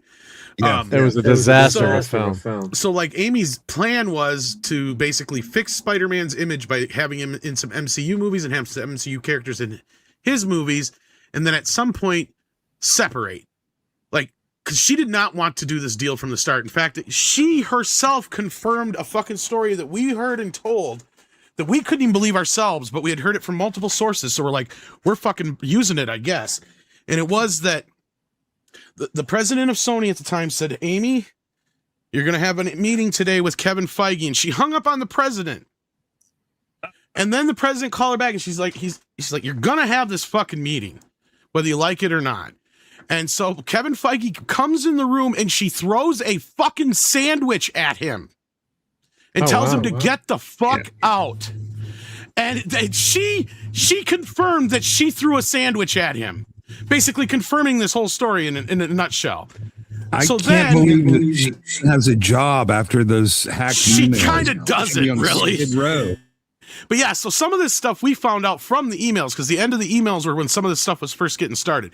So she got a dressing down and told, you're going to make this fucking deal because you destroyed Spider-Man and there's no future in the version you guys have done with Andrew Garfield. This is the only future there is, so make it work. So they finally made a deal for the 2 movies, the 2 Spider-Man movies and the 2 appearances in the MCU. And at that and that point, was going to go away. And that was the thing, was that's why the end of Spider-Man 2 ends the way it does, because Amy Pascal wanted it set up to where she could separate Spider-Man from the MCU version and then go off on her own. And most normies would have no clue that Spider-Man is no longer part of the MCU. Yeah, that's that what would she have been wanted. perfect to do that at the end of No Way Home, though. It was still kind of set up that way, and I think she was part of the reason for that. Because the deal was still there, but I think they had to make another deal in between those, because I think Spider-Man No Way Home finished up the other deal because they had like a movie and then like 2 other ones, because it was like for 3 or 4 appearances or whatever it is. So like I was saying, they were going to lose the rights again. It was for a few months there with all that fight. And did this all leak in the when Sony's emails got hacked, Tom? That was on the leak. Yeah, a lot of this earlier stuff was, yes. Oh, we're getting that was Amy Pascal in the 2014 hacks when she lambasted a bunch of celebrities and told a bunch of, like, I'm really surprised that she kept her job after. I mean, she did get demoted, didn't she? But somehow she's managed to. She was basically fired, and then she kept an office, and then she was basically slowly moved off the lot, from what we had understood. Yeah, and like her connection with Spider-Man is pretty tangential at this point. Yeah, but she's the executive producer for Bond now. Like, yeah. She somehow weaseled her way in over there. I don't know. Yeah. Well, let's go through Klobby's ranking of his Marvel films. So, but anyway, I was going to end with No Way Home made over $1 billion and was the highest grossing Spider-Man movie. As far as I know, that was when Tom Rothman was like, we're not going to do any more of these Spider-Verse movies or Spider-Man universe movies. But now they're saying they are. But I wonder if that's because, for 2 reasons. Either Sony is up for sale, or I think Sony might be turning around and selling the rights back to Disney, and they're only saying this to make the deal deal more lucrative. Sell Spider-Man back for big, huge dollars. Exactly, because at this point, Tom Rothman is running the company. He fucking hates superhero movies. That's why he's got Marvel making these movies, because he doesn't understand them. And as far as I can tell, he's concerned, because from what I heard, and this was actually somewhat confirmed in another article that came out after the fact, after we had talked about it on our show, and I think we reported it in a video, Tom Rothman was pissed about those Spider-Verse movies, the animated ones. Not because the box office. The box office was okay. Yeah, right? with They Morales. did make money. Yeah, but the problem was they had over $2 billion in toy sales, and Sony didn't see a fucking dime. Yep, they don't get any of the merchandise. So basically, Tom Rothman threw a fit saying, so we basically made a $150 million commercial for fucking Disney toys. Yeah, somebody's echoing. They are. Is it me? Because I don't have my headphones on right now. But because I was away when he called me over. But yeah, so basically the way it is right now, that's the setup, is they're stuck in this situation where I think they're going to end up probably selling Spider-Man back to Marvel because it makes no sense otherwise. No, Spider-Man is Sony's single most valuable film franchise, and the trades are saying Rothman has no plans on selling those rights back, but he will continue the ongoing partnership with Marvel. I don't see him selling those for any amount of money, man. I think they will, because there's no reason for them to keep them, because they can't. That's one of the reasons why they haven't. This third Spider-Verse movie has taken so long to get made, because there's no incentive for them to do it. There's zero incentive for them to make that movie now. That's the thing. So at this point, they would be smarter and better off to sell Spider-Man for $4 or $5 billion back to Marvel, get a percentage of the next 10 years worth of Spider-Man movies, especially the Spider-Verse movies, get a little extra percentage off those, because Disney's going to continue to make those. And then work out a deal where you get a small percentage of the toys. And I think Rothman would be more than happy with that, because then he doesn't have to deal with Spider-Man anymore. And he's got a big influx of money. He's got a continuing influx of money. And they're just basically doing the same shit they are now and probably making the same amount of money. That's where I see. And this is I'm just pulling this out of thin air, but there's been enough little kernels and nuggets of things to make me believe that it's on the table. And there has been some rumblings that he's doing a lot of the shit so that they will be interested in just buying it. Yeah, and that's the thing. Because I am Tom, I don't know if you can put your reports. headphones on, Tom. Sorry, but some of the speculation, though, is they're just making noises like that to get a. I don't know. You might be right there. Well, yeah, because if they're just producing there was a roundtable interview with Tom where he flat out said that he was not going to make any more of these Spider character movies that aren't Spider-Man.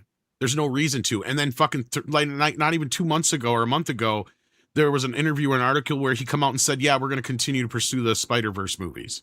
Which is a negotiating tactic, probably. But that's what I'm getting at, exactly. Because Kraven the Hunter was a disaster. I mean, the Morbius films were bad. I mean, and that's Venom, why maybe they do this shit. And to explain what I'm getting at is that's why, because when Bob Iger went to buy Star Wars, George Lucas wanted the Pixar deal. And Bob, and this is in Bob's book, he flat out told George, he goes, George, here's the problem. You have nothing in production. You haven't made an Indiana Jones movie in 10 years. You haven't made a Star Wars movie in almost as long or longer. And you have nothing right now that's in major production. He had one movie in the pipeline, that animated film. And he's like, there's no way I can get the investors to come up with that kind of money. So we basically got a little bit of an insight on how this shit works. So that's what I'm saying is I think that they're basically getting on this horse saying we're going to do all this shit. So then when they finally knock on, or Disney knocks on their door, or they knock on Disney's door to make an offer, it's worth more to them. Because like I said, you're right. For them to sell Spider-Man, it has to be a good fucking deal. Yeah, it's got to be. But at this point, they're not making the kind of money off of it that they should be. And I think that's the problem. And I think both parties would benefit if it comes down to that, where, and knowing Rothman, he'll just turn around and say, fuck it, sell it for $5-6 million and we'll make a deal on the back end for the next 10 years worth of movies. You know, because I can see him do that. That makes a lot of sense to me. But if you go back, these rights were all bifurcated because Stan Lee was in Hollywood trying to sell the rights, get movies made. No one thought that, down the road that Marvel would have its own studio. That's the other problem with Spider-Man is so many of the characters are split up over, if they're Spider-Man characters or main characters, and the ones that can be used in both. So there's already that problem too. They fight about so you had the thing with the X-Men. Hulk is owned by Universal. Same thing I think with Namor, but they can't appear in their own solo film. There's all this. Universal has distribution rights. I don't think they actually own the Hulk, but, any solo movie they get to distribute it. And my understanding is they actually don't do that anymore, or they don't have that right anymore of it. They lost like that 4 or 5 years ago, but just Disney Marvel just doesn't see any reason to release a standalone Hulk movie. For some reason, with because they already have done it 3 times in a row and it failed every time. Yeah. Well, it's because they sucked. Yeah. So except here's for the last one with what's his face, Edward Norton. That was a good one, but yeah. So here's Clobby. Let me just do Clobby's list of movies here. Where I got him up. So so his last movie was, I guess, was the Marvels, or let's say, this is a release order. Here, let's do a release order here. Let me sort this A through Z. So let's see. So the last movie he would have seen would have been the Marvels, unfortunately. Man! In May 2023, and we'll go through this fast. But this is his list, and so there's a show. I should put the link to the show that he did, but this is retro blasting, and he went through all his favorite Marvel movies, and or listed them with retro blasting, and then as I'd ask him, how would you Clobby, redo your list, as we went. So we'll just do the top 5. Winter Soldier, Infinity War, Avengers. Then we've got Iron Man, Cap, the first Avenger. And then as we go down, let's see, where's the first? Spider-Man No Way Home was his 12th favorite movie. So he did enjoy that. And his shows are out there reviewing that. And Spider-Man Homecoming, 18. Far From Home. And he always had great titles. That was 21. And if you listen to the clobberisms of that, so Shang-Chi Love and Blunder was his title for that. Captain Marvel, Eternals he called it, and Wakanda Forever was his worst one. Wakanda Forever. So so the question, what would I think? I'm guessing he would have hated the FF movie. This are all just Marvel.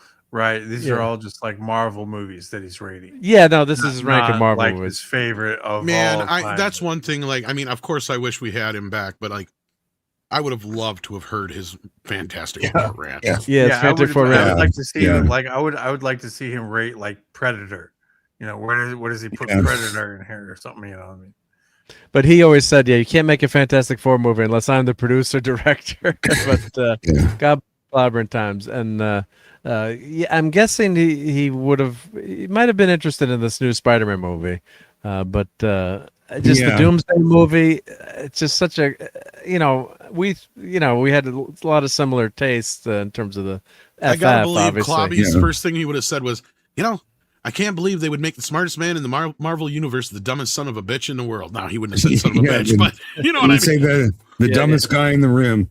Listen, Mark, I need to bail. It's getting late for me. I just wanted to say there's one thing that might actually change those Spider-Man rights, and that's AI. If we get to the point where Sony can crank out Spider-Man movies at very little cost and see a significant return on them, it might make it well worth them keeping a hold of the rights. So we don't really know how that's going to shake up in the next couple of years for the entire movie industry. So. Well, let me put your YouTube channel in here, buddy. And your channel's been kicking ass. You're already over 1,000 subs. God, it took me like 6 years to get 1,000 subs. So amazing. That's awesome. Well, it didn't take me 6 years, but that's incredibly well. And what that shows is you've really found your audience. The audience has found you. So congratulations for that. And your videos have taken off. Yeah, I've had a slow couple of days, but I did do a video on like why Hollywood is dying, why I think it's dying. I'm going to put the link in that chat if that's okay. I think that's the one. Of course it's okay. I'm putting your channel in the chat, and that was the latest one that came up. So, Istophobos has been rocking it. Now we'll just see how long it takes YouTube to approve my AdSense. I guess that's what I'm waiting for. It'll go pretty quick, I think. Yeah, it's a couple of days usually. Well, It took them a week just to let me A/B test thumbnails, and that was supposed to be 24 hours. So I don't know. Yeah. But you already broke 1,000 subs. And why is it saying, this is my other channel? I'm not sub. This is my alternative Yeah. Oh, wait, no, this is me. Why is this? Why did it say I was sub to you? What the hell is going on here, YouTube? Jeez, I have 4,500 watch hours, and I never thought, because my videos are like 10 minutes. I never thought. Yeah, but you get people watching over and over. So yeah, your views are 8,000, 15,000, 17,000. That's awesome. Yeah, that's really amazing. Yeah, I'm sort of. No. Yeah, I've been in a slump for a few days, but it's gonna. I just try, just sort of. No, just keep doing what you enjoy. Don't chase the likes, but you're obviously doing something right if you've got that many views and subs already. So, way to go! Congratulations. Yeah. I can't even listen to my own voice. I hate it so much. It's so weird, but I have to check the audio. So. Tell me about it. That's why I haven't started mine, bro. Well, everyone hates their own voice, but thank you for being here. Yeah, we're gonna get out of here pretty quickly too soon. Yeah. But, Good night, Tom. Cool hanging with you. Good night, Headcase, and of course, Mark. You're forever great to see on my end screen there. I hope you've seen that. Yeah. Oh, I didn't see that. No, I'm gonna check that out. But thank you very much. Yep. It's at the end of all my videos. At the very end. Okay. Oh, I missed that. Yep. Hold on. I'll put that up here in a second. I think I can. Oh, there we go. Special thanks. Okay, there we go. Okay, awesome. Yeah. Oh, thank you so much. Yeah, that's super nice. Yep. Yeah. Super duper. All right. There we go. I see it. Yep. Yeah, you guys on the left coast, you're fine. It's still like midnight, but yeah, it's late here. Yeah. It got late early. Yep. That's 11:42 here in Oregon. Yeah, and thank you, chat. We love the chat. It makes all the difference. Otherwise, we'd just be talking to ourselves. So. Yep, which we do anyway, right? For fun, probably, right? So yeah, that's why I love these shows because it's like as I talked to when I first met Clabe, I would tell him this is like hanging out in the comic book store again, right? Just shooting the shit with your buddies, right? So that's what's a lot of fun. So really appreciate everyone hanging out with us on the Geekery here, and you could be out watching the Odyssey again. They're doing a lot of other things. So. Yeah, and Mark, stop buying stuff. My God, man. Yeah, we didn't get to the freaking enabling tonight. Oh, I got some good enabling. We're gonna have to save it for next week because it got so late. But there's thank you to Buddy Hepburn. Yeah, good night, Ista. See, Ista's leaving before I make him buy some more shit. So I'm gonna show one thing really quick. Yeah, at least it's not food. It's not food. Yeah, we didn't get to the food tonight either. I had crab legs tonight, which was good. We're not going to do food on the weekend of Comic-Con, right? Yeah. No, that's too busy, right? Too busy. But I'm gonna just do a teaser. We're gonna do. There's 3 Enterprises bridges that are out now, so this is going on my Christmas list. So I better be one of them's only $5,000.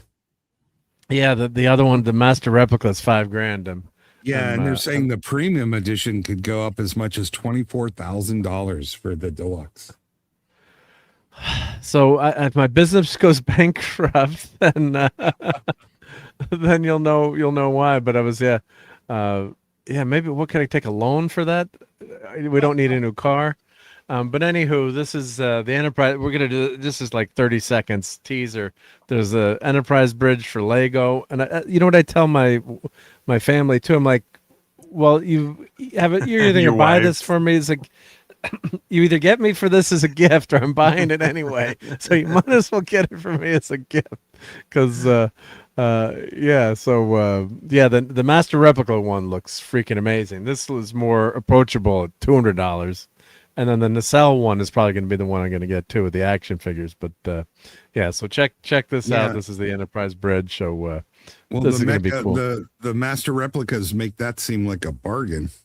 Oh yeah, the Master, and you have to buy the whole thing together, I guess, or I don't know. The Master Replicas. They haven't announced the price. I just basing that on previous releases by them. So. But sometimes you can buy like just one station. So if you want to buy them all, but I guess it's not going to work unless it's all together. But we'll talk about that more in depth. But let's thank everyone. Well, Ista, you get out of here. You got to get to sleep. So great having you here, and have a great night. And catch out your video. I'll check out your videos during the week. So all right. Don't buy anything. He just didn't want you to show him the crab legs because he's gonna go order out. We're not doing foodery tonight.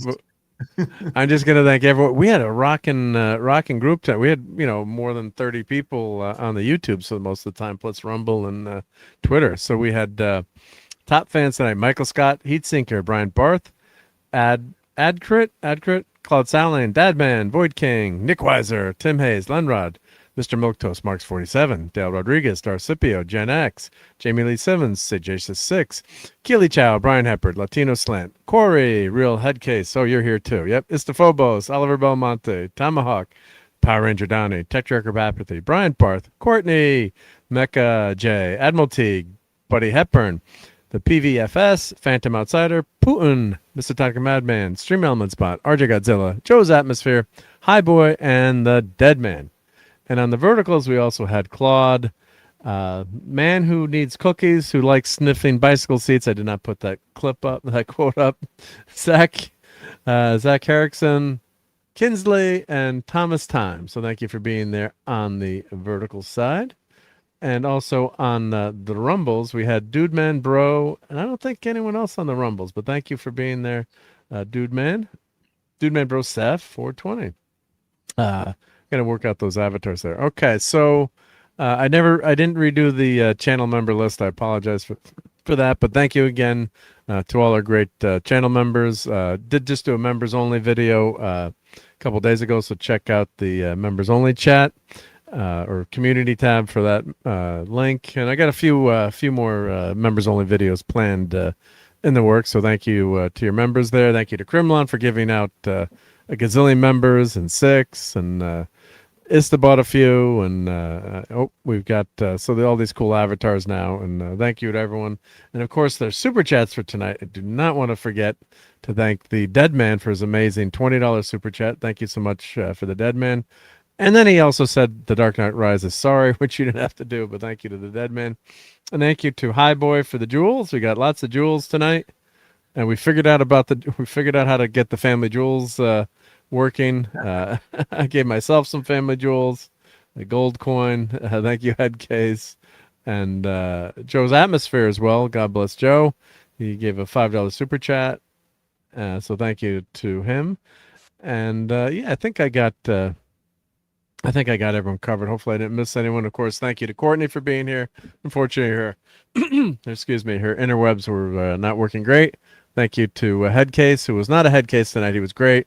So thank you for being here, Headcase. And of course, as always, my buddy, partner in crime, Tom Connors, who had some great rants tonight. And Bat Tom showed up for a little bit too, which was awesome. So that was a lot of fun with Bat Tom.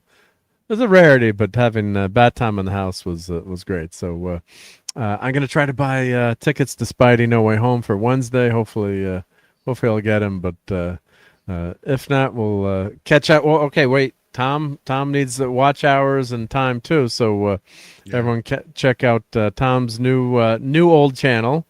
It's the new Midnight's Edge After Dark, and Tom is also on Rumble occasionally with Mead Radio, and you're on Rumble too, right? I guess, yep. So what did I say? No Way Home, brand new day, Tom. This time, yep. So everyone check out Tom's channel. He needs some watch hours, so please make sure to pop in there, and of course catch him on Midnight's Edge in the morning, talking, I'm sure, a lot of Odyssey and Avengers and Spider-Man as well too, probably, right? So thank you for being here, Tom. Are you playing video games tonight? I'm going to bed. What about you, Tom? Tom's going to bed too. I should be in bed already. Yeah. So I really appreciate being here. We did I always said tonight I'm not going to do a long show, but we always have so much fun here. So we had no foodery. We didn't do the enabling, but we'll save it for next week. So, all right, everyone. So have a great week. Toxic Tuesdays on hiatus for July, but check out Nick. Sometimes he does a member stream on Tuesday night. So check out our buddy Nick, who was also here hanging out with us. All right. So thank you again, Headcase and Tom. I'm going to pull us out, play a few clips, and we'll catch you on the next Sunday Night Geekery. Take care, everyone.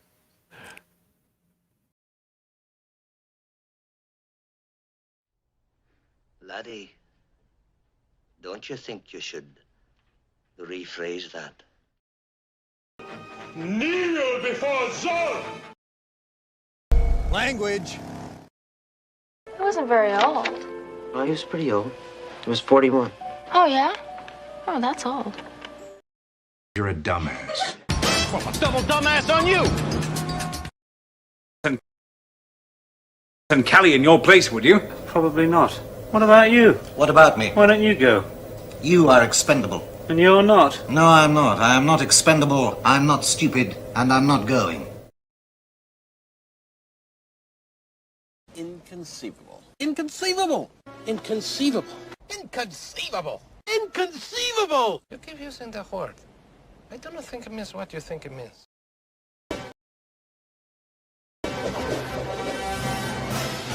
Hey, Jim! Excuse me. That's a bad outfit! Fun storming the castle. It's 106 miles to Chicago. We got a full tank of gas, half a pack of cigarettes. It's dark, and we're wearing sunglasses. Hit it.